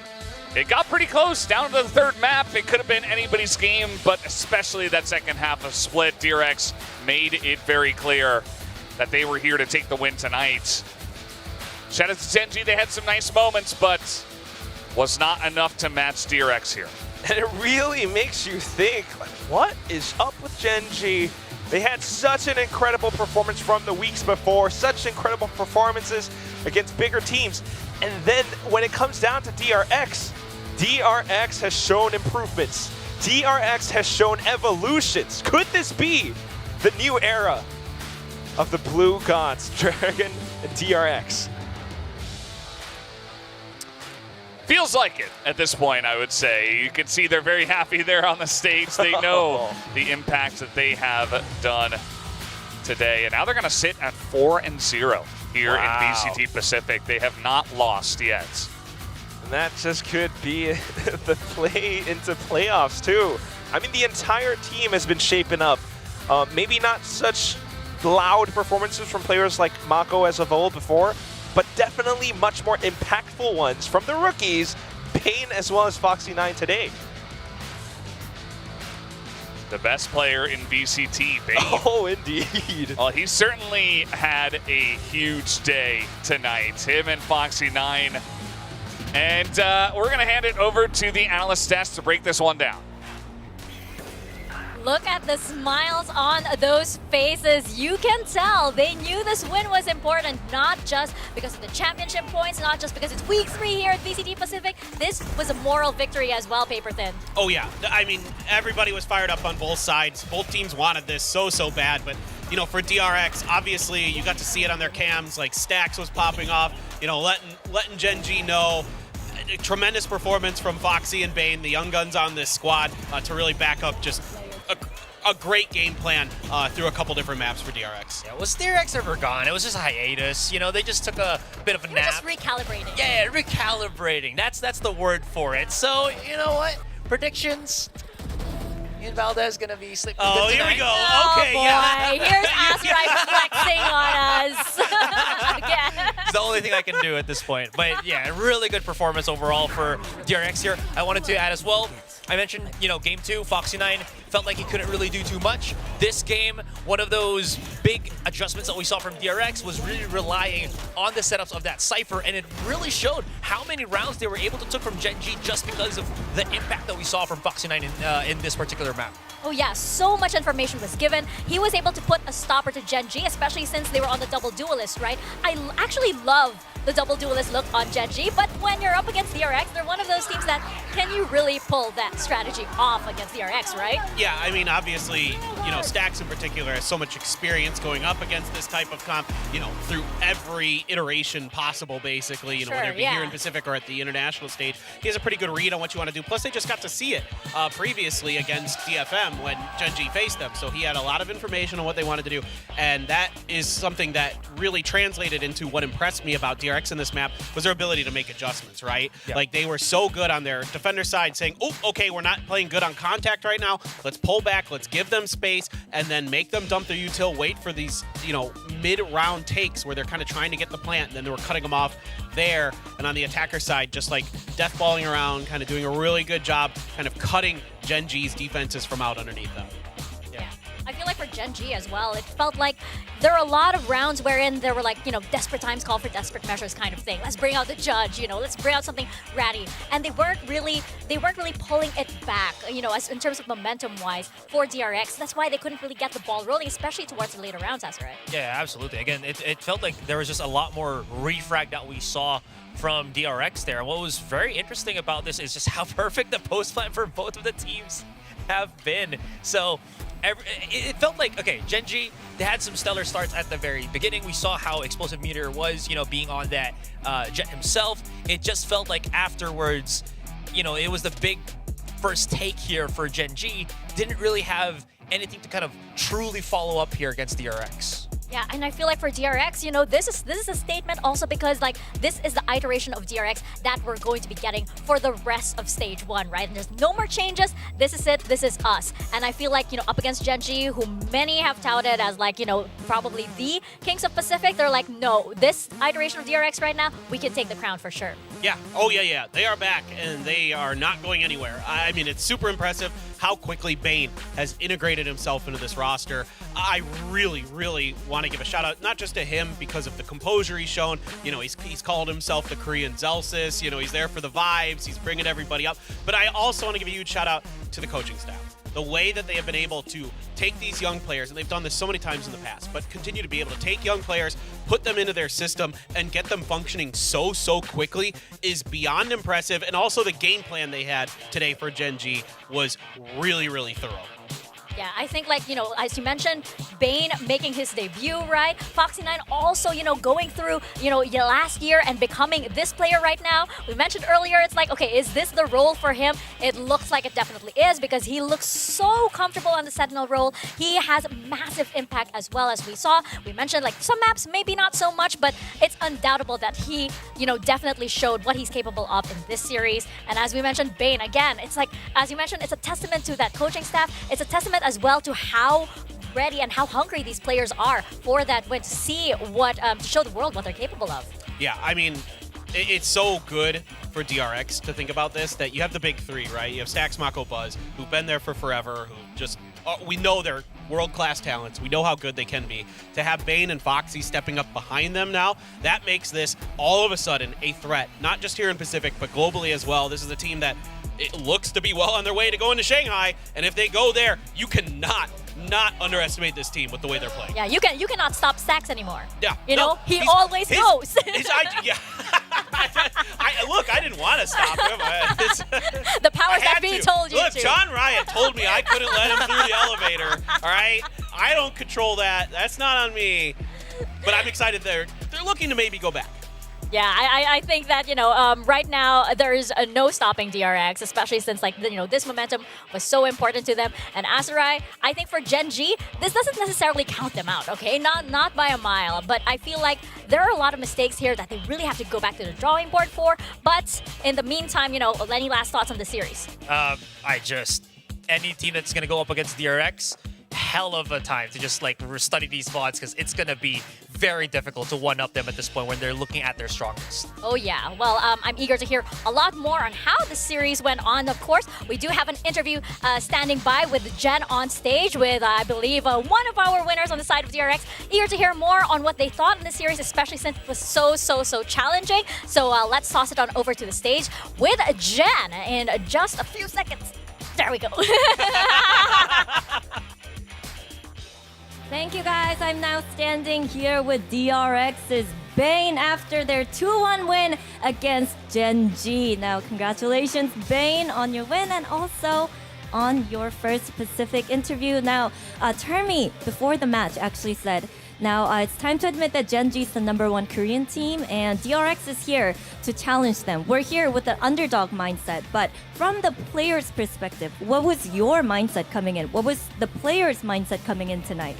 오늘 언더독의 마인셋으로 오겠다라는 터미 감독님의 각오가 있었는데요. 선수들은 어떤 마음가짐으로 경기에 임했을까요? 사실 언더독이라고 하면 저만 그런 마음을 했던 것 같고요. 다른 상대들 들어보면 그래도 1인자의 마음으로 했던 것 같은데 그래도 같이 즐겁게 해서 이길 수 있었던 것 같습니다. Well, actually, when it comes to the underdog mindset, I think I was the only one with that mindset. And other players, they had that, we're still the #1 type of attitude. But overall, we just had so much fun playing together, and I'm glad that we won against Gen G today. Now, next thing I want to ask you, though, do you feel like with this win, DRX claimed the #1 Korean team title back? 그러면 이제 대한민국 #1 타이틀 다시 탈환했다고 봐도 될까요? Of course. Of course. Oh, of course. I love the confidence then. Well, I just want to ask you about your journey here personally. Took you almost 3 years to make it onto the Pacific stage. It's been 3 weeks so far since your debut. How's it going? And what was your mindset? What was your reaction when you were first called up? And how's it going so far for you? Is it everything you've ever dreamed of? 이제 콜업 됐을 때 정말 오랜만에 콜업이 된 거잖아요. 그때 마음은 어땠고 또 3주차 어떻게 느끼고 있는지 궁금합니다. 사실 콜업 됐을 때는 엄청난 감정이 오진 않았는데 솔직히 그 3년 동안 많이 힘들었고요. 그래도 콜업 되고 많이 긴장은 했지만 3주차까지 잘 마무리할 수 있어서 마지막 4주차까지 잘 해보도록 하겠습니다. Well, I was very numb, to be honest, when I got called up at that moment. But for 3 years, almost 3 years, took me 2 years and 10 months to be up on this stage and perform in Pacific. Those times, I cried a lot. I had such a hard time. I had to push myself. I had doubts in myself. But I really had to work hard and believe in myself. And now that I made it here, going through week 3, I'm so glad that I'm able to close out week 3 with such a great game. And I just want to perform very well on week 4 as well. Fight to the finish and start strong, but finish stronger as well. Now, the next thing I want to ask you about is DRX's style change. It looks like with you on the roster, DRX look more fluid and you guys are able to adapt more to your opponents as well. And that's something that Termi particularly wanted to work on since last year. So is there anything you guys are doing, especially in practice, to kind of be more fluid or to be able to adapt more on the fly? 그 DRX가 이제 교전으로 풀어가는 그런 능력이 많이 향상된 것 같아요. 감독님이 굉장히 그런 부분을 작년부터 강조해 왔고 바꾸고 싶었던 부분이었는데 좀 연습에서 그 부분에 집중하는 부분이 있을까요?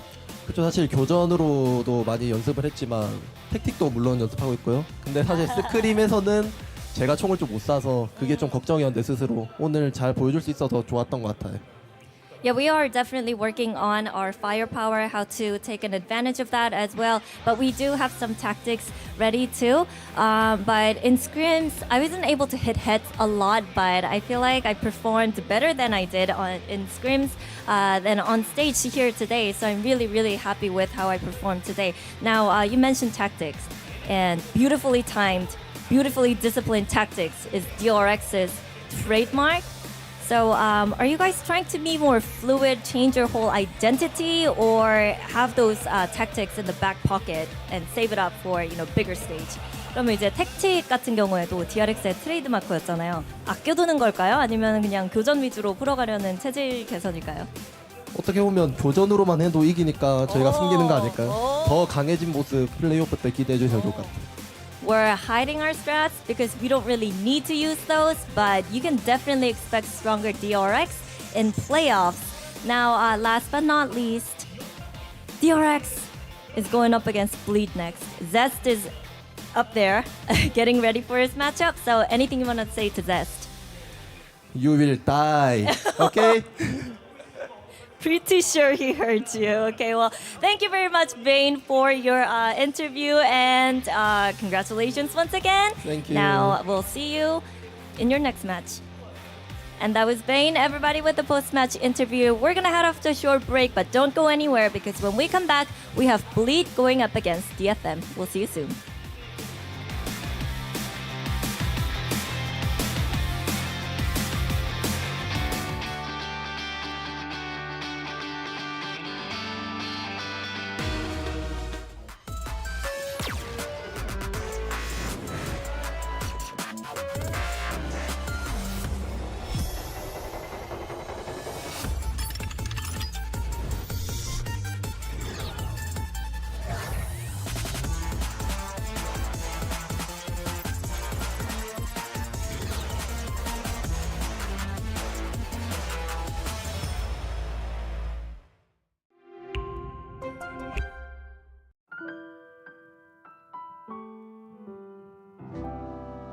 When we are apart, I will remember the summer. Remember when everything was bright and new.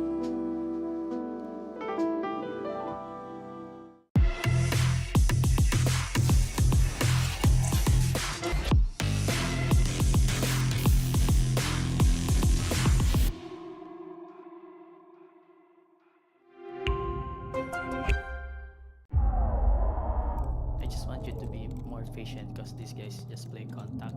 So Okay, Team Secret, we need you guys on the stage now. Come on, let's go. Let's go. let's go. Let's go, let's go.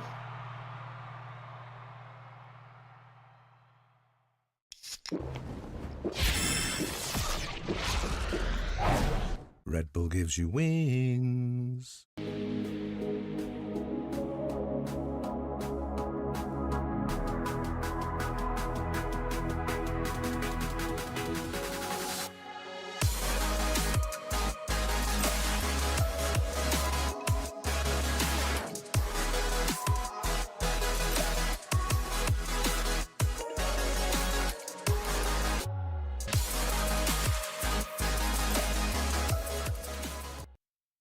立ち日グループ100周年。私たちは愛する立川にかつてないワクワクや感動に出会う場所を作ってきました。そして今大きな夢の実現に挑戦しています。立川と世界を文化、芸術、スポーツでつなぐ。私たちが愛する立川を世界に愛される都市に。立川と世界をつなぐ立ち日グループ。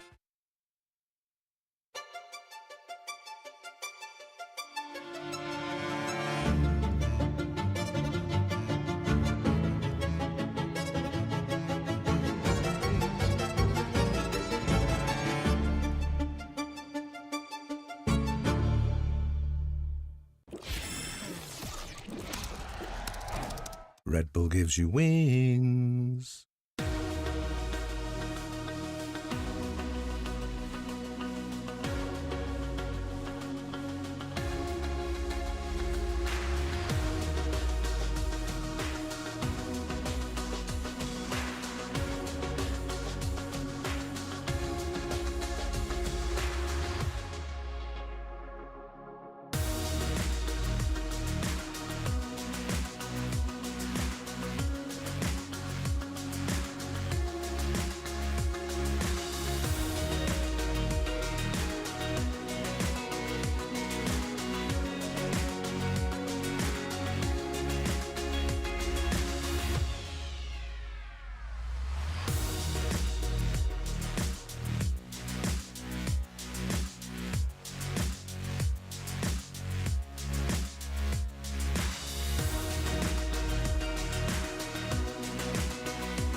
Welcome back, everybody, to VCT Pacific Stage 1. We are about to head into our second series of the day, Bleed versus DFM.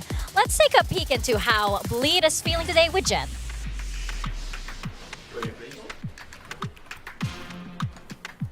Hello. Hello, Scary. Now, let's see your victory dance to hype us up for the Bleed versus DFM match, okay? Okay.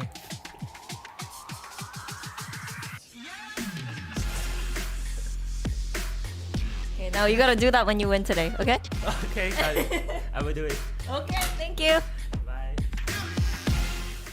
Okay, so we have something to look forward to, another additional thing to look forward to if Bleed wins.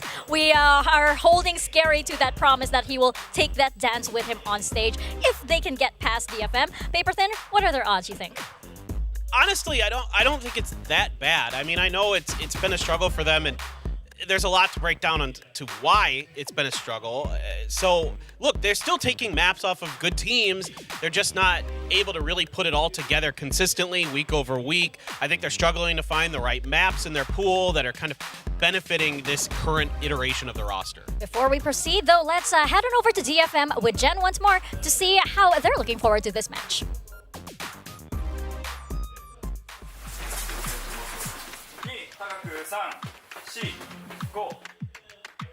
Question. Yay raise, May raise. 3, 2, 1. May raise. Now May, not afraid of El Diablo? He's not El Diablo. He's Angel. He's Angel.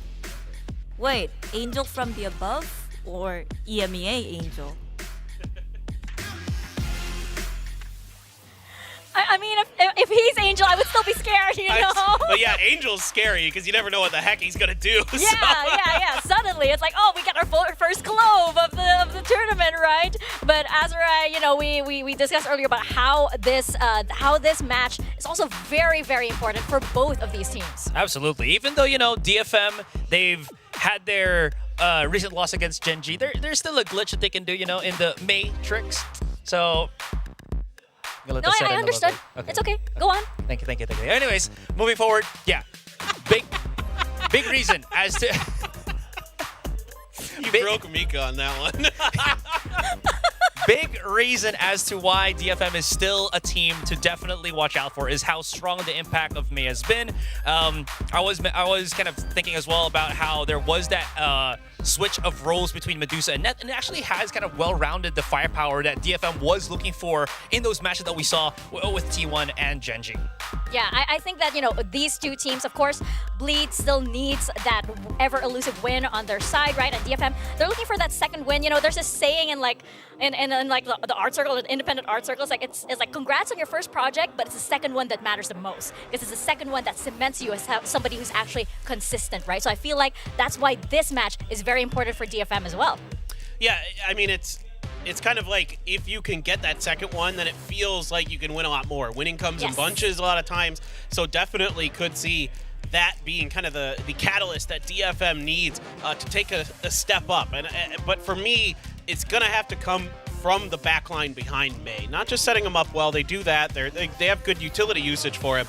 Obviously, he's cracked as heck with his mechanics, but I need to see players like Neth, like Medusa, like Sesu really stepping up because their scorelines aren't that bad, but they're not that good either. And that concerns me if May has an off day, if May just isn't in that form that he has been for the last couple of weeks, that it may kind of fall apart for DFM and they might suffer a loss against Bleed. Yeah, absolutely. And it just shows how much reliance they have, you know, on this kind of star power that May brings to DFM, to this Japanese roster. And that's, again, what they're trying to step away from. Sure, they'll be happy if May can, you know, create these amazing plays, but if they can bank a lot more on that, you know, on that clutch power, the clutch prowess that we've seen from Cess, the extra bit of flirt that we've seen from Nat, that will really, again, help out the case right now for DFM when they're so starved for this next win, supposedly. May I absolutely love as well the confidence that DFM win has given May, right? Suddenly he feels like he's invincible, and you gotta have that confidence, especially when you're going up against a player like Ye, who has already made a name for himself, right? Here in Pacific, of course, it's new ground for him as well. He's adjusting as well, but it's still a matchup that is definitely like, there is a clear underdog here. May is definitely wants to prove himself here against somebody who's competed all over the globe. Yeah, and that's crazy to think that maybe May is actually the better duelist in this match. Like, coming into this year, you would think, oh, this is going to be a tough task for May. Now you're completely flipping that script. You're thinking, now you're like 50-50. Yeah, this is going to be hard for Ye, because Ye seems a little bit off balance. He seems like he's not quite as comfortable, not quite as confident as he would like to be. And I get it. It's a tough situation that Bleed is in right now for, again, a bunch of different reasons. But he needs to kind of figure himself out, start trying to get like that ace we saw in Ascent last week, see if he can start getting more plays like that underneath his book, cut the legs of DFM out underneath them and outduel May. Yeah, and again, this is such a big one because, I mean, it showed there in the graphic that they have like 3 matches remaining. And remember, if Bleed loses this, the next matchup for them is Gen.G and DRX. So that's huge. That's an oof. Yeah, that is a massive one indeed. It's just gonna get harder and much more difficult at this point for Bleed. So this is their best shot. This is their best chance, right, going into this. And for DFM, this also is a massive, massive opportunity for them to really show that they are this team that can take the wins. So right now, let's jump into our map picks to see what these teams have got. Second match, a coin toss will be conducted to determine the higher seed. DFM is heads and Bleed is tails. We have our coaches here and we have our IGLs at the ready. What are you thinking, Paper Thin? I think I'm expecting maybe Ascent and split bans as well, because Bleed have been banning that out. And for DFM, I think they're going to stay away from buying. Yeah, I think we know what DFM is going to ban, but Bleed's been changing it up a little bit, so maybe they aren't feeling comfortable on certain maps with this new lineup with players. And yeah, so Icebox this time, a map that they've been struggling on, to be frank. Yeah, the standard ban. Yeah, Bleed's pretty good on Lotus. That and Ascender, their 2 best maps. So not bad, not a bad choice at all. I mean, Bleed have been one of those teams where I feel like they've also had like some out of nowhere hooks on their map ban. So I was kind of thinking maybe even a Sunset. They had a pretty good match against Zeta Division there. We were talking about how, hey, Zeta Division didn't have the best depth Phoenix on that particular map against Bleed. Bredlo was really coming out of nowhere to get a couple of good kills. So that was also, I think, something in contention. But Lotus definitely puts a lot of emphasis here where we saw May just manhandle Gen.G that, what was it, like 30 kills, 20 kills above Texture? Even though, sure, they lost, but he was firing on all cylinders on Lotus. Sure, and he's probably riding on that confidence as well, right? He's probably thinking like, okay, I know this map, I know the moves here, but that's something also, it's a card that DFM have then shown and that Bleed are gonna know how to deal with. For Bleed, big question for me is like, how have they solidified themselves? Have they finally come together? We know that the pieces work. We know the pieces are good. It's a matter of how that jigsaw puzzle comes together. Yeah, and I think that's why DFM chose Split over Sunset here. They're pretty good on Sunset as well as DFM. We saw it against T1, but this time around, it probably is like, all right, look, Bleed hasn't a chance to play Split on the stage since kickoff. So with this new roster, we might be able to kind of catch them at a point where they're not quite prepared. They might have been expecting Sunset. I get what they're doing there for sure. So yeah, DFM has to be feeling confident after that Gen.G match. Like, they played that map pretty darn well, and they probably feel like we could have done a lot better on our defensive half. We could have really shut Gen.G down had we done XYZ a little bit better. Now let's see if they can actually put it into use. Yeah, and I feel like, DFM right now, they are, they are riding on a high. Even against a Gen.G, it felt like they did a lot better than, a lot of people were expecting them to. I mean, a lot on the panel as well, Azurai. Yeah, absolutely. I guess one of the things that maybe I add as a critique here for DFM is it felt like there's one particular player that seems to kind of struggle to follow the flow of the team. We're talking about how DFM's very strong when they go for those aggressive 5-man pushes. It felt like Medusa was the one that was kind of lagging behind ever so slightly. When they're gonna go for that contact, it feels like he's the first one getting picked off, even though May was the one that's getting into the site faster than he was. So these kind of things would definitely hurt DFM if they can't address it right now in their match against Bleed. That is a good point. And Medusa is also one of those players that I'm eager to see the next level of, right? We do see some, shades of brilliance from him, but sometimes it comes maybe like at the right time, maybe at the wrong time. We need a little bit more of that consistency. Final question for you guys, because as we're entering week 3 here, this match is like one of the probably the most high stakes match that we have, especially for these two teams that are somewhere teetering towards the bottom of our our wonderful tier list that we saw earlier there. How do you think these teams perform under pressure? I mean, I think that DFM probably has a very slight edge here just because May's tremendously confident. If your duelist is popping off, that's generally going to lead to some level of success. Even if you're not maybe taking maps, you're making them really, really close and keeping your opponents off balance and stuff like that. So, and I think Bleed, again, you've got to focus on the communication and that kind of stuff. Like, that's your only issue.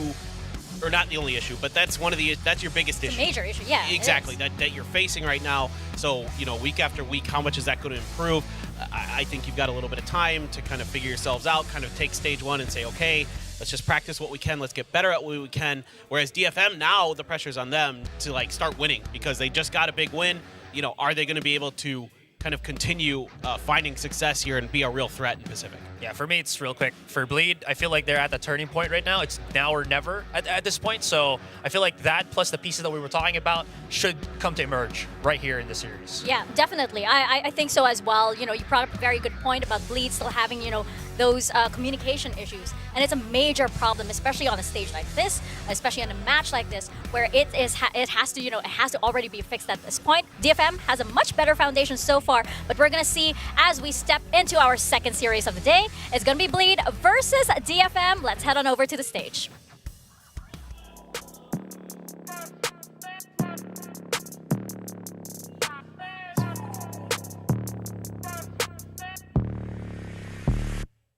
Nation focus me. That's why they call me undisputed.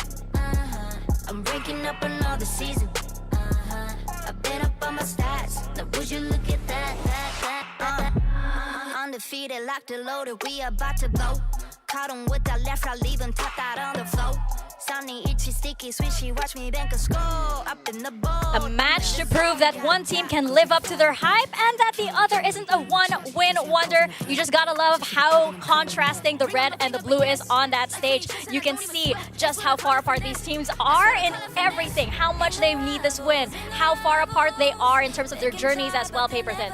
No doubt. I mean, it is really interesting. I think there's a lot of hype with Bleed coming into this season, so certainly expectations came crashing down to earth, and this could be a bounce-back match. Again, they can win. We've seen them take maps. It's just a matter of getting it all together, with these new players, with the new communication systems, with the different language barriers. For DFM, it's like continuing to build on some of the good things that you're starting to show. You're starting to show good protocols, good defaults. Now let's start to build on top of that and get the rest of the players behind May firing as well. You just gotta love how these DFM players are smiling. They came together and they kind of have this sort of nervous energy that is so positive. They're like, we did this before, we can do it again. On the side of Bleed, though, you kind of feel this stern kind of we need to prove ourselves because as we mentioned, the pieces in Bleed work. They are stellar players here. We just have to know how they fit together. And can they do that under this amount of pressure?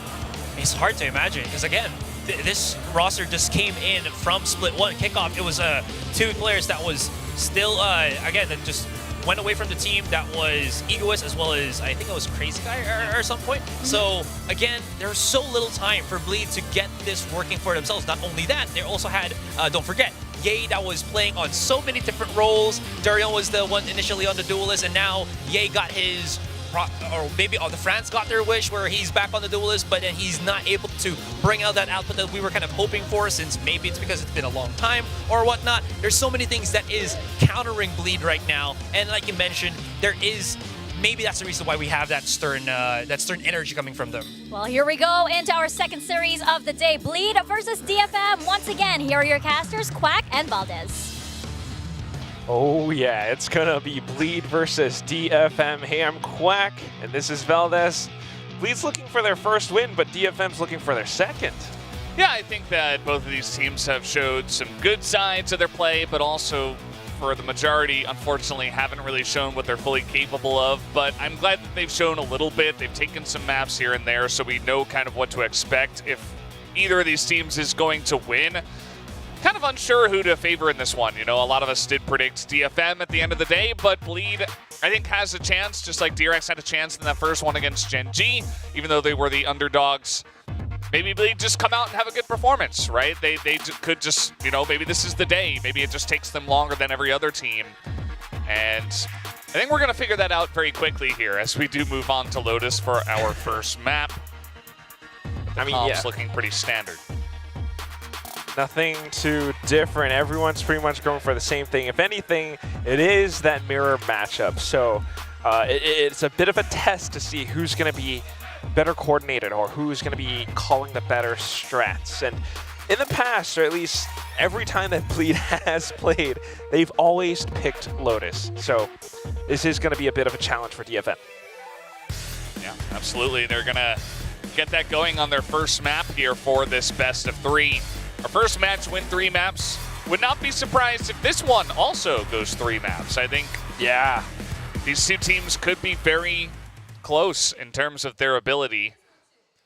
It just comes down to, as I said before, the form on the day, you know, who's going to perform to the higher level. We saw last time Bleed came out, Zess and the A really put up some big numbers. Hoping to see them have a similar performance. Same could be said of May on the other side of DFM, who certainly takes that duelist role into his own hands and tries to solo carry the team. Obviously enabled by his teammates, but definitely the guy who pops off more often than anyone else. It's definitely the guy that we want to pop off as well, but as we start things off, another thing that we have seen in the past weeks is, I guess, slight differences in how some of these teams operate, and a lot more teamwork coming from teams like, you know, Team Secret or RQ, whereas Bleed, sometimes you don't feel it as often. Lotus, if anything, is the map where they would be able to show that to us. And they have to do it right now. No better opponent to defeat than DFM. No better opponent for DFM to beat than Bleed either. We start things off very safe. Not a lot of contact, not a lot of information from both sides. Yeah, it looks like DFM here playing from the attacker side, trying to see if they can get some contact and get a little bit of damage done. So far they chipped away at Retla, but that was about it. Haven't committed to any of the sites at the moment. Big stack here from Bleed on the C site, actually, trying to get ahead of if a push was going to come in, but DFM are waiting until pretty much the last second to go for an actual push, which is pretty split at this point, but the spike is heading towards C. Okay.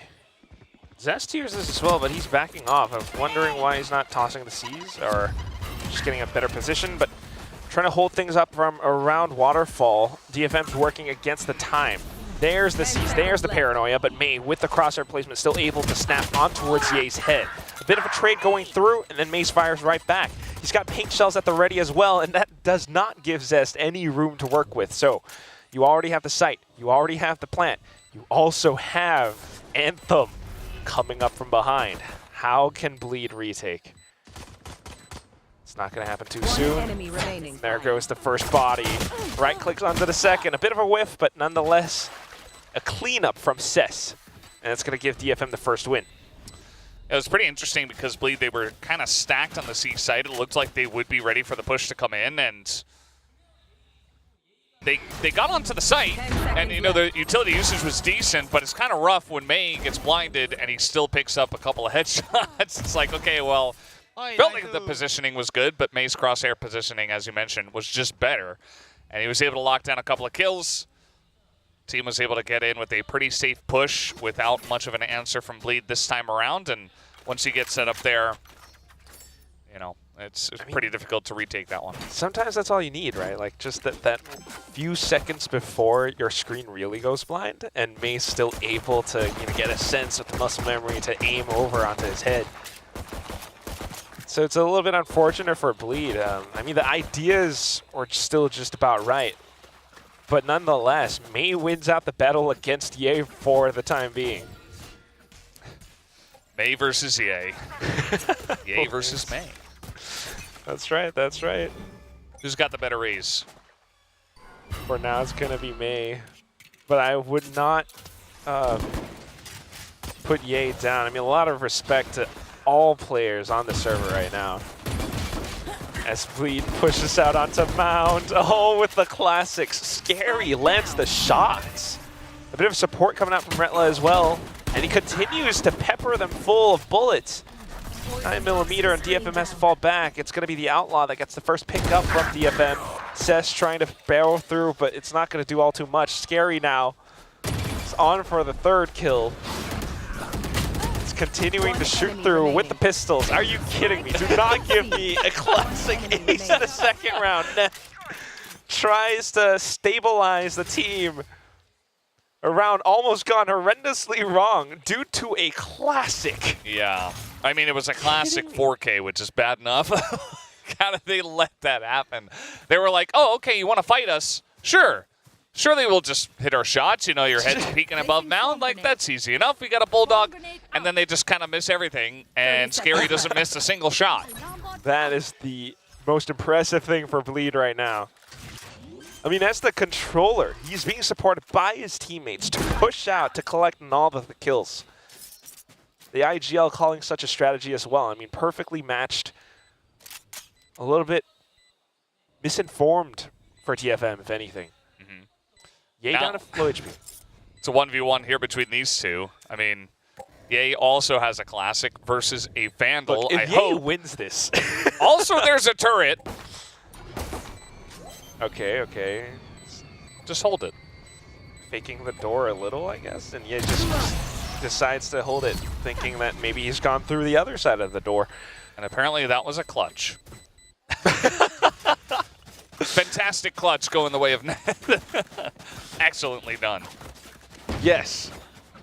He's out by 4 kills now. Well, Scary has 4 kills of his own. Okay, I really got to see this because it was not much utility. You got the pink shells, I guess, coming out from Ye. But Scary, just perfect, pristine crosshair placement. Nothing too far up or down on the Y-axis. And he's just able to smoothly go from head to head. Timing of the rhythm and how he controls the recoil of the classic as well at that range. Because of that, you don't have that many guns on DFM's side. Light shields, if any. Anthem on just Sheriff. Yeah, Very they have potentially like around Bleed. 2 Vandals. Ooh. Bit of damage already done to May, who, with the Vandal himself, is trying to get his team out ahead, but takes an aggressive angle and takes some damage. Right.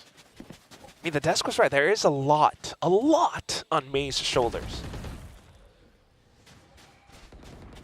He's often the one trying to look for those opening tools. Rotations made across fourth, but the spike's still hovering around A. Going up. Toxin screen down. Trying to pull the rotations. If they're able to take down Ye as well as Scary right now, that would give them the A site. That's what DFM's looking for. May tries to blast back in. Manages to do so, but at what cost? Oh boy, Scary. Yeah, he was pretty close to getting his head taken off, but May essentially already is. Down he will go. Scary takes him down, gets the contact, sees the pressure, calls his team over. Just doubles back, easy contact, continues to collect. Quadruple kill, and pretty much DFM's dreams of winning this round dashed and down in the dirt. Toxins going up.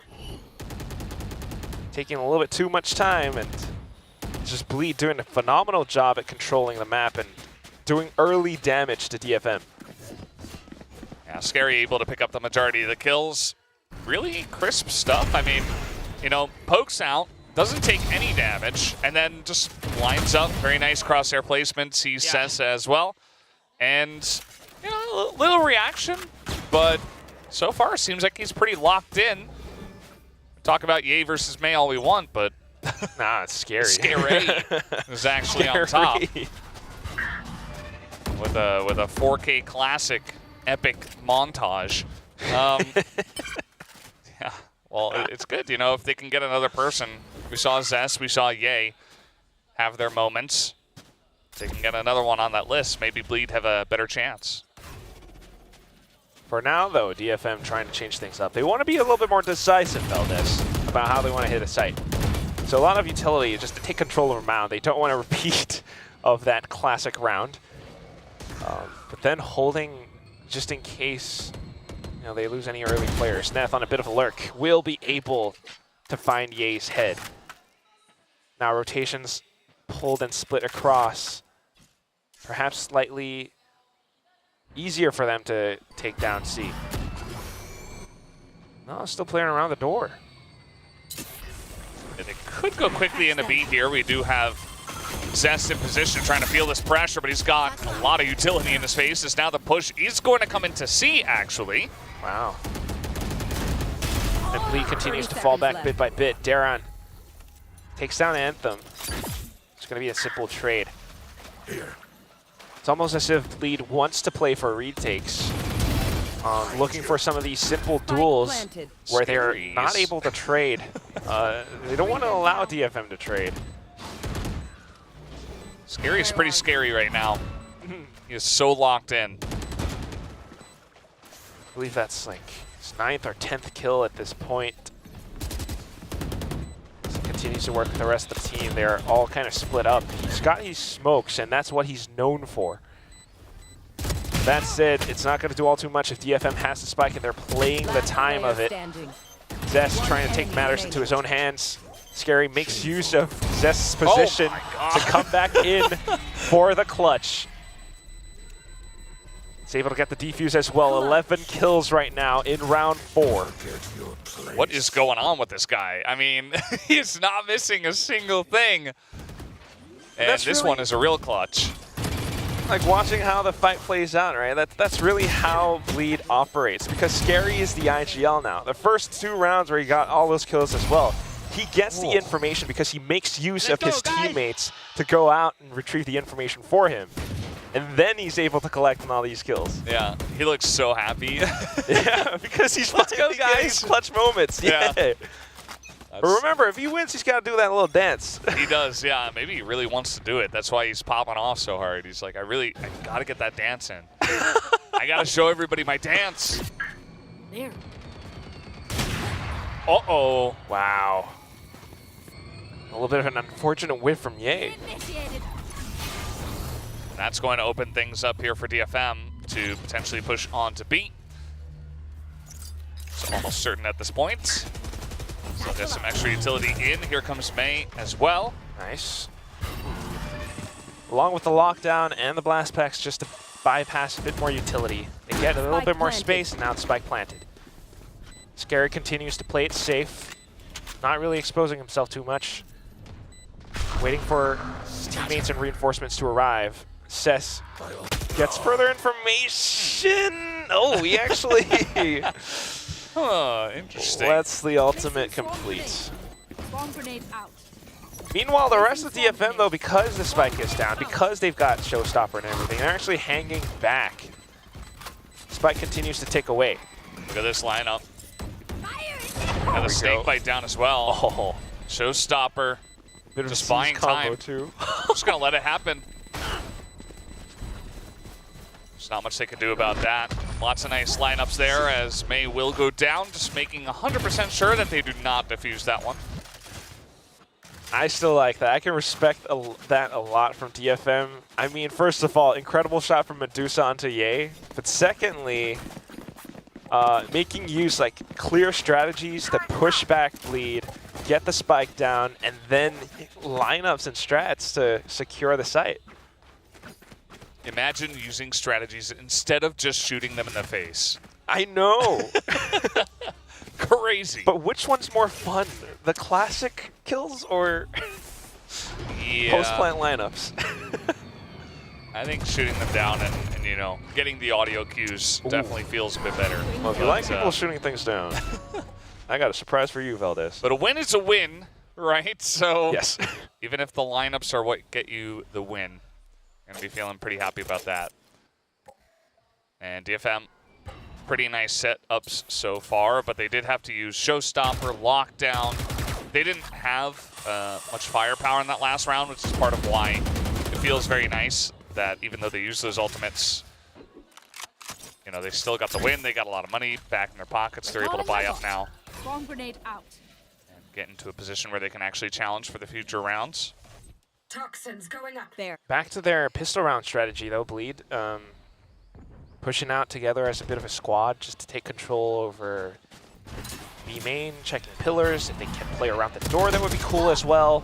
But unfortunately, a bit of contact being received. Darian Colden alone just gets the information, but also a bullet to the face. Viper's Pit now available for DFM, and that blocks off Waterfall. It's just so much crucial space being denied. I mean, you can spam all you want, but it's going to be difficult to even get that lineup. He's trying his best. The on-the-round calling from DFM, from Anthem, so far has been great. I mean, they're holding out defaults, slowly moving across the map, sustaining minimal damage, and once they get the sensing for Bleed's setup on the site, that's when they go in, and Darren's none the wiser. Yeah. Darren goes down. Bleed are just going to save after this one. Viper's Pit committed to. So they used 3 ults to win the last couple of rounds, but I'd say 100% worth based on the current state of the game. Unfortunately, they're not really able to punish Bleed on the backside of it, but that's just fine. I love how we can like kind of hear the audience clapping a little bit off of the win. Yeah. As soon as like DFM fans. But because it's not like super loud roaring applause, it makes me think like it's like tiny golf claps. Like, oh yes, Yeah. fantastic. I mean, especially after a round like the last couple where it's like, oh, we had this very strategic, very nice entry onto the site, and then nothing happened for a minute. Very fanciful. Yeah, it's kind of, you know, the chess match rather than the boxing match. Where are you? Bit of spam. Gonna do a nice amount of damage already. You've seen May and Sessa already taken a bunch. Somebody get Achilles on the line. So Odin's getting too much value. I do admire it though, what Bleed is trying to do. And I admire how DFM is trying to call their way around this map as well. But if you pay attention, Ye has pushed out to Mound. Great positioning to be able to pick up on a single kill if he's able to find it. Question is, will DFM anticipate it? Foot's been spotted, Prowler's been used, and he unfortunately has to double back. It's a great read from the side of DFM to clear out Mound like that, because he had pretty much a free lineup if he was not rooted out there. Scary, back on the board. Pretty decent awareness from Anthem, but scary as well, just to stay tucked behind a little corner to fire off safe shots against his opponents. Now Zest controlling trees still. Definitely not a place that DFM wants to explore. So head into B instead. May trying to seize the space, but unfortunately he doesn't have the pacing or the timing. So Darren will be able to shut him down. Neth is the only one left on a bit of a lurk, and the entirety of Bleed's squad working against him. 10 seconds left. Well, swings that again, tries to take another, but kind of just tries to stand his ground, get some value. He's not going to just run away from that one. That entry on a B felt a little bit lackluster, you know, some low health bars already, and they didn't quite root everybody out before they actually went for the plant. Also, the fact that they lost a couple of members before going for it just made it feel a little bit desperate. So Bleed back on the scoreboard at least, keeping things close. Pick up their 3rd round win. Neither team really seeing a need to invest timeouts just yet, seeing as how it's pretty evenly matched for now. The IGL's needing to do all the work here, trying to secure a strong lead. So A doesn't quite work because the Odin was there. Now we're headed towards C, but guess what? Ye is here with an operator still. Flicks the shot on towards May. I guess we have our answer for now as he pulls out the showstopper. DFM no longer able to break through this door set up around C site. Instead, they're going to go through the rotating door in towards B, potentially holding up around pillars. Scary playing it safe for a round. A main, excuse me. Unfortunately receives contact against Anthem. Ye will continue to explore and sound off his operator, and that puts us down to a 2-on-4. Yeah, Ye has just been, he's been desperate to get value out of this, and finally in this round, it's very apparent that he's getting quite a lot of value out of the operator. Already 3 kills, 1 with the showstopper as well. Medusa gonna pick up another kill for himself. Certainly making things interesting here. Bleed still in control, but now Anthem gonna take out Redline. Medusa, another one. And it's all up to Darion now. All of a sudden, somehow DFM find a way to get this plant down. They're just split up all across the map, and divided they fell. DFM worked together with this little buddy system where Medusa struck from behind, and now they've gotten the sight. Darren's got his work cut out for him. Turret and Nanoswarm available, but he goes further in just to explore first. Catches Anthemoth timing. Slightly more doable, but will Medusa get the drop on him? He hops off at the halfway mark, but Medusa just a little second faster. Hence DFM up by 2 rounds now. Yeah, nice try by Darion, but that was not a round I think that Bleach should have lost. I mean, they got 4-2. So many initial picks that go the way of Ye, and then it's just a couple of members that are trying to opportunistically peek. They get caught off one by one, and eventually it goes into a 2v1 scenario in favor of DFM after they get 3 picks essentially for free. Fortunately lost, and it makes you wonder if it still is some of these like communication or language barriers. But whatever the case is, it's unfortunate and it's tough. Each and every single one of these players definitely have the individual capabilities to pop off, just like what we saw from Ye. But, you know, sometimes LS, you get dealt the cards that you have. You have no choice but to play them, however, the best way that you can. Cover going out. So back to it, trying to control A Rubble. Smoke set up, and then they fall back. Yeah, DFM certainly not scared to take their time. Maybe getting the read that Bleed is just going for these very risky peaks alone oftentimes, and maybe trying to get value out of that. Paranoia through. Advantages duels as he peeks out again, trying to hang back around the corners. And that's just incredible one-on-ones. DFM not quite having the confidence to take it on against him. Cover going 30 seconds left. 3 members gone now. We're back in another 2-on-4 situation where a single player is taking out 3 players. DFM's comfort zone. 2v4. Shouldn't be, but well, let's see how Bleed, you know, they kind of lost from the scenario last time somehow, but 10 seconds left. well, yeah, there's only 10 seconds left, so they're just going to wait.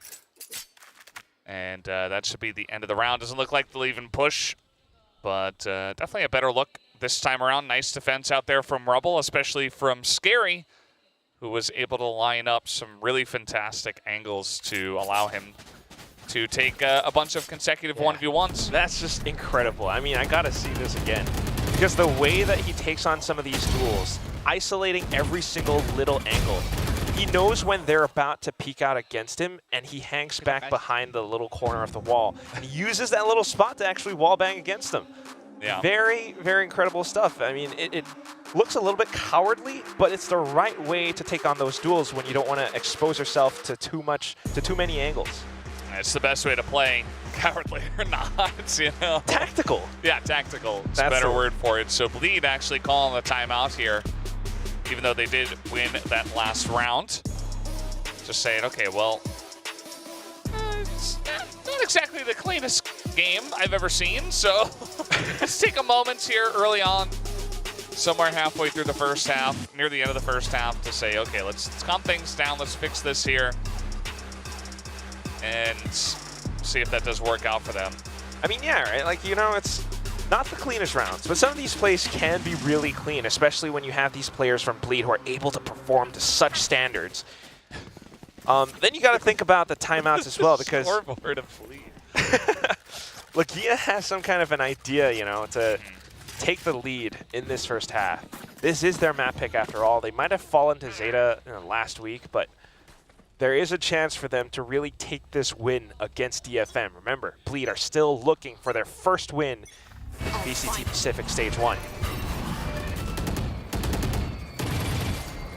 A couple of shots fired through. Still kind of controlling around it. Scary looking for an angle as he plays around the door. Very smart. There. Just gonna ping it. It's funny too because we talked about Ye versus Mei in terms of the Raze battle. Both of these guys are on the bottom of their respective scoreboards. Ye trying to come out here, trying to challenge from behind the smoke, see if he can pick anyone off. He will not be able to just yet. Very controlled plays. Spike down. That's it now. DFM having the coordination and teamwork to take multiple duels along a single player. Take down Zest and Scary. Getting the spike down now. Trying to catch the time against Ye, but Ye's just a little bit sharper. Reloads and waits for teammates to arrive. Darren does have the lockdown if he's able to arrive from behind. Medusa, though, does he have the awareness to check around his back? Alarm bot goes off, and that should give him all the signals he needs. Gets the duel on towards Darien. Retla trying to fire off and trying to hold Neth back. Neth continues to push out front by himself. Now Medusa joins Neth, and they together walk in towards the Viper's pit, where Retla will be able to spin around and spray them downtown. Back up 5-5. Bleed managed to secure the round. Yeah, nicely done by Retla there at the end just to get that get that pit up and hold on for dear life. Again, not the cleanest gameplay I've ever seen, but a win's a win. Yeah, nice angle here, you know.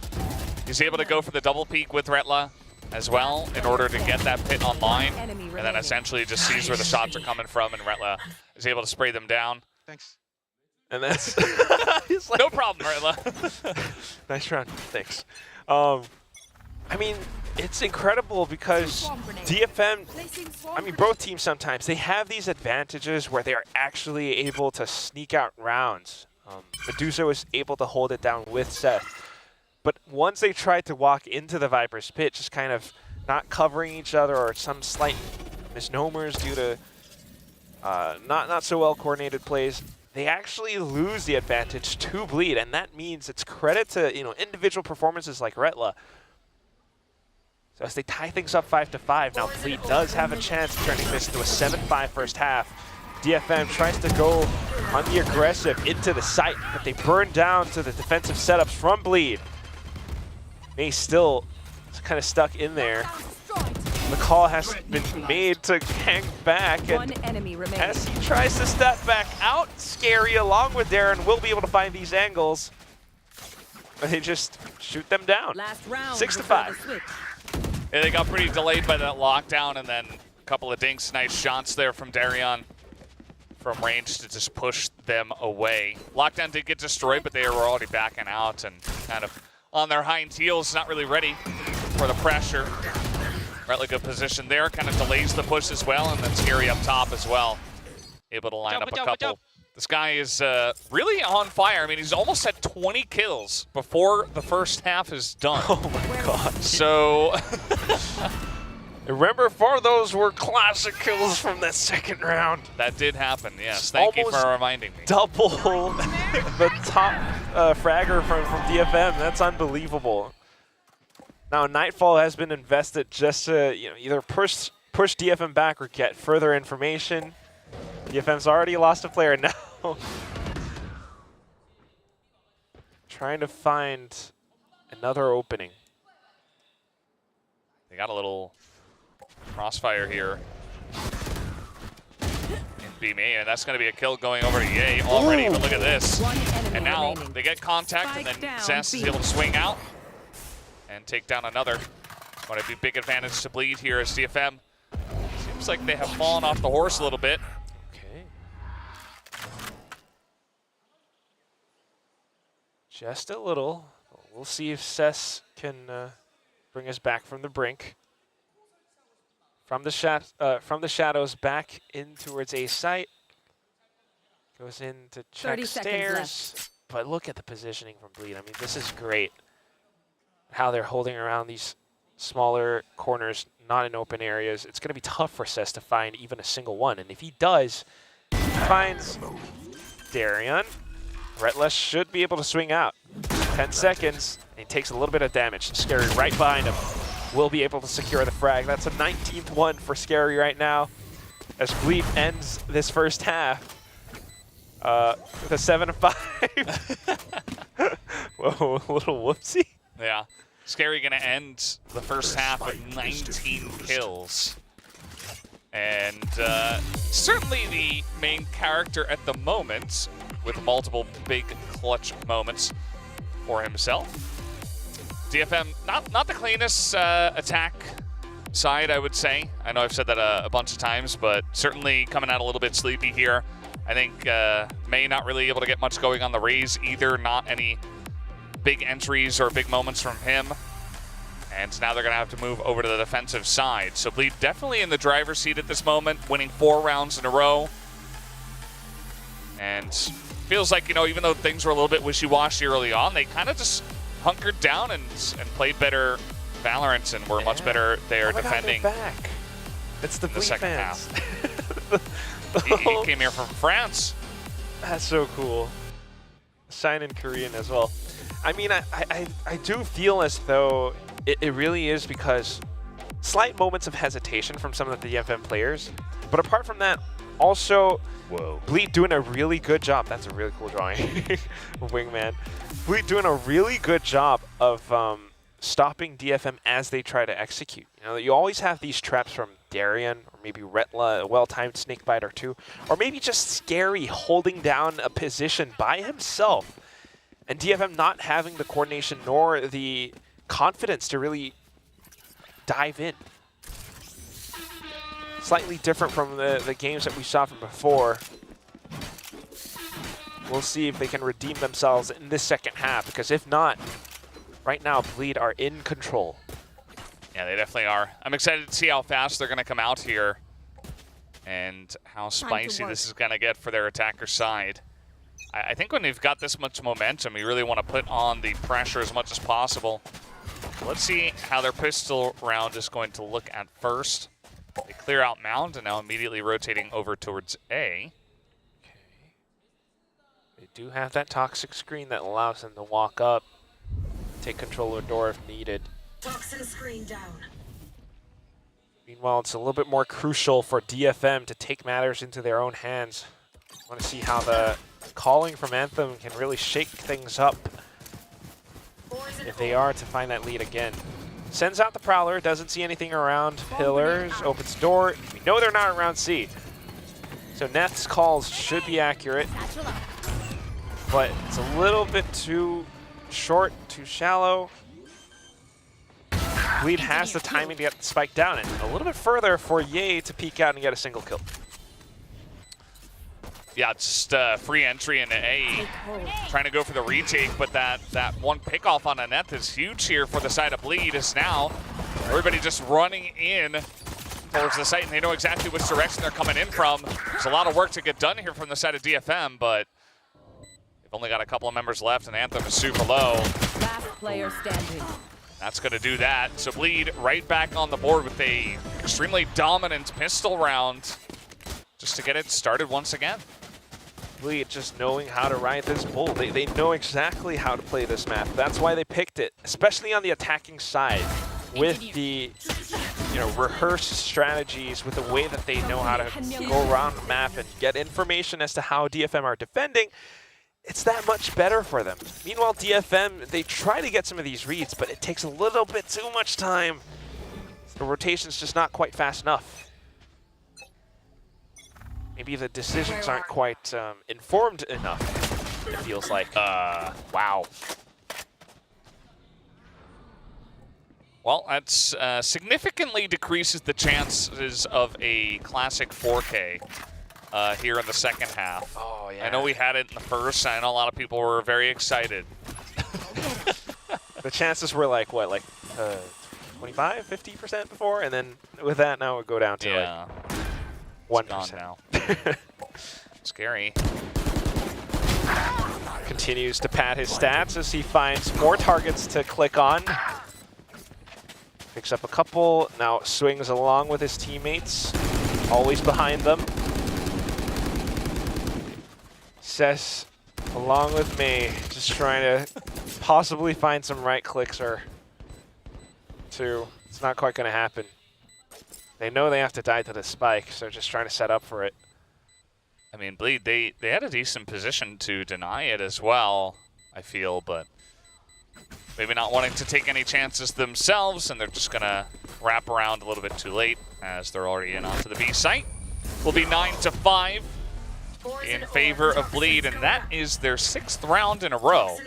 And I have to say, I mean, a lot of the last bunch of rounds as well, there has not been much of a fight in the side at DFM. Obviously, this round you weren't going to be able to do much, especially with some free kills going more in favor of Scary, who can hardly believe it himself that he's up to 21. I mean, he is up by 21. That is incredibly impressive. You have to admire how every single one of his movements is so tactical. Even when he got that first kill, he had a one-way smoke that gives him a bit of an advantage, even if his opponent peeks out against him. There's always these tiny little tactical advantages that he gets that enable him to make such calls, to find such kills. And with Bleed up 9-5. With the full buys now from DFM, hopefully they have a little bit more confidence to get some information and get some reads against Bleed. See some trickery there. DA, you know, sneaking past the Viper wall, trying to open the door and see if they could pick off the guy at Mound, but Sass was able to feel the pressure back away and survive. So it doesn't get picked off. That could have easily sparked a full-on rush from Bleed into the C site, but not going to be the case. Prowler to check pillars as well. They've rotated onto C. They don't see anything. The Hot was invested too. So they should be rotating fast enough onto A. They're making the moves now. Neth tries to spray them down as they take control over tree. Main on the site. 30 seconds left, and Bleed needs to get the spike down. Great way to kick things off. Spots out the first, and Ye has been eliminated. The rest of Bleed now. Nobody wants to push out a tree because of that smoke. 10 seconds left. Now they make their move in. 6 seconds, and the spike starts to go down, but Anthem is here, and he's ready to wreak havoc. 3 kills, and then the final one coming out from Cess. DFM getting the good reads because of the information gathered from B, from C, and Bleed taking a little bit too much time. And this round also comes down to how well-timed that dark cover from Cess was.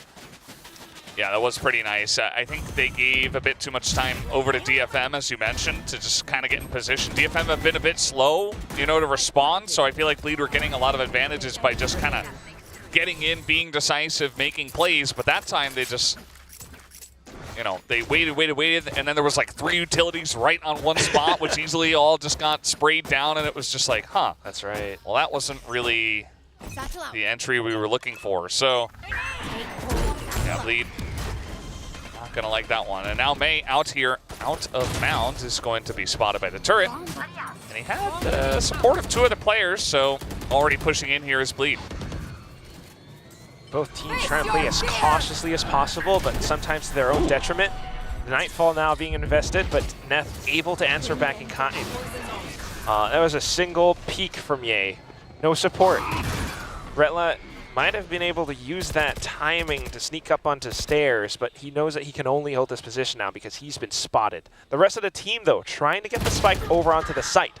A sudden peek out along with teammates now from DFM, and it's too many targets for Retla to hold. Yeah, good duck as well from May, just to avoid the line. Medusa up top here, and he is not going to win that one. Scary. Padding the stats even more. Wow! Always good on the one-on-ones. Zest here to back him up as well. Down to low HP, and Cess now is looking for the final target to hit. Spike is not yet planted. He does have his ultimate, though. He's going to make use of it to bring himself all the way across the map.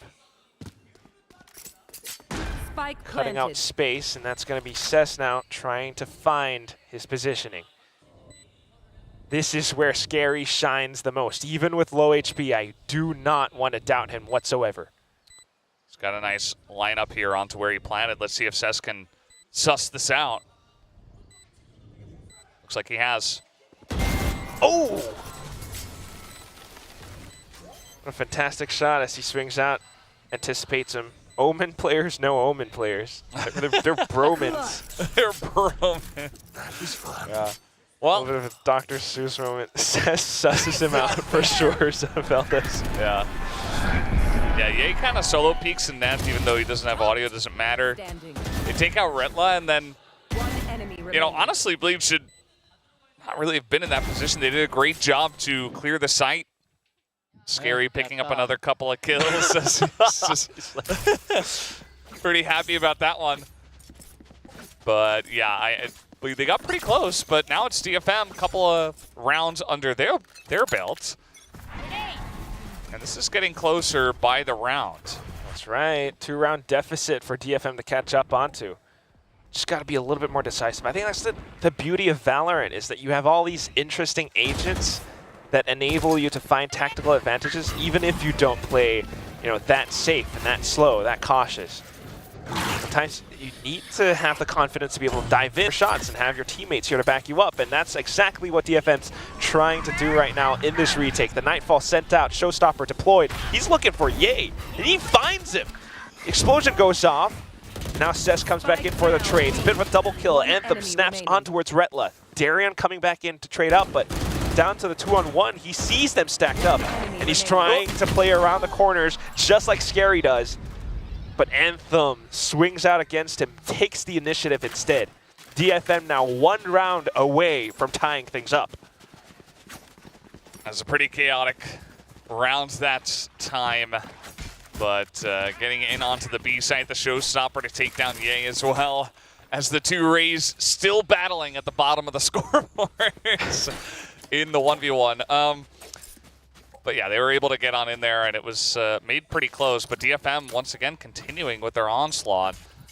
And that was a bit of a buy round last time from Bleed as well. So now they're just going to have to lose even more momentum.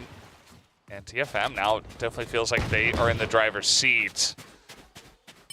So, okay, 1 away from his own Showstopper, hoping to get revenge. Whoa!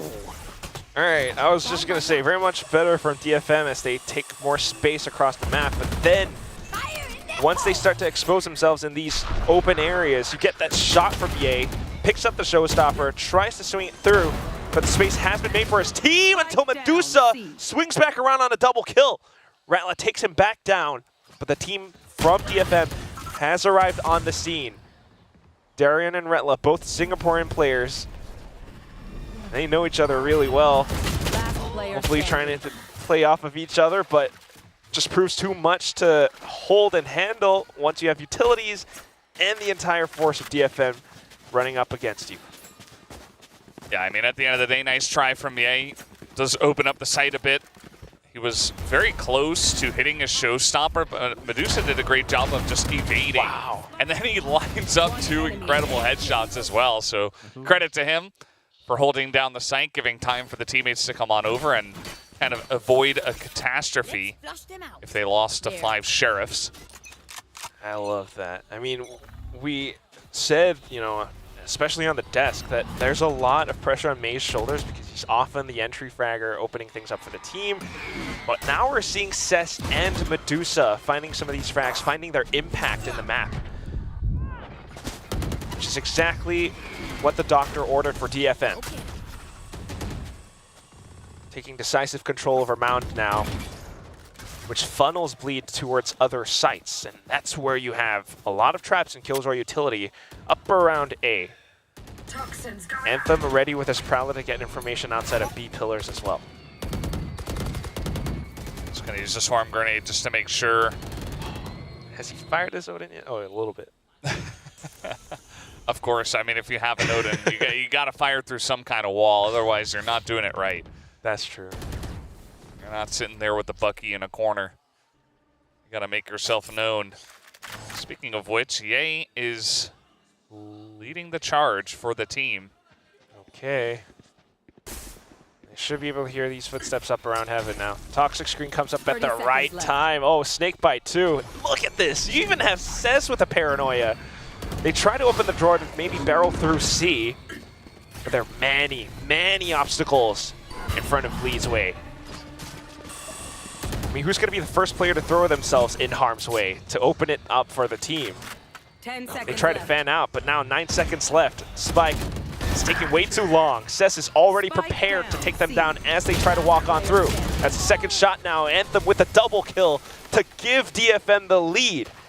They didn't have it at the start of the half, but now in round 19, round 20, timeout. They put themselves on top. Call a timeout after that round, and You they do. need I mean, it. the timer stopped. That was, I mean, they had gotten themselves into a position where, by the way, great play here from Made. Just once again, we saw this actually in the first match as well. Just run through the swarm grenade in this case and get the jump on them without them expecting it. They think they have that closed off, but yeah, I mean, they were in a position where it's like, okay, they're either going B or C, and there's only 15 seconds left. And so everybody on the side of DFM is just waiting on B or C and like throwing a bunch of utility into the choke, and Bleed are like, well, I guess we'll just try to send it to C. And they just get absolutely mowed down, and with nobody covering the flank. That's exactly like... Just felt a bit desperate.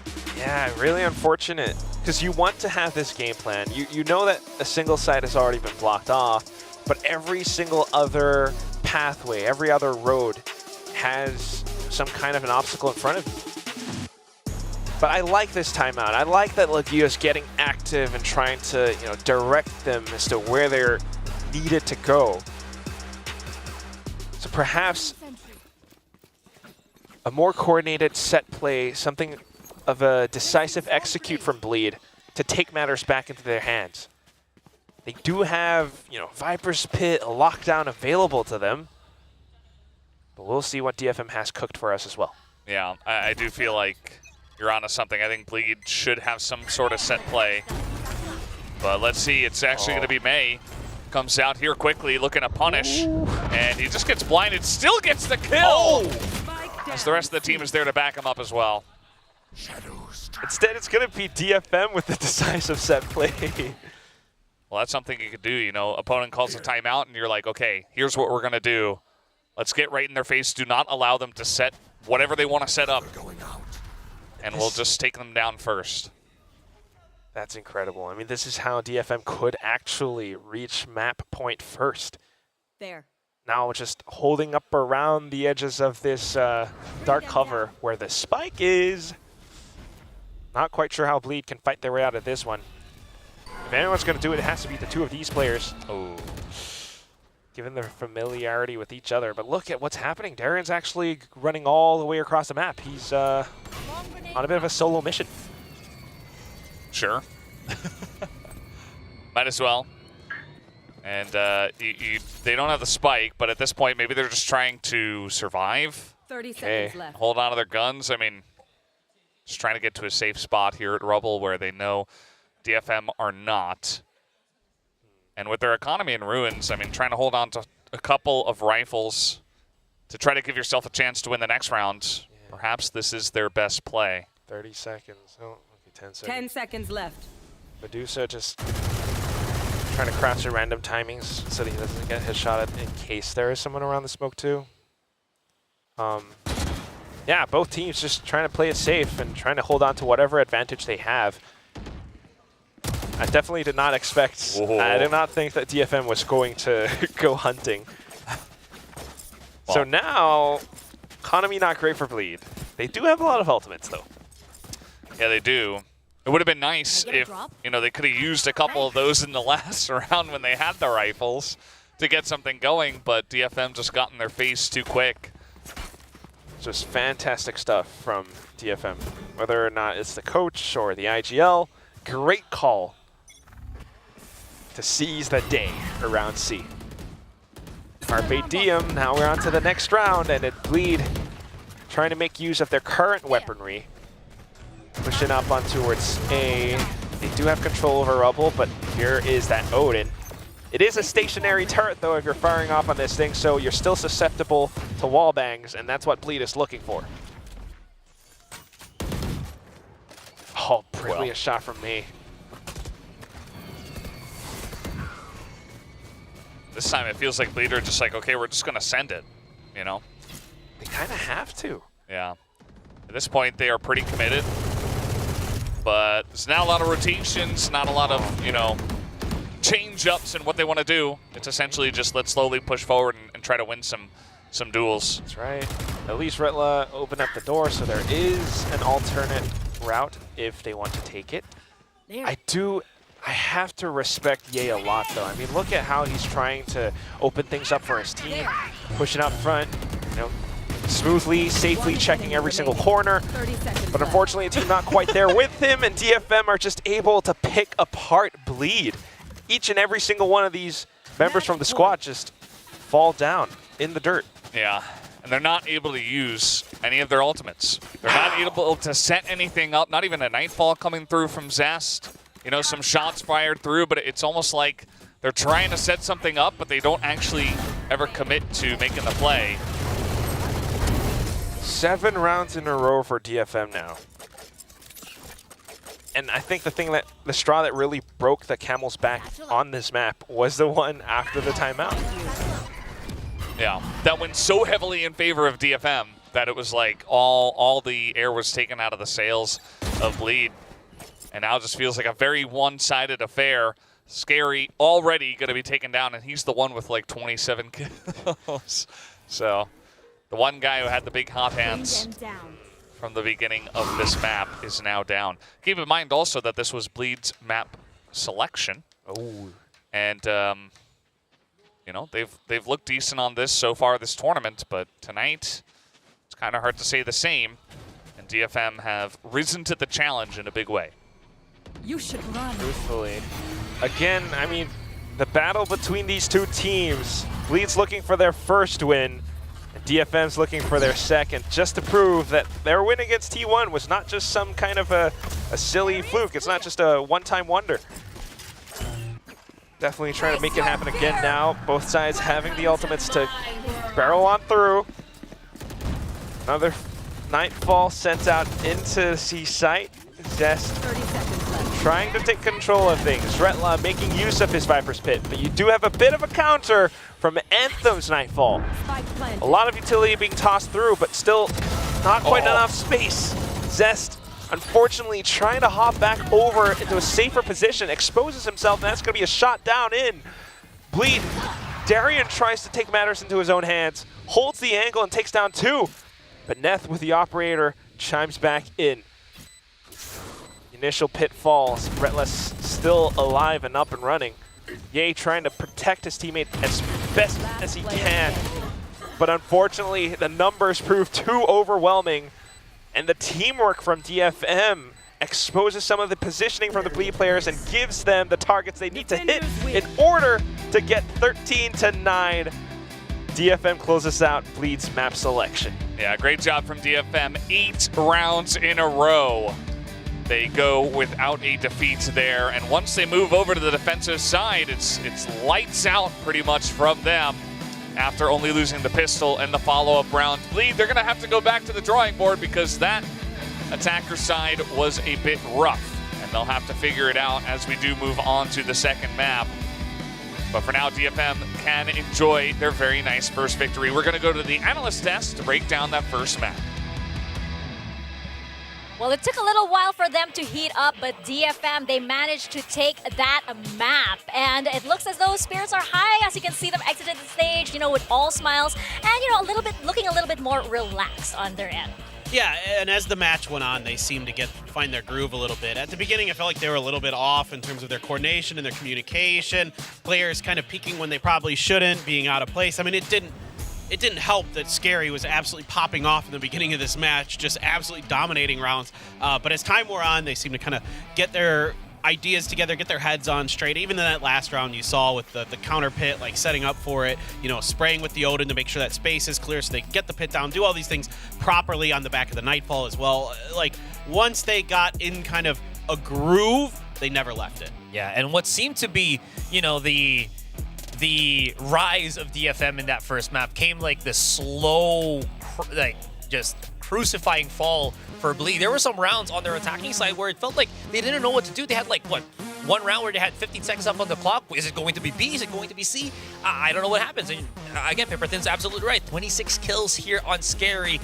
And this is amazing, but in the sense that he's gotten 19 kills in like the first 5 rounds, that means that he only had like only a couple of kills coming into the rest of this entire game. So Bleed definitely came to a near screeching halt in some part of the second half. Yeah, I like that you brought up that awkward round for Bleed, right? Because it feels like that was the point wherein things started to fall apart for them. Suddenly, they weren't as clean. Suddenly, they weren't as confident. Suddenly, they weren't pushing in as much, and there seemed to be some kind of drop in communications as well, which can be very dangerous for a team like Bleed.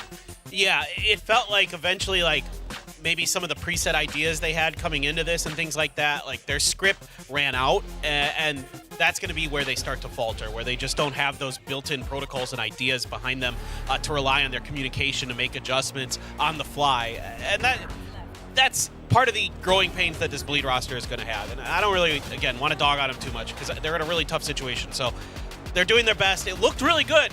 Like when they were kind of in the beginning, when they're in their form, when they're playing good trades, setting up good crossfires, doing all that kind of stuff, it looked pretty clean, and you can see that the potential of all these players on Bleed is very, very, very high.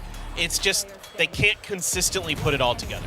Oh yeah, we were talking, backstage, right? On paper, again, this roster is actually incredibly stacked. It's incredibly scary, right? Not just because Scary is there, but again, these are very, very skilled players. It's just the circumstances that they're in where they can't perform to the level that they want to. And you obviously know that they do want to, right? On the side of DFM, though, I felt like they were actually, Bleed was, getting into the rotations a lot faster, a lot better coordinated earlier, in the earlier side of the map, rather, for more so than DFM, right? DFM was playing very passively at some point, and they weren't even on attack at that point. Once the side switched, Bleed was like very, very aggressive. Yeah, and it looked like it was going to work. I think it was 9-5 at one point, right, for Bleed, and then all of a sudden DFM just went on an absolute tear. And that's the unfortunate part of Bleed this year is you can see the glimpses of brilliance. You can see the glimpses of this team really potentially making a splash in Pacific, but so far it eventually just kind of, fails them. They have so much firepower, but they burn too bright, right? Like, and then they just get extinguished.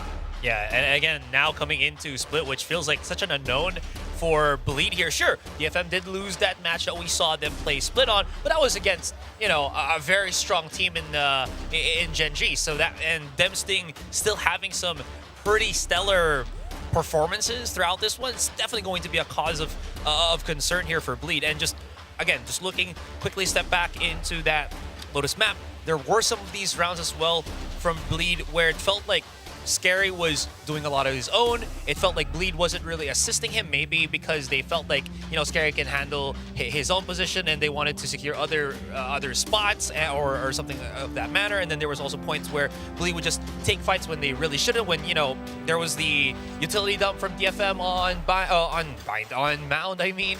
So these kind of like weird decisions for Bleed to take fights where it might not have been, too wise to do so really cost them some very crucial rounds. Sure, but I would say actually the same for DFM. Yes. They were making those mistakes as well, especially when, earlier in the map when Bleed was on a roll, especially when, Scary was looking, really, really scary and really, really on point. I thought that he was probably going to take the whole series by himself at some point. But yeah, I think that for DFM, you're still seeing a lot of mistakes. And if Bleed knows this, they know which buttons to push. Yeah, and I mean, I think part of the problem for DFM, why they had such a slow start, was May was not playing up to his normal potential. Now, he started to kind of get it together towards the end, but when you look at like kind of what DFM's been doing this stage in terms of their like XV number situations, right? Like let's say 2v4s, et cetera, I went through and looked at them in almost every single odd man situation. When they're on the back foot, they don't actually win rounds. Like they literally have like a 0% win rate in like 2v4s, 3v5s, all these crazy situations where if they lose that first player, it's almost round over. They need the numbers advantage. Exactly. Yeah. They need the numbers advantage. They need May to be opening up space for them to have success. And that's something I'm worried about as time goes on with DFM. I think they're okay for this game, but going forward against other teams, I think it is going to be something they need to address. So speaking of which, because we do have our little game that we always play here, which Asarai is very, very excited for, we have a question here. Which player do you think will get more first kills on map 2? Is it going to be Ye or is it going to be Mei? So we have our... I had to do it. Come on. I had to do it. We have our little... what do you call these? Paddles? Paddles? Yeah. Paddles? Paddles? Okay, paddles, okay. We have our paddles here for Bleed or DFM. Obviously, raise up Bleed if you think it's going to be Ye, and raise up DFM if you think it's going to be Mei. I do this with one hand. It's so challenging. How does Victoria do this Just pick so one. gracefully? Yeah, like, we do it like this. All right. I'm not showing you which paddle I'm picking. Okay. All right. 3, 2, 1, go. Oh! Yeah. Oh! Even I okay. can't, go against my instincts on this one. Yeah? Mei was too good on this map against Gen.G. It's hard to imagine, especially with him coming together towards the end of that Lotus. One word. He's meticulous. Good job, Asarai. He's amazing. Good job. You're doing so great. Congratulations. This guy. Congratulations to you. You get another pun in. You know, puns don't move you up on that board, right? I know. You are not competing. You know, just like me, I'm shooting my shot. You know. There you go. Sure. Okay. All right. We'll give that to you. But I also think it's gonna be Mei there because I think that that wasn't a pun. I was really talking to you. Okay.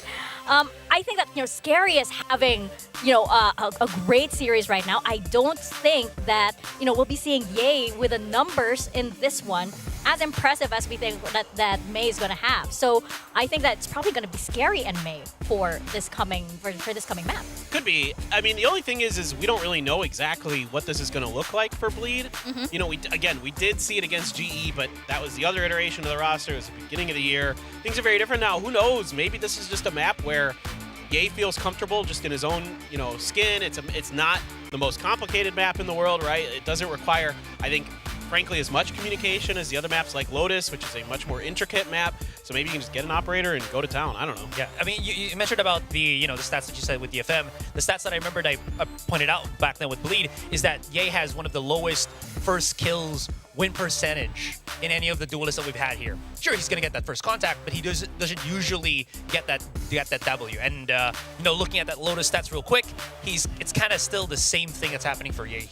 Yeah, I think that, it's, I don't think that it's not going to be a poor performance indeed. We could see something, we could see Ye finally get his moment here. Yes. I don't think it's going to be like the numbers that question specifically said, right? But we're going to see indeed as we step into our next map, it is going to be Split. And let's check out the agent comps that we're going to be seeing over here. Any predictions here for the agent comps? What surprises do you think we're in for? I think you could see Bleed lead into double duelist. You could run Raze Ye and then Jet for Darion or something. Like, that would be kind of cool, but yeah, exactly. There you go. I think this is probably the best thing that Bleed can actually do. Just let their players pop off, go to town, it's Split. Everybody knows this map in and out. If you keep the call simple, this could go their way. Yeah, it's as simple as that. Darion, he's a Swiss Army knife here for Bleed, but again, he was primarily the duelist. Now we're gonna hopefully see that come into what is going to be the most important map right now for Bleed. Yeah, the most important map indeed. And this is also as important for DFM because they could take this series, right? The first map is theirs. They could close this out and get that second win. That's going to be so important for this team. Yeah, no, it's huge. If DFM can get that win, the confidence is going to be sky high. Absolutely. Let's see if indeed these teams can go sky high as we step into Split. Over to our casters, Quack and Valdez. Thank you very much, Mika, Paperthin, and Asarai. I would love to see a very confident DFM for sure. But that said, you never quite know what Bleed is capable of either, because Asarai said they have players who are Swiss Army knives. They definitely do. It's better to be a Swiss Army gun in this game. Yeah, don't bring your good to have a cool knife, but generally you're not going to use it here in pro. So we'll see what this match does look like. I really like the call to just go for double duelist and send it and say, okay, well, the strats aren't working too well. The communication may be a little bit off. Maybe the morale a little bit low. Still looking for their first win. So just double duelist it up, see if you can get some wins. Meanwhile, May trying to get out there and pick up a first kill for himself to potentially help out our desk move up the board. I definitely don't mind it at all. Jet is, Darren was the duelist before Ye, before Scary even came in for Bleed. But as we head on into a full-on conflict war against mid, Darren comes out on top with a frenzy. And Ye got the first kill. Wow! Okay. Uh-oh. That's not a good start for our desk. But it is a great start for Bleed. We're going to get on here. Not sure if they're going to know that Anthem is already in onto the site. So looks for the last one, though. Not quite having the range on the right click. It's going to be Retla who opens up the pistol round for Bleed. Yeah, pretty good start.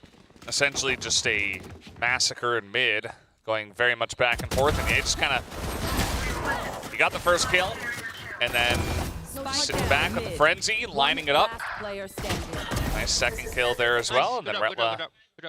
Brilliant. Yeah, gotta keep the morale up. Okay, here. That's exactly what you can respect a lot from for Darien. But at the same time, coming back into it, just a fun little tidbit would be that both teams' compositions exactly mirror what we saw from DRX versus Gen G today. Interesting. I mean, I guess these are kind of meta comps. So, but I do wonder if Bleed can win with their composition. And yeah, Darren with the Outlaw right now looking for an opening pick. DFM just trying to go for that pistol squad. Stack up on A. Just pushing on forward, taking over the whole site. Here comes DFM. We're going to see if they can catch anyone, but nobody is here. Little do they know. Not even able to get the orb. So unfortunate. They're just going to run all the way over to B. Into the hands of Darian, who does have first contact here. Not going to hit that shot. Wow. Yeah, instantly coming back in just to double up and collect on all the final kills. Similar story to before. Second round and Bleed finds 4 kills. Hey, Quack, is that the second first kill for Ye? Wow. Already in round 2?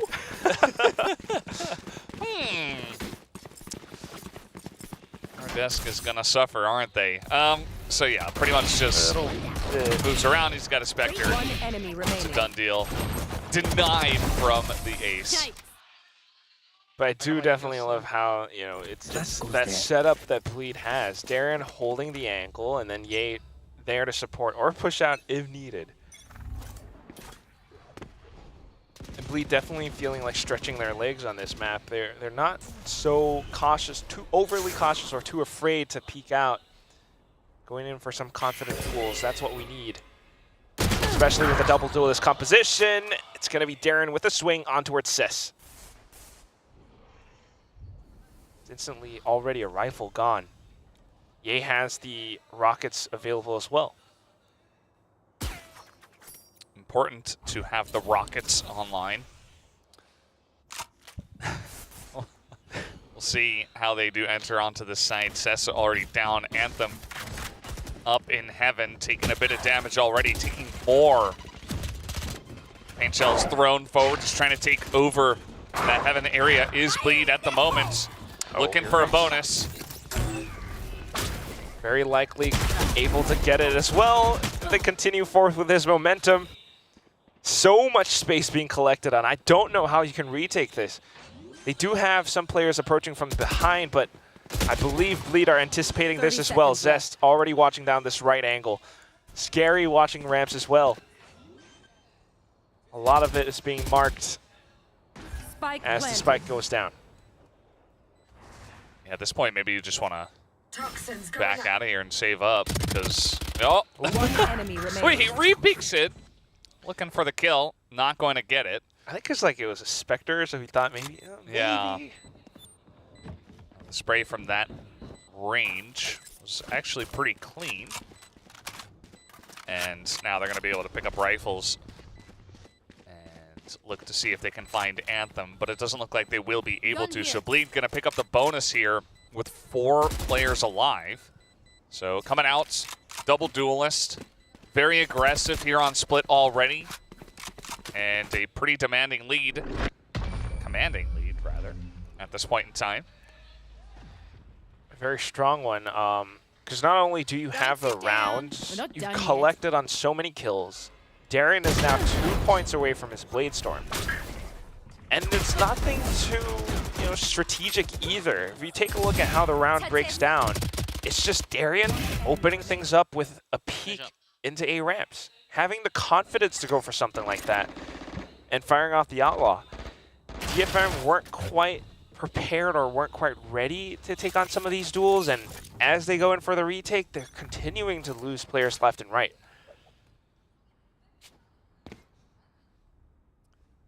Couple of guys bouncing back and forth, trying to spot each other. Doesn't look like they have.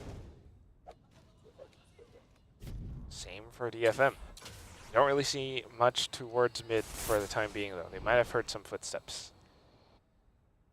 Interestingly enough, DFM completely vacated the A site because they do have a camera around it.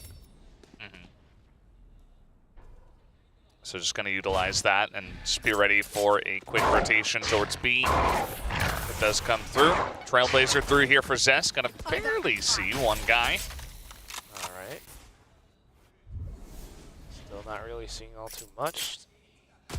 Now Cess will be able to get all this juicy information. DFM should be prepared for the hit. Bleed dives straight in with the execute, but Ye, unfortunately, is the only one who makes his way first through. One enemy and then just the off angles being held by Ming and Cess. 30 seconds Even left. with the Sheriffs able to accurately fire through. Now Medusa with the right clicks. Oh no. Scary hopping all over, making it tough for him, making him miss. And that he did. Interesting call from Bleed there, just saying, okay, well, we don't really see, we see like the one guy in mid, so let's just send it into B. But even through all the smoke, just trying to peek on through, no flashes. I mean, Cess is just sitting here with the Sheriff getting free shots. Nobody's clearing the back of the site. And DFM in position for that one, pretty easily able to stop it. I think Bleed would have won that round if they were a lot tighter, a lot more coordinated on the execute as they rushed out. Unfortunately, it was only Ye who went out first, and even though it's the same compositions, different players, and we're seeing different looks as compared to what we saw from Gen G versus DRX. That's what I'm thinking about, because the ideas are the same, but the execution not quite. Trying to dive back in, but doesn't quite work out. So now we're back towards mid and trying to play a little bit more slow and careful. We've positioned Ye up around mid cubby. The rest of the squad still trying to explore around. Oh, but as the smokes dissipate, it's Ye who loses his head. Yeah, just a little bit quicker. Yeah, no first bloods this round, Valdez. Nope. Not to the two players that are trying to get them for a mini game. And now push coming in here towards 30 seconds left. Yeah, well, losing one player, now the rest of DFM trying to steady themselves for further contact, but it's not as fast as they had hoped. Now we've got the utility set up, but Darren's able to fire through with the operator. More players from Bleed starting to show up on the board as they push through together. That gives them the site. Spike planted. They get on in. It didn't seem like DFM were doing pretty good on those first contacts. I mean, we saw they were set up on the site. They kind of knew which direction they were coming in. They just could not land the shots. And Bleed just swarming the site just a bit better. Nice shot from May. Satchel out. He's trying to use his blast pack to clear some corners as well. Has an idea of where they might be, but wow, Paranoia tossed back in just to secure the round. This Bleed takes down a fourth. 4-1. So Ye goes down in mid, and then they just group up as a 4-man unit and push onto the B site. You see 3 members of DFM on the site. Doesn't quite matter. Zest and Retla are pushing out the tunnel, and they're able to clear out that angle. Not a big overreaction, just trying to keep up with the momentum that they have at this point. Not bad. I mean, it's one way to play the map if, you know, use Ye as a sacrificial lamb and use that to kind of play off of how DFM might read you. So it works. But on to the next round now. And we're back towards defaults. DFM not really peeking out too much either. We don't see any set plays to take over garage control, for example. Oh, there it is. Hey. Yeah, they knew they got the stun down, so Ye just sends the boombot in and gets the kill. Yeah, triangulate his position off of the boombot. A little bit of damage being sent through with the shots fired through the smokes as well. DFM wanting to re-aggress and find some trades perhaps, but unfortunately it doesn't quite work out in their favor. Trap will be able to catch a single player as they try to push on through in towards A, but unfortunately initiative and timing not quite on Neth's side. It's going to be Bleed collecting on all the final kills in this round, again, as they find successful early contact. Yeah, pretty good stuff there in mid. Playing as a team, using your utility to kind of root out Medusa within all the smokes. You get that first pick, and then they read DFM really well, like you mentioned. You know, the re-peeks come out, the re-aggression from the side of DFM. They get punished in mid, and everybody eventually picks up a kill. Darion himself as well at the very end. And Bleed just off to a roaring start in this one, 5-1 already. Yeah, very cautious, but still a lot of rounds under their belt, and DFM not quite able to find all too much. They managed to get some reads, but the reaction's not quite there. Now with slightly downgraded Arsenal, Cess tries to play an off angle around B. Wow, catch a Scary, who does not expect it.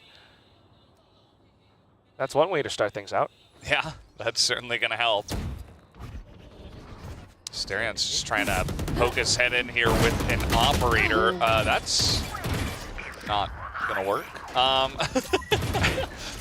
think very aggressive play, you know? Risk versus reward. That's the thing about Bleed. It's, you know, sometimes it's not quite clear what the game plan is. Darren thinking he should push up, but the team's not quite there to follow through on him. It would have been really cool if he got the kill, though. That's right. Mid-air? That's what you got to think about, you know? Like, imagine if he got it. Wow. I know what he's trying to do, though. He wants to go onto Heaven just to get further space, but his team isn't quite going along, and he spotted out the player, so unfortunately the dash went out straight in the open instead. So the ideas and again, the individual performances are actually pretty darn good, but the coordination sometimes goes a little bit off balance, and then that's when DFM capitalizes. So we've got DFM on a second round win now. May's picking up the operator. Let's see what more damage they can do. A little bit more courageous, holding the angle straight up front. Use this elevation to snipe down Darian. Yeah, just a bit of dry peeking out of garage. Does come back to bite them. So that's going to be healed up as well. And so now Bleed down a member. We saw on the first map, Bleed was able to string together 6 rounds in a row, and they were very handily in the lead on the map that was Lotus, but then they kind of lost control of the situation, and then they lost 8 rounds in a row. So hope we don't get that kind of streakiness here once again, just for Bleed's sake. Although good games, good matches to watch. High-level gameplay and incredible mechanics. Retla able to gun down a single player as he holds down the entirety of A Heaven, ensuring that DFM doesn't quite get the space that they are looking for. May, though, does not care, deploys the rockets just to eliminate him. And now they've got a little bit more space. Anticipating further positions, though, they try to peek out together. Scary's not quite able to take down 2 or 3 targets by himself. Not when they're peeking together. They throw out the Seekers, and May's like, oh, he's with me. A little bit too late, though, as May was very low on health. Should be able to stick Deepers, though. Being able to keep himself shrouded in mystery. Oh! But Zest knows exactly where the spike is planted. Zest tries to take his place, and unfortunately not quite able to protect himself using the smoke, not taking the shot out against Zest either. It's gonna be Bleed right back up on top. Yeah, it's a great win for them. I mean, that was not safe. Up against the wall. Retla, you know, starts off with the 1 kill, and then it's up to Zest here. Handles it perfectly. I mean, throws out the Trailblazer, gets the information, lands the first shot, lands the second, clutches it, and now we will have the first timeout going to DFM. That's right, it's DFM. So like multiple different logos up there. Yeah, so DFM, they call a timeout, and it kind of makes sense as they're down 6-2. And you got to consider the fact that this is their map pick as well. I mean, we might have said the same thing for Bleed on Lotus, but DFM has been picking this map against their opponents so far, and they haven't really found all that much success. Not yet. Especially on the defensive side, it feels as though there are some of these moments where the reads aren't quite there, or the reactions aren't quite there, and it just feels a little bit off. Yeah, definitely a bit of a slow start here for DFM, so I don't mind taking the timeout. Could have even seen it earlier at like 5-1, you know, where they just start to slowly fall behind, but we actually saw them not take a single timeout on the first map, so being a little bit more cautious about when they want to stop and actually talk with the players. Maybe not take them out of their flow state, but this time they will, as it doesn't seem like the flow state is very... It's not there yet, no. Parents, yeah. They were playing this map against Gen G last week with a 6-2 rounds. They only won 2 rounds on defense, so maybe this will be a better performance if they're able to take this on against Bleed. So far, Bleed now being decisive on their hit. Because again, when you call the timeout, your opponent's coach can talk to their team as well. And we see a set strat coming through. DFM, though, trying to make use of every single angle possible. Come back down from around A ramp. They managed to eliminate the first. Retla now comes back in with a kill of his own and then deploys the Viper's Pit, eliminating more positions. May has managed to sneak through screens now, and he's able to look for even more, but he knows not to repeat the same mistakes from Cess from earlier. So he's looking to eliminate the final few players. Unfortunately, though, takes up a little bit too much time and has to use the blast pack to evade and dodge and get away. Yeah, had a chance to take out everybody, but at the end of the day, he's just gonna take the slower approach. Nice try from May, but at the end of the day, it is a 7th round now going in favor of Bleed. As they got in there pretty quickly, you see the cage falls. Good job, guys. Good job, good job, good job. Once again, just trying to keep the hopes alive, try to keep the morale high. Already 7 rounds for Bleed is a pretty good spot, I would say, on DFM's map pick, and has been very back and forth, very streaky, but we'll see if they can keep up with this pressure. Should be able to. Again, not seeing all that much impact. Many of the DFM players, not even May, he did manage to get a lot of those one-on-ones in the final few moments of the previous round. Now back to it, though. I mean, this is the decisive, this is the dive strategy that we wanted to see from Bleed. They have this double composition, double duelist composition for a reason, and it just works out really well. Scary now collecting on the 2 from behind, always from behind. Yay with a showstopper and a quadruple kill against DFM. So 2-8. Yeah, first looked a little bit silly for me, but at least he did get the kill. At the end of the day, just a quick entry once again. Bleed, they say, well, this has been working. The first time they tried this, it did not really. Almost not that clean, but they have really gotten this down. And they're just sending it over and over again. They're utilizing their double duelists. They're creating a lot of space. And DFM just are not finding the answers. So Bleed are like, okay, we'll just do it again. And we'll do it again. Why not?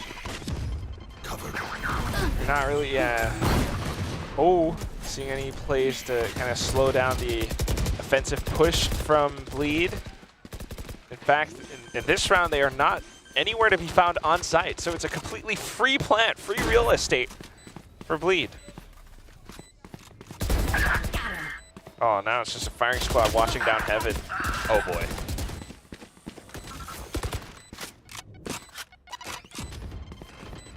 This is where I'm worried for DFM. You can't individually stacked players against Bleed. If you're not going against Bleed with teamwork, each and every single one of these players can frag out against you, and that's, although Anthem collected a couple of Sheriff kills, that's going to be Bleed training them down bit by bit. Yeah, man, Anthem got 2 apiece there in that round, but again, it really just comes down to the way these rounds are flowing, right? As you mentioned before, it's just like free real estate on the B side. Bleed just kind of waltz on in, they plant the spike, and DFM trying to go for a retake, but what the fuck? Bro. I think that says it all. Even the Bleed members are like, what is going on? Well, maybe he was saying that because it got a little bit close there at the end and they almost lost to Sheriffs. Perhaps. Could be part of it. On to the next round now. DFM buys up. It's the last round of the half. And they're looking for slightly better positioning as they move on into the second. May watches the angle. Bleed's gotten a little bit of space already.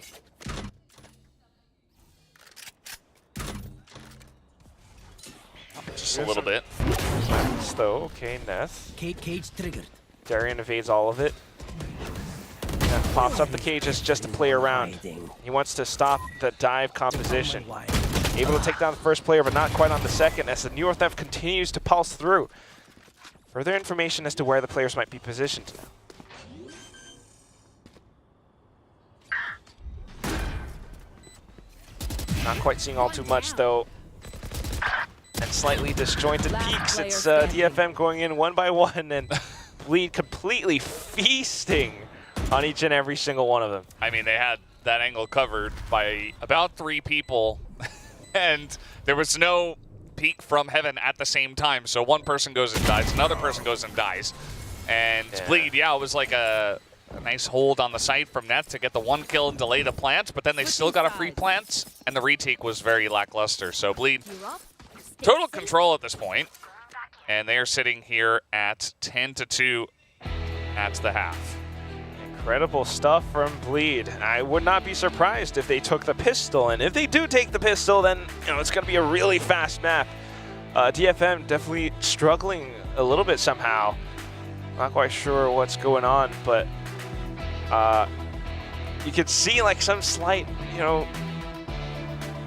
errors in the way that they're coordinated. Some people not really peeking together or not really looking at the right directions. And it's just a little bit chaotic sometimes. Meanwhile, Bleed have been doing so well at how they're just diving in together. And that's exactly what our desk was talking about. The fact that they're able to execute together with this double duelist composition. Yeah, sometimes you just got to send it as the tech pause is over. By the way, guys, we go straight into halftime. Still have the halftime downtime so the teams can discuss what to do better or to, take a nap. That's also an option. Obviously, not taking a nap, maybe a little rest, resting his eyes. As you can see, maybe some fatigue there on the side of DFM. They do not look too pleased with the way that they have kind of been just handled here on this map. So, really got to see something better here from the attacker side. From the side of DFM, they do not have double duelists, as we have seen. They've gone for a more standard composition. And I don't know if they really got to take this halftime to try to just reset their brain and maybe even just say, okay, let's try our best, but maybe even just look towards the next map and try to discuss what we're going to do on the next one, because so far 10-2, pretty difficult to come back from. Let's see what DFM have in store for us. Certainly gonna have to try Each and every single one of these players are very capable. We've seen how mechanically gifted any one of them can be, whether or not it's scary or yay or may. All able and willing, but sometimes just slight mistakes. So swapping sides now, DFM on the attack. What can they provide? You start things off with some strategies just to take over a ramp. There. Trailblazer will be able to find a bit of information. May now doubling back in just to hold the angle. Finds the first. Now spots out 3 more targets. Wants to greed and get a second kill up around ropes. Now tosses the paint shells, and it does discourage a couple of players from Bleed from staying around the area. And that's when Cess comes up from behind as he made his way through mid. Medusa able to fire off another shot too. And Bleed are just trying to fight back against them, but to no avail. So not too bad. DFM actually starts things off with a pistol win on the second half. Yeah, not half bad. I mean, they come out with a set play onto ramp.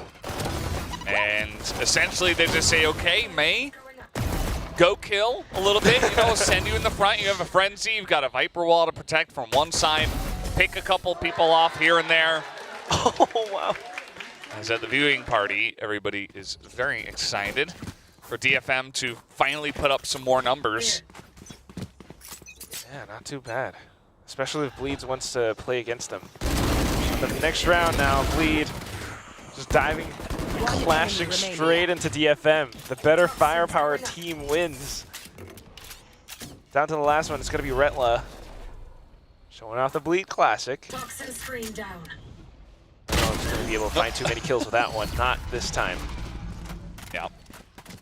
Just a good old-fashioned 5v5. Everybody stand and look at each other and see who is going to win.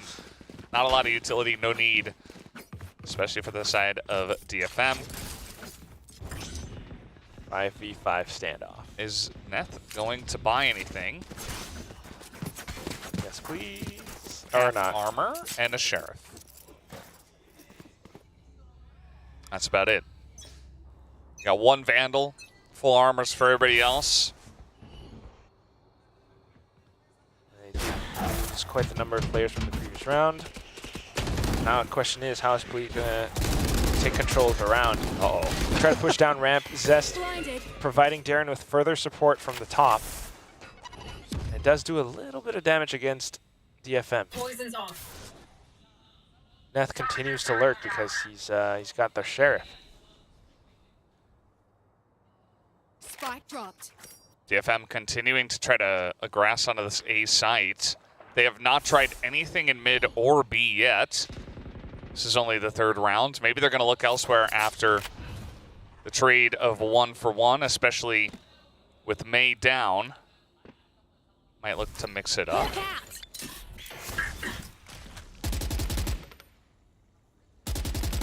Poison's off. For now, just not being able to retrieve all too much. The timer continues to tick away. Anthem can't really find anything because of the anti-flash positions being played by Bleed. 30 seconds left. So they might just decide to walk into A site kind of blind. I'm not sure if he's using the guiding light to kind of create a bit more presence towards B before deciding to head into A. But unfortunately, I don't think the fake's all too good as Zest manages to hold his own triple kill, and then Ye to put the final one on the board. And that gives us Bleed on an 11th win. Yeah, no bonus here for DFM, especially with the early trade down and just not clearing out that corner. Essentially just trying to go for a late push onto the A site, and that does get cleaned up pretty easily. As kind of lucky for Zest to get that one, but not lucky on these, as he lines up 3 beautiful kills. Excellent, just resets, hitting the shots, not panicking with like 3 people in front of him. Oftentimes we'll see people be like, oh, I don't know who to shoot. Yeah. Zest was totally calm under that pressure and gets so much value out of that corner. That's what you have when you hire a really expensive player. I mean, experienced player like Zest, too. I mean, how many times have we seen him, and he knows exactly how to play in these situations. Then on to the next part. He's gotten the Seekers because of that previous round. Bleed very close towards map point. May. Okay. First kill.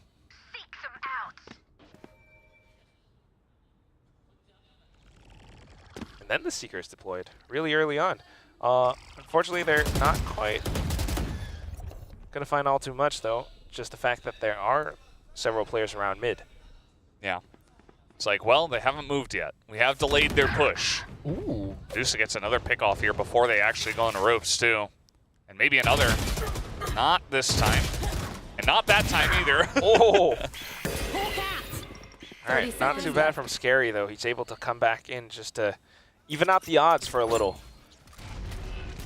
However, Neth continues to lurk, and he's managed to plant the flag down on the B site. Anthem arrives with the spike, and it's only Zest along with Retla to try to retake. Last player standing. Zest tries to do it by himself up around heaven, but since he's fallen, now it's all down to Retla's shoulders. Not looking too likely to know exactly where he is. And he's like, well, I'm just going to run away. Big smile on his face, knows that that is just not, it's not feasible at this point. So DFM, I mean, certainly making things interesting. They got the pistol, which was definitely the most important part of staying in this map. But now 3 out of the first 4, only dropping the bonus. Not going to be able to deny this gun. Of course, Retla in a very safe spot, all the way on the opposite side of the map. It's not impossible for them to come all the way back. I mean, again, like the Fnatic's done it before. Yeah, the first map, it was 6 in a row for Bleed, and then it was 8 in a row for DFM. So. One enemy remaining. But at this, you know, when it's up against 11, you really, the margin for error is so darn small. It's, you might say it's paper thin. Whoa.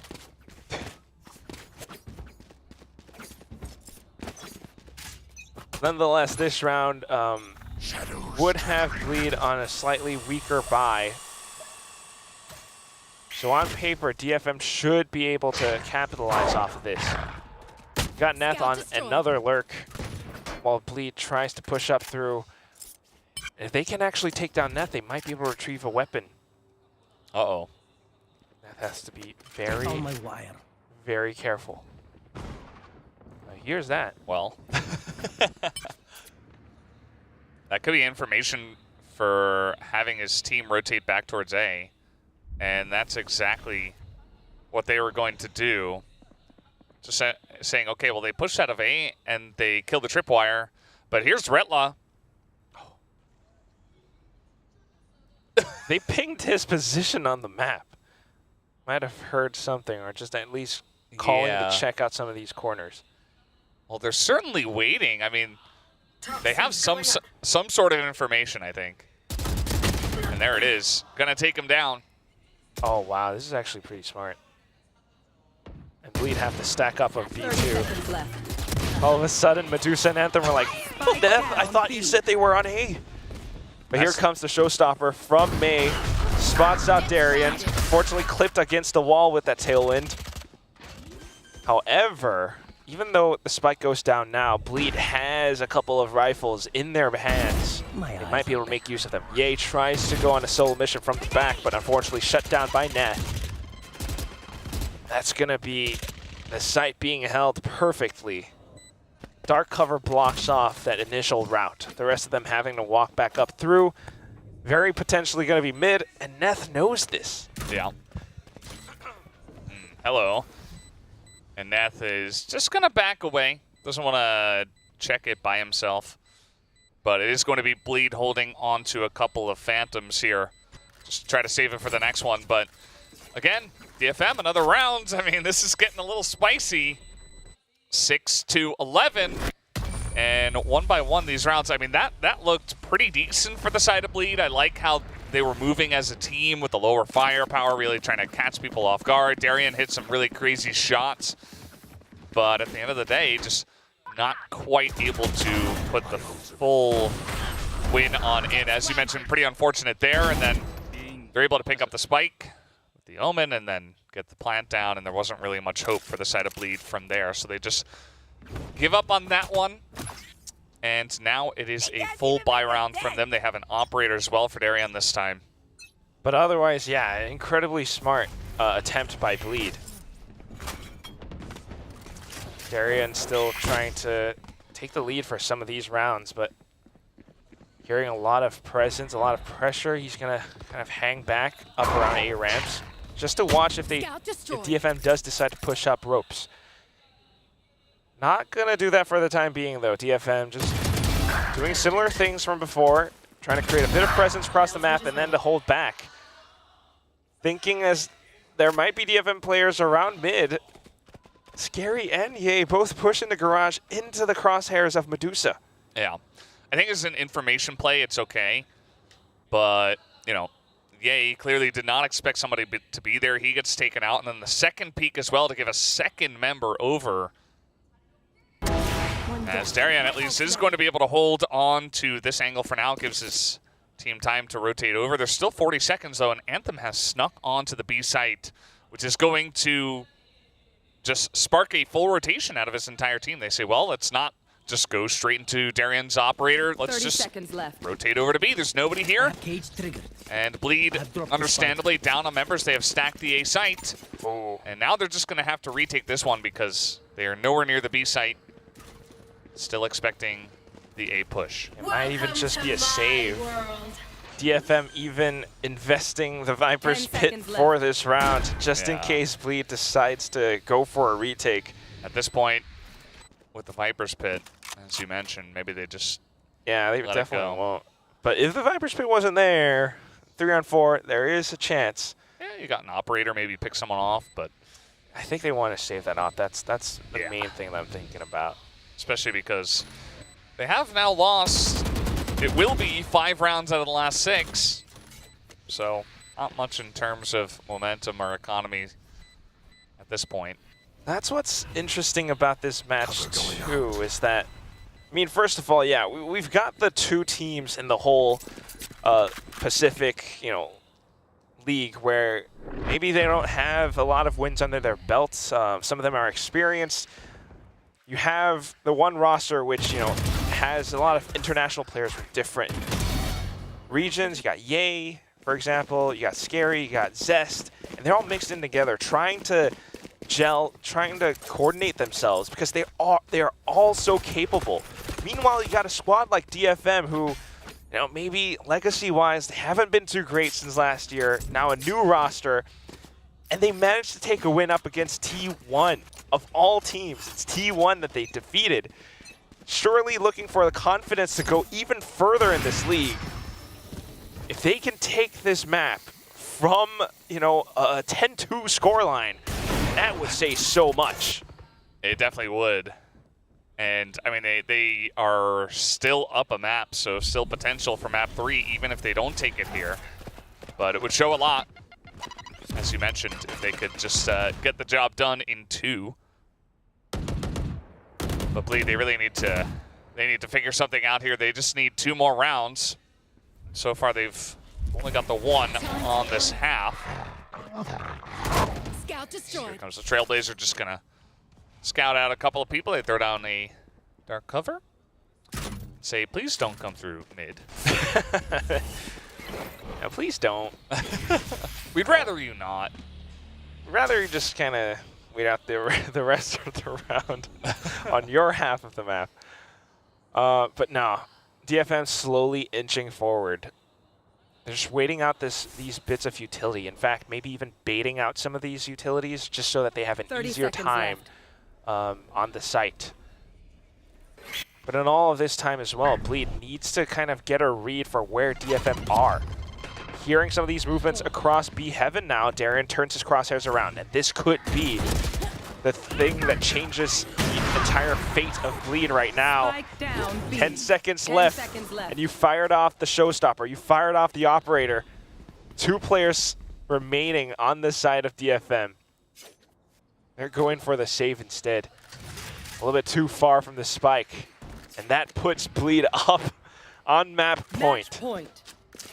Well, they got a second round. They did do it. I think, you know, Scary, pretty passive position. They didn't quite expect him in that corner. He gets that first kill, and then, of course, Darion holds an angle, picks up an operator, shot, and then Ye gets the third with the showstopper. And that does stop the show. That was the streak from the side of DFM.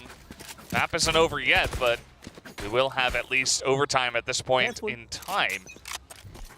So Bleed can finally get there, and here comes DFM now quickly going into ramps. Sudden change up in pace. Going with the boom bot, doesn't quite fight too much, and that's going to be made. Unfortunately caught somewhat with his pants down. Zest able to fly back into sight where he's a lot safer. Ye has taken his place just to relay, hold that defense. Without May though, DFM's having such a tough time finding a lot of these entries. Zest, Nice little crouch peek, takes down the first. Redlaw on the off angle, gets caught with utility in hand. Still have Ye watching all the way from screens though, and that's a direct line of sight. Scary from the shadows in towards the back of sight. Catches Cess. Now it's all down to Neth in a 1-on-3. Able to take down the first player, but not quite the second. That's better teamwork from Bleed in that final round as they push us into the third map of Ascent. We are going to Ascent, as you mentioned, and man, DFM, they really tried. Nice try on the comeback, but Bleed just had way too many rounds from the first half. The double duel is working out for them. They pick up a bunch of those initial rounds there on the attack. And I'm very excited for our desk segment to break down the mini game as well. On top of just the 1-to-1 scoreline that we now find ourselves in, Analyst Desk, take it away. Well, thanks so much. We're very excited to get to that as well. But it is a 1-1 right now. Bleed and DFM. I mean, we knew it was going to be a long day. We knew we were probably going to get 3 maps for both series actually today. Oh yeah, that's exactly what I felt coming in today. I mean, I really think these teams are pretty evenly matched between Bleed and DFM. You can see some of the good things from DFM that they're able to do on their attacker side, but we're also seeing that they haven't been able to address the issues they had against Gen G on their defender side, maybe even amplified here against Bleed, who had a read on it, who was able to watch that tape, kind of mentally prepare for this. And even though Bleed has never shown their split with this current iteration of the squad, you know, it was still like they had a little bit of extra oomph behind them in this map. And speaking of Bleed here, their former primary duelist Durion coming in on that jet, you really feel the difference of impact once they have that double duelist coming into play here. They have a lot more offensive capabilities. There was a lot more operator threats that Durion brings into the play. Of course, you still see those insane highlights that we've seen from both Scary and Zest. So you put that into the mix, and Split definitely is theirs. And that's why it's like, you know, for DFM, they got rattled a lot whenever, you know, some of those first skills, yes, we'll get to that question later, those first skills would go over to the side of Bleed, right? Because they had that double duelist composition as well, rather. You felt some of the pressure, you know, get off of like Ye's shoulders, for example, because then you had Darion to help back him up. And it felt like because of that, you know, it was kind of like there was a lot of slack on Bleed, which actually made him play better. No, I agree. I really felt like because they're able to kind of play for themselves a little bit more. I mean, you did see some combo plays for sure from Bleed, but you know, Darion's able to create his own space with his sniper rifles in particular. Looked pretty good. He was really popping off. He felt really comfortable. Had a nice almost dodge on May's showstopper. I really liked the way he felt comfortable on that jet. It seemed to fit this squad really nicely. And yeah, again, these players are very good individually. So if you give them opportunities to kind of open up the map, create their own space, create their own plays, then they can do well with that. Of course, good teams are going to, shut that down consistently. But in this, particular map, you didn't really know what to expect as DFM, so you were able to use that to your advantage. It felt like most of the rewarding plays that we saw in this particular map is those off-angle kills. You saw a lot. Both of the teams actually struggled to kind of figure things out. Like, where are they going to pocket themselves, right? What's going to be the following position here once we start pushing into the side? And that kind of just happened continually throughout the rest of this split map. And I feel like, you know, for the side of DFM, they can't let those first kills. Why are you giggling? No reason. I wonder why. No reason. We'll get to that reason Yeah, well, in a bit. you'll find out in a minute. Yeah, but I feel like, you know, it's that, right? DFM can't let those first kills rattle them because it's going to happen over and over again. You have you have Jerion on the side of Bleed. They need to be able to come up with those better plan Bs, especially since, you know, you do have map 3 coming up. They can't let their mental suffer because of this. Yeah, and this is, again, the concerning thing with DFM is that if your front line falls apart, which is May, then behind it, they haven't shown that they have the ability to back it up, to start taking some of those round wins like some of the best teams in the world do, where they have at least, you know, a respectable win percentage on 4v5s, on 3v5s, where they can at least get some of those rounds over the line. With DFM, again, other than 4v5s, I can't remember, there might have been one other where they had like one win, but like I know 2v4s, 2v5s, 1v5s, and even I think 3v5s, they had 0 wins so far this stage. So there isn't that extra oomph that they need if they lose that first blood. Yeah. It's really punishing. They only win 33% of the time if they don't get first blood. Yeah, it feels like May, you know, leads them inside a dark tunnel with a torch, right? When he's gone, it feels like they're just dead in the water, just dark inside that thing. Because you saw, if May gets knocked out, you see this this very slow movement that DFM kind of follows right after. Where are we going to have to go for that contact? Who's going to be our more confident player, as you mentioned, right? That's going to be following up after May, or that's going to have to be the one to be followed by everyone else once May's gone. Yep. Yeah, it just doesn't feel like they're confident in their own skills, right? It just doesn't feel like they're there yet. It's much like me. I'm not too confident in my own skills, especially in predicting this game that we have over here. Let's check out our results and see why I said that. I mean, I think everybody knows that right now it doesn't look like our guesses went the way that we did. But yes, our question was which player will get more first kills on map 2. We all predicted that it would be May. Azurai had very good information to back this up. I believed him. He let me down. Normally I would have picked Bleed. I would have picked Ye here because it would have been against what I feel or what I thought would be the better pick. But then I screwed myself by going with what I truly thought was the better pick, and it turned out to be wrong. So I'm going right back to my old method of picking against what I actually think. Yeah. Your reverse psychology kind of method, right? Well, it looks as though Ye had 4 first kills and May had 2 first kills. So guess what? You know what? Not the best part of the broadcast. Watching us suffer. We're going a notch down in one day. This is impossible. In I one went up day. and down. It's been a roller coaster. Yeah, but so did the audience. You guys are We're all in gold. coming down with us. I think we're cursing you at this point. I just got here, by the way, and I'm with Achilles. You know what? I'm gonna like reverse the game. I'm gonna see what happens. Life after Iron is my game. Okay? I'm gonna find out what happens. Go for it. When you're in this kind of position, people will say quit while you're ahead. We can never quit. It's always gonna have to be us choosing. So, you know, we're just not good at flipping coins. Is what this all is. Exactly. I mean, like, you know, it is questions like that. Plus, it's really fun. Where we can like flip the rules in any which way. And again, Achilles and I are gonna find out. We need like a bonus round, where we get like double points or something. We need to, maybe in week 4 something happens and we can like double the points if this happens. Yeah. Or what Will was saying, can I go all in or nothing, something like that, to boost up my we should do that. Or if there's ones that could be ties, like this one could have been, so we could bet on the tie and then we get double points if we get it. Yeah. Okay, all right. Well, if audience has any suggestions as well, I'm taking them too. But for now, going back into our matchup here, you know, we did point out Scary earlier, who has been performing really, really well in this series.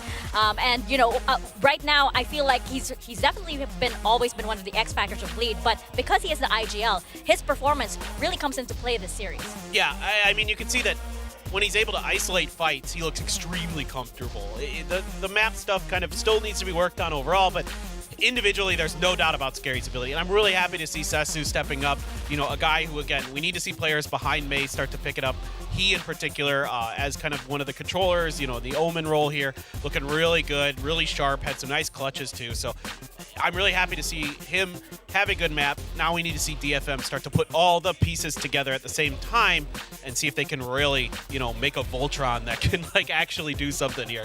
Yeah, it feels also that DFM is, how we kind of mentioned in some of our interviews or discussions where teams, once they figure out that, oh, this player is too much to handle, right? Like let's say Lascari, they actually, on that first contact, once they lose it, they go the other direction, right? But DFM, they still, I don't know, have that innate feeling that they still kind of have to push him, go aggressive on him, and Scary is always prepared for that. He's never gonna lose that kind of fight more times than not. So he's able to just throw out these big numbers because DFM feels like they're trying to play at this level, but they can't really reach that just yet. Yeah, and it's also that confidence in their individual skill, right? If they are gonna do that, if they are gonna challenge somebody like Scary, they really do need to go all in. For now, you can still feel a little bit of that hesitation come in, right? A little bit of that doubt, a little bit of that, should I stay, should I go kind of thing for each of these players, even for Mei, right? And the thing is, they can actually do this. They can actually take this series from Bleed if they just manage to find that kind of confidence out of them, which is the same kind of confidence that they eventually got after defeating T1, which right now, as we're jumping into our Agent Select, the scoreline wasn't too far off from what we're seeing right now, Paper Thin. No, not at all. I mean, I think this is going to be another close map. It's Ascent. Generally, everybody kind of has a good read. But DFM does play something a little bit off-kilter these days, with the Raze fade. So I think that might be kind of a challenge here for Bleed to deal with. That's a really scary comp that not many people play against on Ascent anymore. Sure, and right now, jumping into our stage for our Agent Select, Aserai, I'm thinking right now, as we're heading into our final map of this day, we can see that our players right now, they do need to reset, even Bleed, right? And just imagine that this is the first map of the entire day because they have to give it their all this time. Absolutely, but don't forget as well, this is Zest's home court. He put so much impact on Bleed on that final series, on that last series that they played, and with in Good Intent, they did so well on that one. Sure, Detonation also had a stellar match that they had against T1, where Mei showed off how Raze can be very compatible here on Ascent, so that's going to be two clashing differences that these teams will try to bring in, as you mentioned, that they're going to have to go for that reset and see how it goes here on map number 3. Yeah, I need more confidence out of DFM. They look a little shaken on stage right now, and a big part of that is because Bleed players like Zest, like Scary, have been hitting nasty multi-kills, and that can definitely take the wind out of your sails. So I agree with the point you were making earlier that, the confidence needs to get rolling for DFM. They look like they're scared to take contact against Bleed because it feels like when they're running into some of these plays where they've got man advantages, they're getting absolutely obliterated. Right, and you look back at the scoreline that DFM had versus T1, right? That was quite a lead that T1 had over them, right? They're actually doing a lot better up against Bleed here, right? So again, you see the players right now, you see the smiles over on the side of Bleed, and you're seeing, a little bit of sterner faces on the side of DFM. We need to see that energy pick up once again. A lot of that energy comes from Mei, actually, right? You can see, when he's smiling and he's, fist bumping everybody, then DFM energy skyrockets. But right now, previously in the previous map, you saw Mei kind of suddenly shrink down a little bit. You saw him maybe even shaking just a bit. It's the pressure of success. I mean, when you start popping off like he has, when you start making a name for yourself, especially in a region that is desperate for good players, that is desperate for good teams, that had that one taste of really good Valorant at, Masters Reykjavik years ago with Zeta, you want to see a team kind of carry the flag for that region again, or at least two teams. You'd love to have two teams do it, and Mei kind of quickly, in the last 2 weeks, became one of those players who's that hope for Japan to rise on the international stage again. You know what? I'm very much not going to say no to that. It means that there is that other threat that we've seen other than, Zeta Division comes from their particular region. But again, something that's just knocking at the back of my brain is that this is still one of those most important matches from both of these teams, right? We've started it again with Bleed Esports. If they don't get this win against DFM, it's going to be Paper X and DRX that they're going to have to go against. It's them trying to go through all of these hurdles right now. It seems like it is coming back into play here, so maybe there is that chance right now, again here, for Bleed to show up. And it's funny because for these two teams, you're dealing with two sides of the same coin, maybe? You're dealing with two teams that are in similar situations, like, you know, where they are in terms of like points-wise, where they are in terms of how far they've gone in Pacific, but they have very different team circumstances, right? We keep talking about how Bleed, the pieces are individually very good, but how well do they fit together? DFM on the other side, we do know that this team can work together, but they're not as sharp, they're not as, you know, I guess toned or honed in as Bleed. Yeah, the fragging power just isn't quite as good for Detonation. So you have like, it's weird, you have problems for both teams that need to be addressed, but they're very, very different problems. Like, one is like, the puzzle's there, but like, it's kind of falling apart, right? Like with DFM, whereas with Bleed, you've got all these puzzle pieces and you're trying to put them together. So it's really interesting to see how they're both trying to address it, how they're trying to figure it out. You know, Detonation does a good job with their defaulting and some of their protocol ideas and stuff like that. But when it comes to raw firepower, you saw on that split that sometimes they just are outclassed. Yeah, I think right now for Bleed, it's just that DFM has the better first contact, while Bleed has the better follow-up from what it feels like. Yeah, and we're going to see how it all boils down as our second best-of-3 series finally comes to an end. Over to our casters, Quack and Valdez. Thank you very much to our yappers, Mika, Asteroid, and Paper Thin. We're going to do some yapping of our own, Yeah. But a little bit more casual. Just 5 yappers getting together, yapping about some Valorant. Vibing together. Yeah. I mean, do you believe in the butterfly effect, Valdez? Yes. Yeah, because like I really believe that something could happen right here, and all it needs to happen is for one of these players to be confident to come in and take some duels, and it could just go through. If I were to kind of take a look at how the games have been going so far today, I would say that Bleed is the more confident team right now, and DFM, they're starting to feel like the underdogs, man. Yeah, absolutely. I mean, after the way that last map went, it's kind of hard to say that DFM are the favorites now. I think that Bleed are coming off of a more dominant victory, and even though both teams kind of lost their map pick, it doesn't really, you know, matter too much when you get down to the final map, which is essentially just the map that both teams didn't really care about banning at the last out of the last 3, right? So we get to Ascent, but these teams should be decently good at this one, and I think that is going to benefit Bleed a bit more coming off of that 13-7 victory, which was mostly in their hands. As here comes the push. 30 seconds left. Might think that there might be a bit of Japanese power coming through as well, but it's going to be DFM for now with the right ideas to take down the site. 3 players already gone from Bleed's roster. Spike planted. As DFM barrel through smokes and make their way onto site. Scary now. Coming alongside Zest, who is making a long trip through A main. Puts down a very interesting smoke just right around the edge of heaven so that players can't quite get the vision against him. Yeah, trying to make a bunch of noise too. Let's see what Zest can get. That's 2! Barry! Oh my god! And it all starts off with that little smoke, like I said, the butterfly effect. You turn an unwinnable situation around just because you have the sense to drop a piece of utility. And you can see that DFM's players were just wondering what that smoke was all about. They're all hovering around it, waiting for him to drop. They're expecting something big out of the smoke, like, oh, this is a big scary smoke. I don't know what it means. Like, we've never seen that one before. Meanwhile, nobody is looking at main. Until Anthem at the very end, after 3 of his teammates died. Also, big credit to Zest for hitting those shots when the players are turned away from him, running every which direction. Zest unbelievably crisp on those shots. So, yeah, I don't know. That should have been DFM's round, but then Zest said no. And then it was over.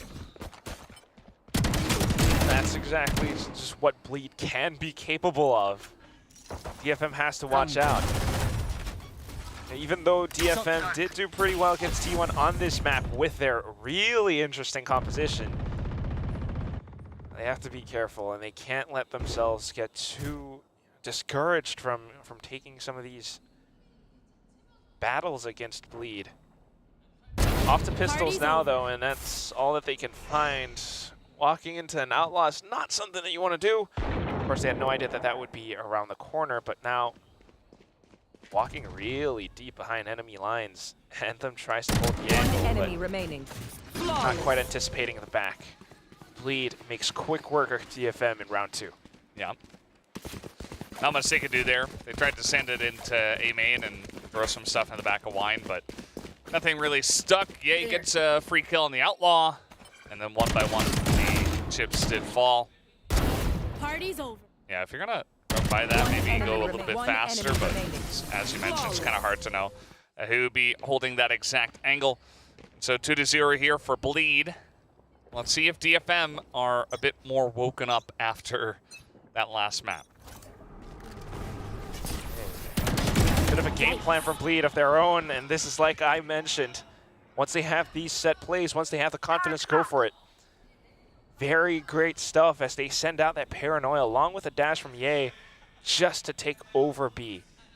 Instant pickoff against Medusa. DFM has to rethink some of their strategies and game plans now. They no longer have that safe measure to cross tree. Originally they would have the Toxic Screen, but okay, it kind of invites Scary into a bit of a peek. May says hello. Standing ahead. Zest with the Odin now, though. Yeah. Able to hold the angle, a bit of a shot to step through, but it's all spotted. Zest, yet another quad kill, puts Bleed up by 3. Well, that's one way to win a bonus. It feels like we're just living in the last map again, except now it's Zest's battlefield. Like the desk was saying, like we were saying. He's got 9 kills.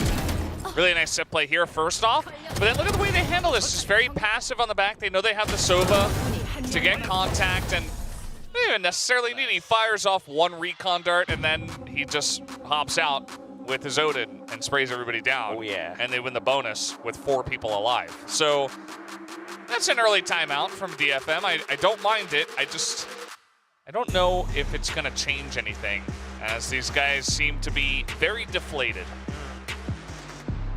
Sometimes you do need the coach to really give that morale boost for the team. You know, a lot of these games, a lot of these rounds, they are emotional as they are mental. And just having that little bit of leadership, it all trickles down throughout the entire team. So everyone needs to be on the same page. Everyone needs to feel it. Apart from that, I mean, it is a very mental game right now as well. You have to be able to withstand the pressure, whether or not you are that entry fragger, that duelist, or whether or not you're able to stick to your game plan or to, you know, adapt on the fly. Because if Bleed, you know, your opponents aren't just going to sit around like sitting ducks waiting for you to make a move against them. Sometimes they're going to do exactly what Ye just did alongside Scary. Yeah. Caution here. It's exactly true. I think that Bleed have finally kind of hit their stride. And DFM are like, wait, that wasn't supposed to happen. Like, oh, yeah. This is the team that hasn't won yet. We were supposed to take this easily. One stride can turn into a full sprint. Yeah. If you're not careful. DFM needs to take a round off of Bleed. Yeah. Find that momentum. Caution here. It's also the case that, you know, every single team, every single player is so capable. Like, if you're at this level, you're excellent. You're top of your class, right? So give them an inch. And even the team that hasn't won, they will absolutely take the mile. It's still a little bit early on, but certainly those early rounds are pretty one-sided, so kind of leading us in this direction to talk about the narrative of Bleed potentially taking this down. But let's see if DFM can mount a comeback. What a way it would be for dire Bleed situation. to take their first win as well. And DFM definitely still trying to make that comeback. It's still really early. But Bleed's next opponents are going to be, you know, the other Singaporean organization, Paper Rex. And that's going to be a pretty tough one. If they can take this win, they would be able to face their next opponents with much more confidence, for sure. Zest now with the Odin still continues to watch the angle. Oh, killing was his favorite thing. Just a lot of skill involved. They're just running into B, straight into the open arms of Zest. And Zest is like, thank you very much. I guess I'll just spray you down. I mean, we joke a little bit about it. Maybe not a lot of mechanical skill involved, Theoden, but you need to have the sense to position yourself in the right way, in the right place. And that's why I can admire it. But then the final few Sheriff shots, we actually lost the Odin in that round. We did, yeah. That's okay. Giga brain move from DFM. Dude, that's 4-0 now, but who wins in terms of economy? Hey. And I had to try to send something with all of their sheriffs, and they got one thing. I like it. Yeah. So, here we are. DFM, are you going to make your mark? Oh boy, Hunter's mark. Okay. Zest fires back. Spike Scary's down got a bit of positioning too. I mean, look at this. This is bleed. We've managed to cut up DFM. There's some wounds now. We're still waiting for them to turn into scars. DFM needs to feel battle-hardened. DFM needs to be ready to roll with the punches. You lose a couple of players, but your game plan's still sound. May is still set up inside of Tree. Let's see. He's looking for it. Oh. Okay. Be together. There we go. Not too bad for a trade. You managed to wrestle a gun away. Now you've got the showstopper. One enemy remaining. Oh, but what a peek from Zest. I mean, this guy is just on fire. Like, yeah, they did take him down once, but he's 14-1. Like, they killed him once, and he has 14 kills in 5 rounds. So nearly 3 kills a round. Not a stat you'll often see, and yeah, still. I didn't realize that that's how many kills he had. Still pretty early on, but starts it off with a Hunter's Fury, and then this just really fantastic play around the boxes. He's got some support as well. I really, really love and admire this. I mean, this was off of DFM's timeout, but we're seeing a lot better teamwork from Bleed as a full squad. You've got Scary as to support him. Zest there with a Hunter's Fury. Like, this is exactly what Bleed needs to be. This is a Bleed that can take on Paper X. Yeah, it's not going to be an easy feat, but sure. This is definitely what you want to see if Bleed's going to have a chance, right? So it's definitely good that they're kind of ramping into it potentially here up against DFM. The unfortunate collateral damage at this point in time. I love how Scary plays around smokes as well. Always going to be wary of him. Wary of Scary. Nice. DFM, though, really, they're not feeling it. You lost 5 rounds in a row, and they're, like you mentioned before, Valdez, they're truly looking a little bit deflated, trying to rack their brains, trying to figure out a solution to this problem in front of them. 30 seconds left. Well, he's made a decent amount of noise over there in B main, but this push is actually coming in towards A. And A isn't hitting the shots. There we go. May diving straight in. I know exactly. Able to pick up the first 2. Bit of a newer theft from Medusa now as they get further information. The showstopper will be able to catch on to Darren just by the edge. It pushes him further back. May now swaps on over to Ye's operator. Tosses out the paint shells as well. Back in for a bit of a reload as Shriek gets continued to break down. The rest of the team will be able to watch the angles, and they know exactly where the rest of Bleed are coming from. A round which they didn't have that many guns completely turned on its head because May started things off with the first 2 kills. Yeah, absolutely. Decent amount of noise also made over by B, and I mean, they should have been able to stop this one. I think that Ye, he shot 3 times. He missed all 3, so not really having any recourse to the push that was coming in. Right. And everybody got in for free. There was no trade back for, you know, a relatively low amount of utility used there. I mean, it was essentially just a raise entry. You know, maybe 1 flash over the top. Right here. And that got the job done. So DFM finally on the board. That's a better game plan. Now we're starting to explore other options throughout the map. Heading down mid. On towards Pizza, they might be able to take Market, set up for a B split, or perhaps even push through into Defender spawn. Much better from DFM. Oh, but the wallbacks, how? Just a common line of sight, and he catches onto an unsuspecting Neth.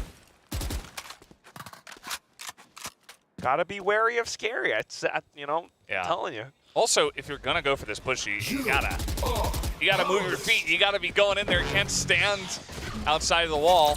Stick and move, and they're trying to make it happen. Now finally making a quick change through Market. But as the null command gets deployed, the rest of them are anticipating some peeks out. It's instead going to be Zest holding the angle away. Scary now peeking through from Defender spawn. Right up around the smoke. Zest not quite able to deal against him. It's all down to Medusa. Well, they killed the raid boss. They got Zest. But I don't think they're going to get, well, they're going to commit to the pit, and they know exactly where he started it, so much for that pit. Pretty desperate. Pit. Yeah, anyway, they are going to take this round here, Bleed, with the 6-1 lead. The only question is, you know, what guns are they going to take on the next round? Ready. Oh, but yeah, pretty that important? Pretty good read there. I mean, they saw DFM coming a mile away, right? Because Scary's sitting here, he gets a kill. He's jumping over the top. He knows they're still there. And it's like, okay, well, everybody's in position for the push that eventually comes in. It gets a little bit dicey, but eventually just spray and take them down. And that's exactly how Bleed can play. Again, you know, each and every single one of these players are incredibly capable of such feats. When they play together, they're even deadlier. DFM, on the other hand, though, you can feel a bit more encouragement because of that one win in the previous round. But like our desk mentioned, they need someone who can fill May's shoes. If May drops, someone else needs to take the lead, take the helm. So right now, just playing it very safe, waiting for Anthem's call. Not a single move to be made because Ye is eyeing this angle like a hawk with his op. Yeah. Hoping for his sake he can hit some of these op shots this time. I mean, the team has been doing well regardless, but it seems like DFM's going to try their luck at taking him out. Nice flash over the top into Paranoia as well. That will get them entry for now. Very good. Better execute gives them a lot of space on the site to get the spike planted. Even pushes DFM lead back for a little bit as they manage to shut down the door. Great Paranoia as it connects onto several players. So that's like, huh, that door can be closed. Oh, look at this now, Medusa. What's he thinking of? Shaping up to be a much better round as May gets the sensing as to when they might push out. The Boombot tells everything. The Paranoia from Cess gives them a little bit more space, but as they peek out, so many players from Bleed have already made their way out. The lines of sight all favoring them instead. Can May hold it down? Nope, not quite. As the Odin cuts him right at his knees. Ye finally finding that shot onto Medusa. Zest sticks the defuse just in time for Bleed to get the 7th win.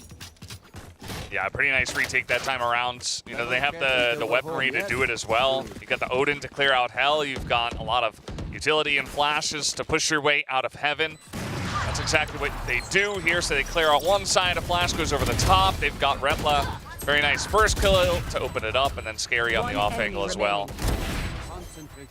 Yeah, he finishes it off. Good communication. Yeah. This is kind of what we expected out of Bleed.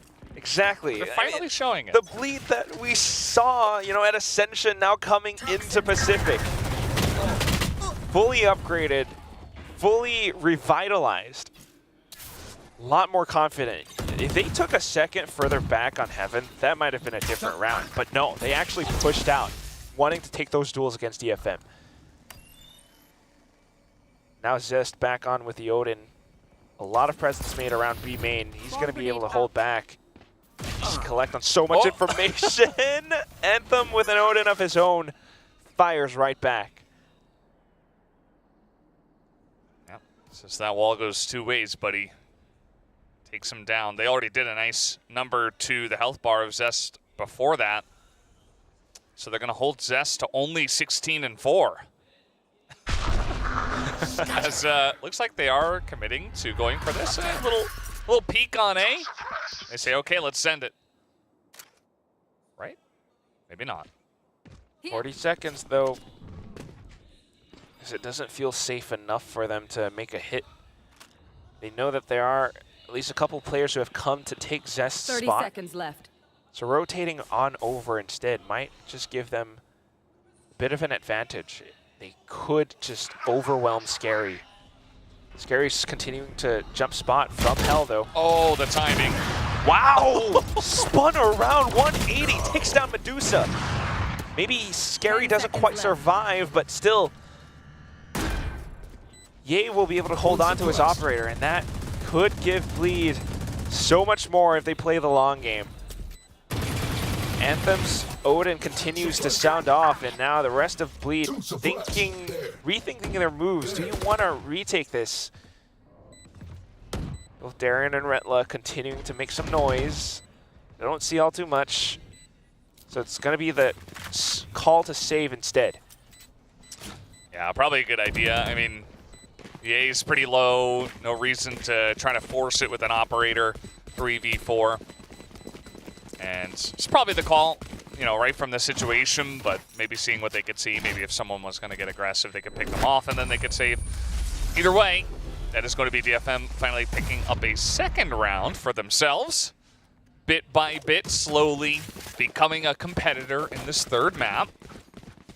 But remember what happened in that previous map, Valdez? Here. They took a little bit too long, and they lost way too many rounds in that first half to Bleed. They cannot afford that same mistake. We're down to round 10 now. 3 rounds left in this first half. Can DFM make this competitive?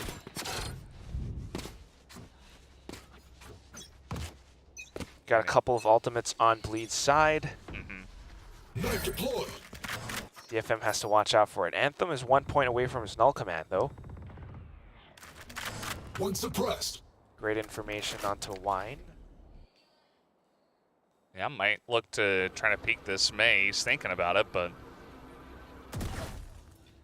no reason to really. Just going to go back to mid with the Steam, actually. A lot of A-main control here from the side of Bleed. Just making sure they can't really set up for an easy A push, which has kind of been the only way that DFM have gotten their 2 rounds, right? It's kind of like their bread and butter. Yeah.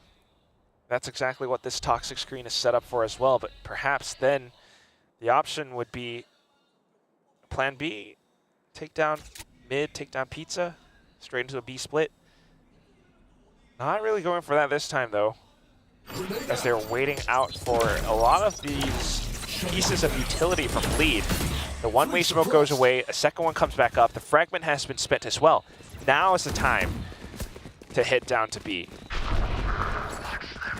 Scary from the shadows onto site. Oh, but unfortunately the corner not quite checked. Logs is where Retla will strike. Zest from back of Boathouse continues to make this Odin sing. 1 enemy remaining. Oh, what a beautiful tune. Yeah, they didn't take out the raid boss this time. And that's going to mean this is going back into Bleed's hands. Left. And again, it's just so predictable, right? Like, Bleed, they knew, okay, they're not in A main. They have a lot of information. Nobody's there. Okay, they're not going A. You don't see them at tree, and then you've got one guy to spot for the sound of them running through market and Pizza. It's like, okay, well, I think I know where they're coming through, guys. And Zest's like, all right, I'm ready. I'm ready. I'll pick up my 19th kill. Thank you very much. You put this image of Zest as this, like, you know, one of these big raid bosses in, like, a looter-shooter game, and he's holding the gigantic minigun. Yeah. And that's exactly what he's doing. And every kill that he gets a little bit bigger. It's true. You don't want to have this guy enrage on you. It's not going to be pretty. It's already been rough for them. But yeah, DFM, I think, just really struggling. They just have not found the answer here on the attacking side of Ascent as well. And Bleed have been showing us what we wanted to see this whole time. Maybe Azurai knew exactly when they were going to spike at the right moments. He was the only one to predict Bleed in this one. So far, he's looking absolutely correct towards the end of this match. Just cannot back down, though. You cannot give up. You took a win off of T1. Where was that DFM? I mean, where is that DFM? Sure, they suffered a bit of a loss against Gen G, but they still showed pretty good performances all across the board. I would say that, though, that's a good point to mention. You know, they fall to Gen G. Sometimes you have a tough loss that can really throw your team for a loop, and maybe mentally just not quite there. I mean, they won the first map, right? It looked pretty good, but maybe that was a little bit of Bleed struggling as well. You know, Bleed struggling to get online. You remember how that one went. Flashbang. I mean, off of that T1 win, you got so many DFM fans. Paper Thin was just screaming at the top of his lungs for that win. We need that DFM back. While they might feel like the underdogs in this series, in this matchup, they have shown pretty good performances thus far too. A very successful A take from before. Can they do it again? Bleed are trying so many different routes, so many different strategies just to foil those plans. Once again, you got Retland, Scary, watching up around mid. Zest still the raid boss as ever on B. Anthem is really trying to figure out what's the right call here. The coaches have given their input. For now, it looks like another A hit, and this time Bleed aren't as far out, you know, towards Wine and trying to put like one-ways and stuff to prevent them from getting in. So maybe DFM do have an angle, but there are 3 people still from the side of Bleed, just kind of a different setup on A. 30 seconds left. It is a different setup, but a very nice pop flash that gives them a bit of control over Tree as well. Now making their way in. The entirety of Bleed is here watching the angles though, and that's going to be the shots fired off. Also accurate. Every single player collecting on a single kill, and Bleed just put out this huge shield on the A site. Well, that was quick. I mean, it was a nice try. They got onto the site, but Bleed they were just miles ahead of them again. I do feel like, again, some of these pushes are just a bit too predictable, and Bleed are right there. The shots are hitting. I mean, that's just ridiculous. Like, I mean, you're absolutely right. You know, apart from the utilities and little bits being predictable, it's like as soon as the first player dies, the rest of them try and look for that trade, but Darian's just having the time of his life clicking away. Darian trying his best to catch up to Zest, the raid boss. I'm not sure if it's going to happen. I think it could. Okay, that's going to help. Potentially could. Nice little pop flash, underhand toss. Doesn't see anything, so the rest of them could be around A main, and he is absolutely right. Now, there's Medusa by himself in B main, just hanging out. Not sure what he wants to do. Maybe just trying to get some information, but hasn't seen much, which will spark a bit of a rotation coming out from the side of DFM. Not too bad. But another thing is just, you always have to admire Darian. A little bit quiet at times, but he's pretty much the longest standing player on the Bleed squad, and he's always a team player.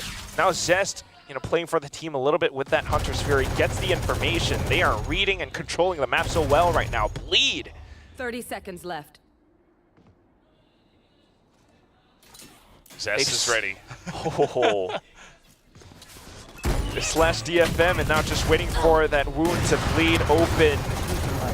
Zest continuing to fire every single round down this single choke point. Yay alongside Scary finding a couple more frags, and that is what gives us another 10-2 first half. Yeah, 10-2. That last one as well. Just the showstopper not able to land onto Zest. He's able to sit there and fire away, even while flashed. Able to just continue putting in his line of fire and making that entry even more difficult. And DFM not able to find the answer there on B either. As you see, looks of frustration. This is not what they practiced. This is not what they had prepared for today. But unfortunately, the results may end up that way. Yeah, a little bit unfortunate. The few rounds, well, not even few, the couple of rounds that they did win were actually really successful, though. I think that's what impresses me the most, and that's what I want to see more of. They had such a good take, or pretty decent protocols, and how they made use of utility to push Bleed away on the A site, or even just a rotation over or through with a B split. They did that once, managing to take down Zest. Surely this is not over for DFM. Meanwhile, for Bleed, this is that Bleed that we've all been looking for ever since the start of Pacific. Now the teamwork is here. Everyone's working together as a squad. Scary coming up on assists. Zest still as the raid boss. Like this setup. Pretty common to see, you know, the Jets go up top. They're onto the B site. And maybe expecting that out of Bleed. But as we know, Bleed all set up here in lobby. Maybe looking for a fast tip. But let's see how fast they actually do want to send this. Okay. Sessa is ready for this. And for the time being, just waiting for the right moment to send out that paranoia. Must collect on these kills. He spots out so many of them, collects onto 3 heads, picks up the quad, and then swings out for the final shot to pick up the ace. DFM start out the second half with a perfect execution. Yeah, that's just, it's just perfect, right? It's classic. I mean, the paranoia value is just disgusting, and May does not miss a single shot. Even gets that final 1v1. He covered his mouth like, I can't even believe that I just did that. Yeah. Little nice at the end, too.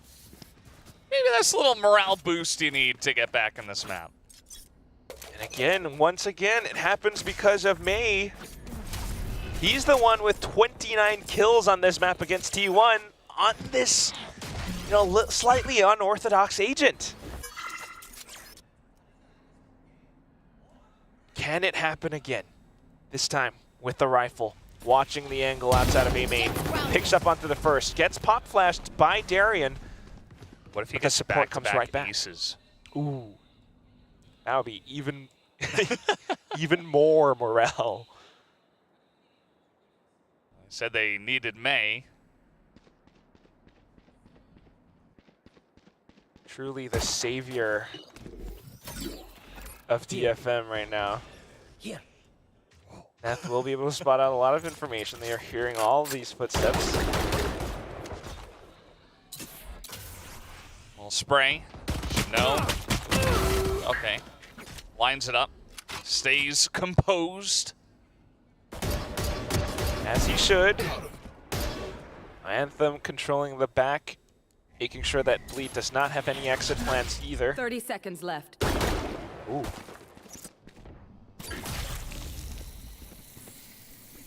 Firing off that little water gun. Unfortunately, not quite able to connect onto Zest this time. What? With the classics! No way. It's classics again! Valdez! No way. At whichever ridiculous range. I can't believe. I mean, that's again why Bleed's players individually are just that good. Revealing area. And that was just right around the edge of DICE on B site. How the heck did Zest make that shot? They bought some time with that recon dart too. One enemy remaining. Oh man. And the slow creep walking through, Zest spots him, Darian peeks out. Oh, clean classic shot. A thrifty for Bleed turns the economy in this map upside down. What a doozy. It's gonna be potentially, practically match point for Bleed. Not unless DFM can pull off classic rounds like what we just saw. That shot too, I don't even know. Oh, look at this one. And the way they handle this at the end is perfect too. You see Zest's reaction? Like, he knows that was just insane. Take flight. Classics. If there was any morale boosting from the round prior to that one, I think it's all gone. No! Unfortunately for DFM. Oh, just unfortunate. They do have some sheriffs. Good little flash through. Spotted by the recon. I mean, look at this take. The teamwork from Bleed on point right now. While all of the machine as they head on over to B. So pretty soon they're going to see that it's all clear. Spike gets planted. All they have to worry about is, well, defender spawn and market. Just defender spawn. Perfect mechanical skill. Down to Anthem. There was no answer to any of this. Yeah, he's just hanging on for dear life. Flawless. Not gonna hit that shot either. Ye picks up a 3K. It is a flawless, and Bleed are on the doorstep of taking a 13-3. Kind of expected Bleed to take this map, but not quite in this one-sided fashion. These rounds, obviously this one. Not quite with classic kills, fellas. Yeah. One enemy remaining.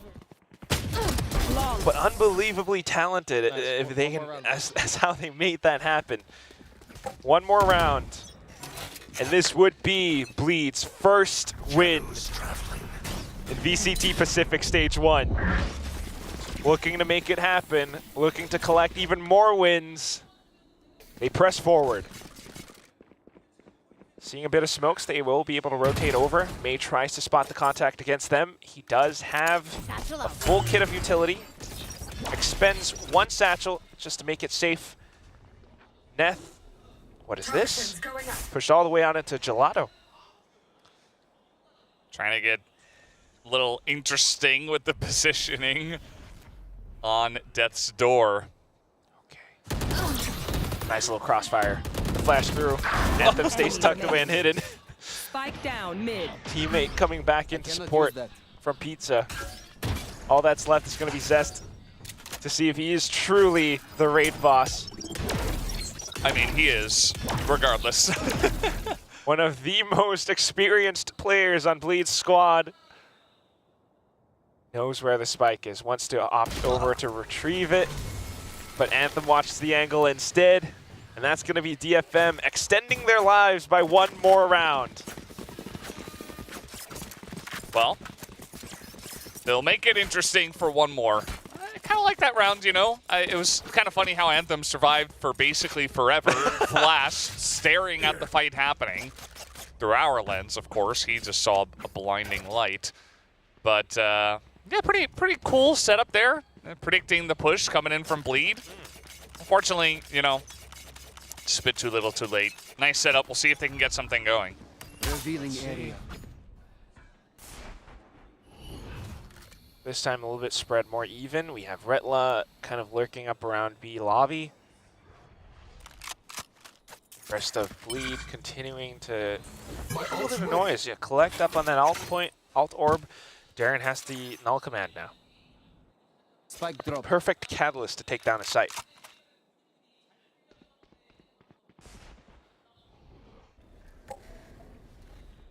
What's it gonna be, Bleed? How is it gonna go? Where are we gonna push? Looking like B and Zest. He'll play anchor. Just making a bit of noise. Buying out that smoke from Zest. He doesn't have any left. It's gonna be the poison cloud just to delay for a second, but here comes the null command. Bleed will be able to pile drive through the site. They do not care what you're gonna try. Neth tries to stay tucked away, tries to find the opening shot. Will be able to get the first, but then instantly traded by Ye. The rest of the team have made their way onto the site. Now here comes May with the showstopper, looking to do out even more damage. Goes in to clear B main. The corner's not yet found. Okay. Good little heads-up duel against Retla. Player still on site though. Darren watching out defender spawn, trying to check onto lane. Zest now, a bit of a delayed response, and it's something that DFM does not expect. Bleed cut them open and bleed them dry. Finally taking their first win in VCT Pacific Stage 1. They finally got it done. There was only one believer, Asarai, to predict them. DFM falling short tonight as Bleed finally get on the board here at VCT Pacific. Very nicely done, 13 4, I guess, on that last map. I was going to say 13-3, but there was that one cheeky round that did go the way of DFM there at the end. And you could see from these guys, it's almost relief. They finally got that unfortunate weight off their back of feeling like, man, we just can't put it together. So a good feel-good story for the side of Bleed to finally get on the board here. Yeah. And I'm looking forward to seeing what else they have in store, if they can actually challenge some of those really top-tier teams. As you mentioned, they do have some tough opponents in their future here at VCT Pacific. Yeah, it might be difficult, but they definitely have the potential to make it happen. It's been a bit of a day of upsets, to say the least, but in this final map, in some of these rounds where Bleed makes some game plans, you can definitely see that they do have what it takes. They can string that teamwork together. So it's very possible now.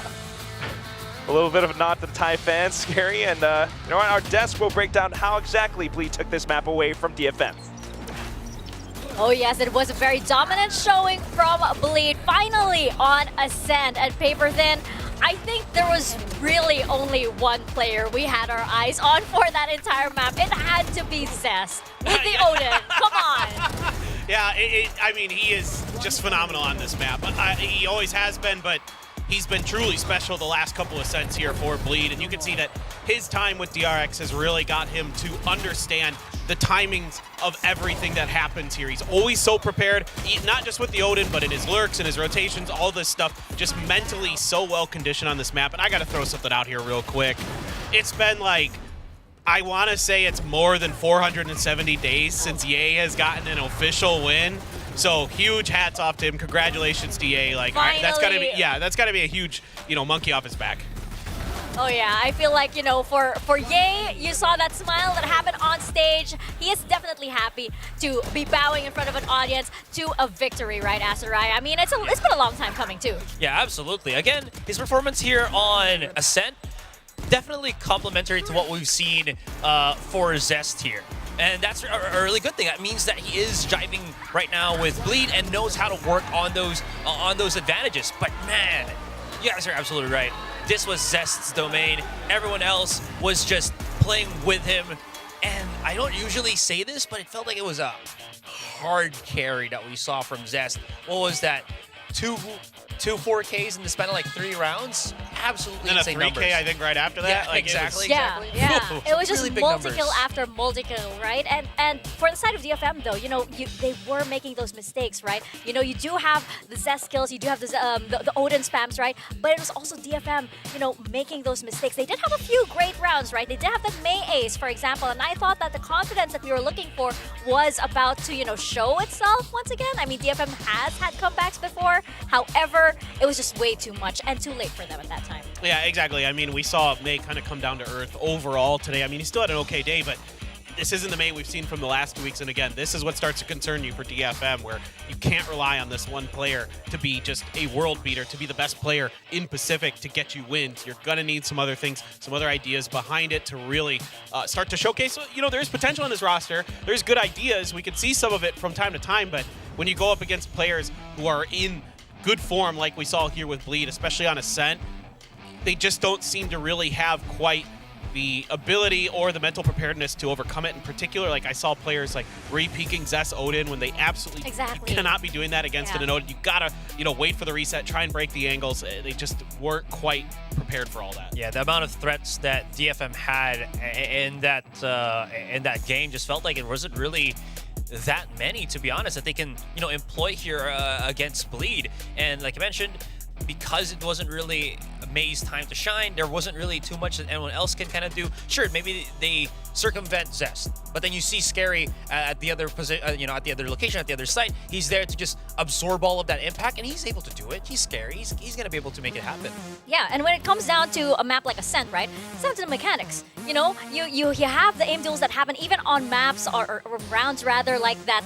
That really strange Thrifty that happened, wherein Bleed was able to turn an entire round. I think it was like a 2v5 at one point, and they all had like classics. and suddenly Bleed managed to take that round still, right? You know, there were a lot of very crucial mistakes that I think DFM definitely have to, you know, roll back a bit and really, you know, boil down to what is their identity, what is their strategy, right? They cannot have an entire stage of Pacific wherein they're just revolving around May to pop off. Yeah, exactly. I mean, we need to see better coordination off these players. Better, you know, obviously, yes, you want to use a lot of your utility to set up May. You know, Sesu had a great paranoia. He got all 5 assists on that May ace, but there needs to be more behind it. There needs to be more players playing off of each other. Okay, you can default well. We've seen that. Great. Now you need to start working on these set plays, these coordinated plays, trap plays, things like that need to be more impactful with these players. So that's going to require some work. That's going to require some time. You know, playing with each other, maybe doing some ranked with each other, things like that, honestly can help a lot. Spending some time in the AIM labs, because it's got to be better than this. Yeah, it's a work in progress for sure. And as we're seeing, work in progress for all of our teams, actually, as we're seeing our standings right now, as they are at the end of this day. And Asra, I feel like for DFM, it's not the end of the road for them. For Bleed, it is a start of something that, you know, they can work on. They probably needed this as well to be able to tie the team all together. Yeah, absolutely. I think there's still like 2 more matches for DFM here. One of them is global. The other one I cannot remember for the life of me. But Bleed, definitely a match that I think all of us was just kind of expecting to happen at some point, whether that's going to be the next match or this series.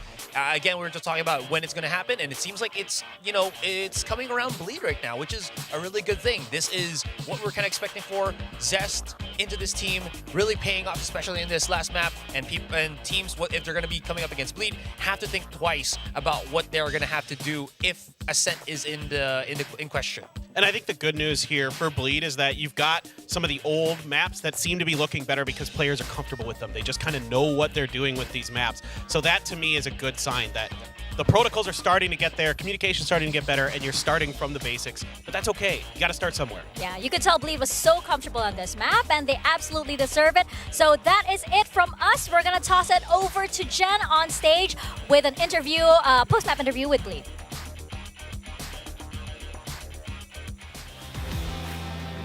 Thank you guys. I'm now standing here with Bleed's Zest. Now, congratulations, Zest.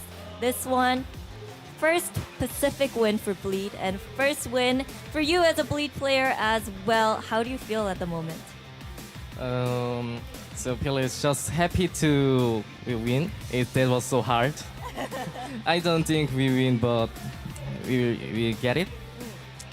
Yeah, just so happy. Oh, it wasn't expected, but you won. Okay.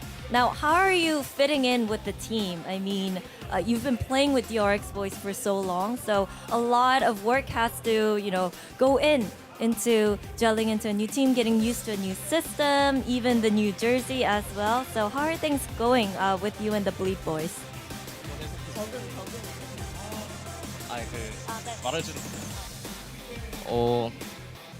아무래도 다른 팀에 오래 있다 보니까 저도 어색하긴 한데 잘 적응하고 있는 것 같고요. 팀도 열심히 해가지고 계속 성장하고 있는 것 같아가지고 괜찮은 것 같습니다.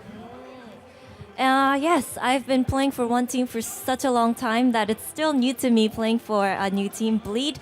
But we're working very hard and we're trying our best every single day. And I feel like we're growing as a team and growing individually as well. So I'm having a good time with the Bleed Boys. Well, now, talk to me about the moment that kind of led to this first win. I know you guys had to go through a lot. There was a lot of things to sort out. And you guys also had to get used to each other and used to each other's play style as well. So what do you think led to today's win? 오늘 경기까지의 어떤 과정이 있었을까요? 일단 굉장히 열심히 팀 연습을 다 같이 했고요. 그리고 오늘 이제 저희가 좀 많이 졌다 보니까 오늘만큼은 이제 자신 있게 해보자라는 마인드로 열심히 했던 것 같고 생각보다 잘 풀려가지고 쉽게 이겼던 것 같습니다. Oh, we crunched in so many hours. It was just such hard work every single day. And today we came in with the mindset that there was nothing else to lose. And we just kind of came in with the confidence and that kind of attitude. And I think today went really well for us. We were feeling it as well. So for us, it was an easy win, I feel like. Well, Zest, now I got to ask you though. Your Sova on Ascent, picking up the multiple kills on multiple rounds. It's just godly and worldly. How how do you look so comfortable on this map? And do you feel like there's extra confidence when you're on this map as well? 스스로도 일단 되게 자신 있는 맵이기도 한데 생각보다 많이 킬을 해가지고 아무래도 근데 상대가 제 쪽으로 많이 와줬던 게 일단 컸던 것 같고요. 그리고 그걸 받아먹은 게 제 실력인 것 같아가지고 두 가지가 복합적으로 작용하지 않았나 싶습니다. Oh, well, personally, I really am confident on Ascent, but I feel like I picked up so many kills, more kills than I've ever expected. But I think there are mainly two reasons for this. Is that our opponents kept hitting the site that I was in, and I was also able to get picks off of them as well. So I think it was the two reasons combined that explains my godly performance on Ascent. Now, coming up is Paper X and DRX in week 4. Bane also said, Zest, I will kill you. Kind message from Bane as well. So what's your mindset heading into week 4? And also any message over to Bane? I will kill you too. What about to Paper X? Just DRX first. Okay, DRX first and Paper X second. Okay. Well, that was just everybody after picking up their first win on Bleed. Now, congratulations once again. Thank you for the interview. And that is all we have for today. Now, coming up tomorrow, we have other matches coming up worth watching. So we'll see you tomorrow. Thank you.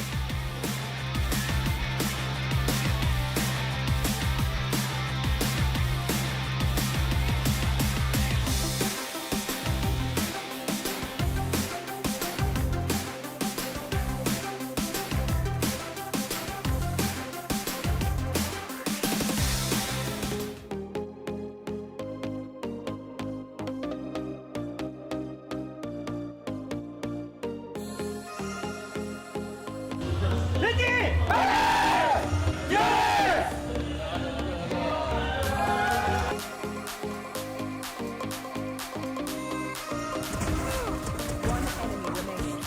Spike down A.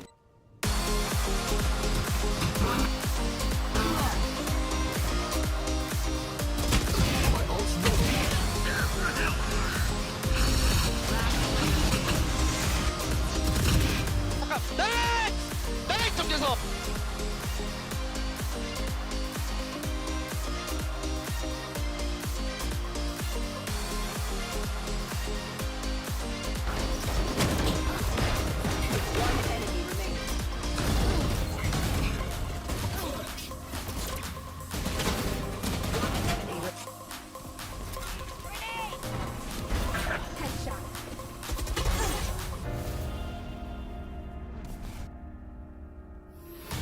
One enemy remaining.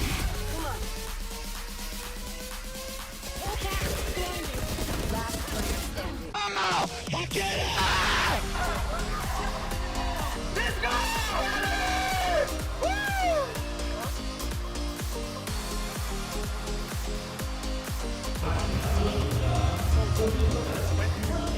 go!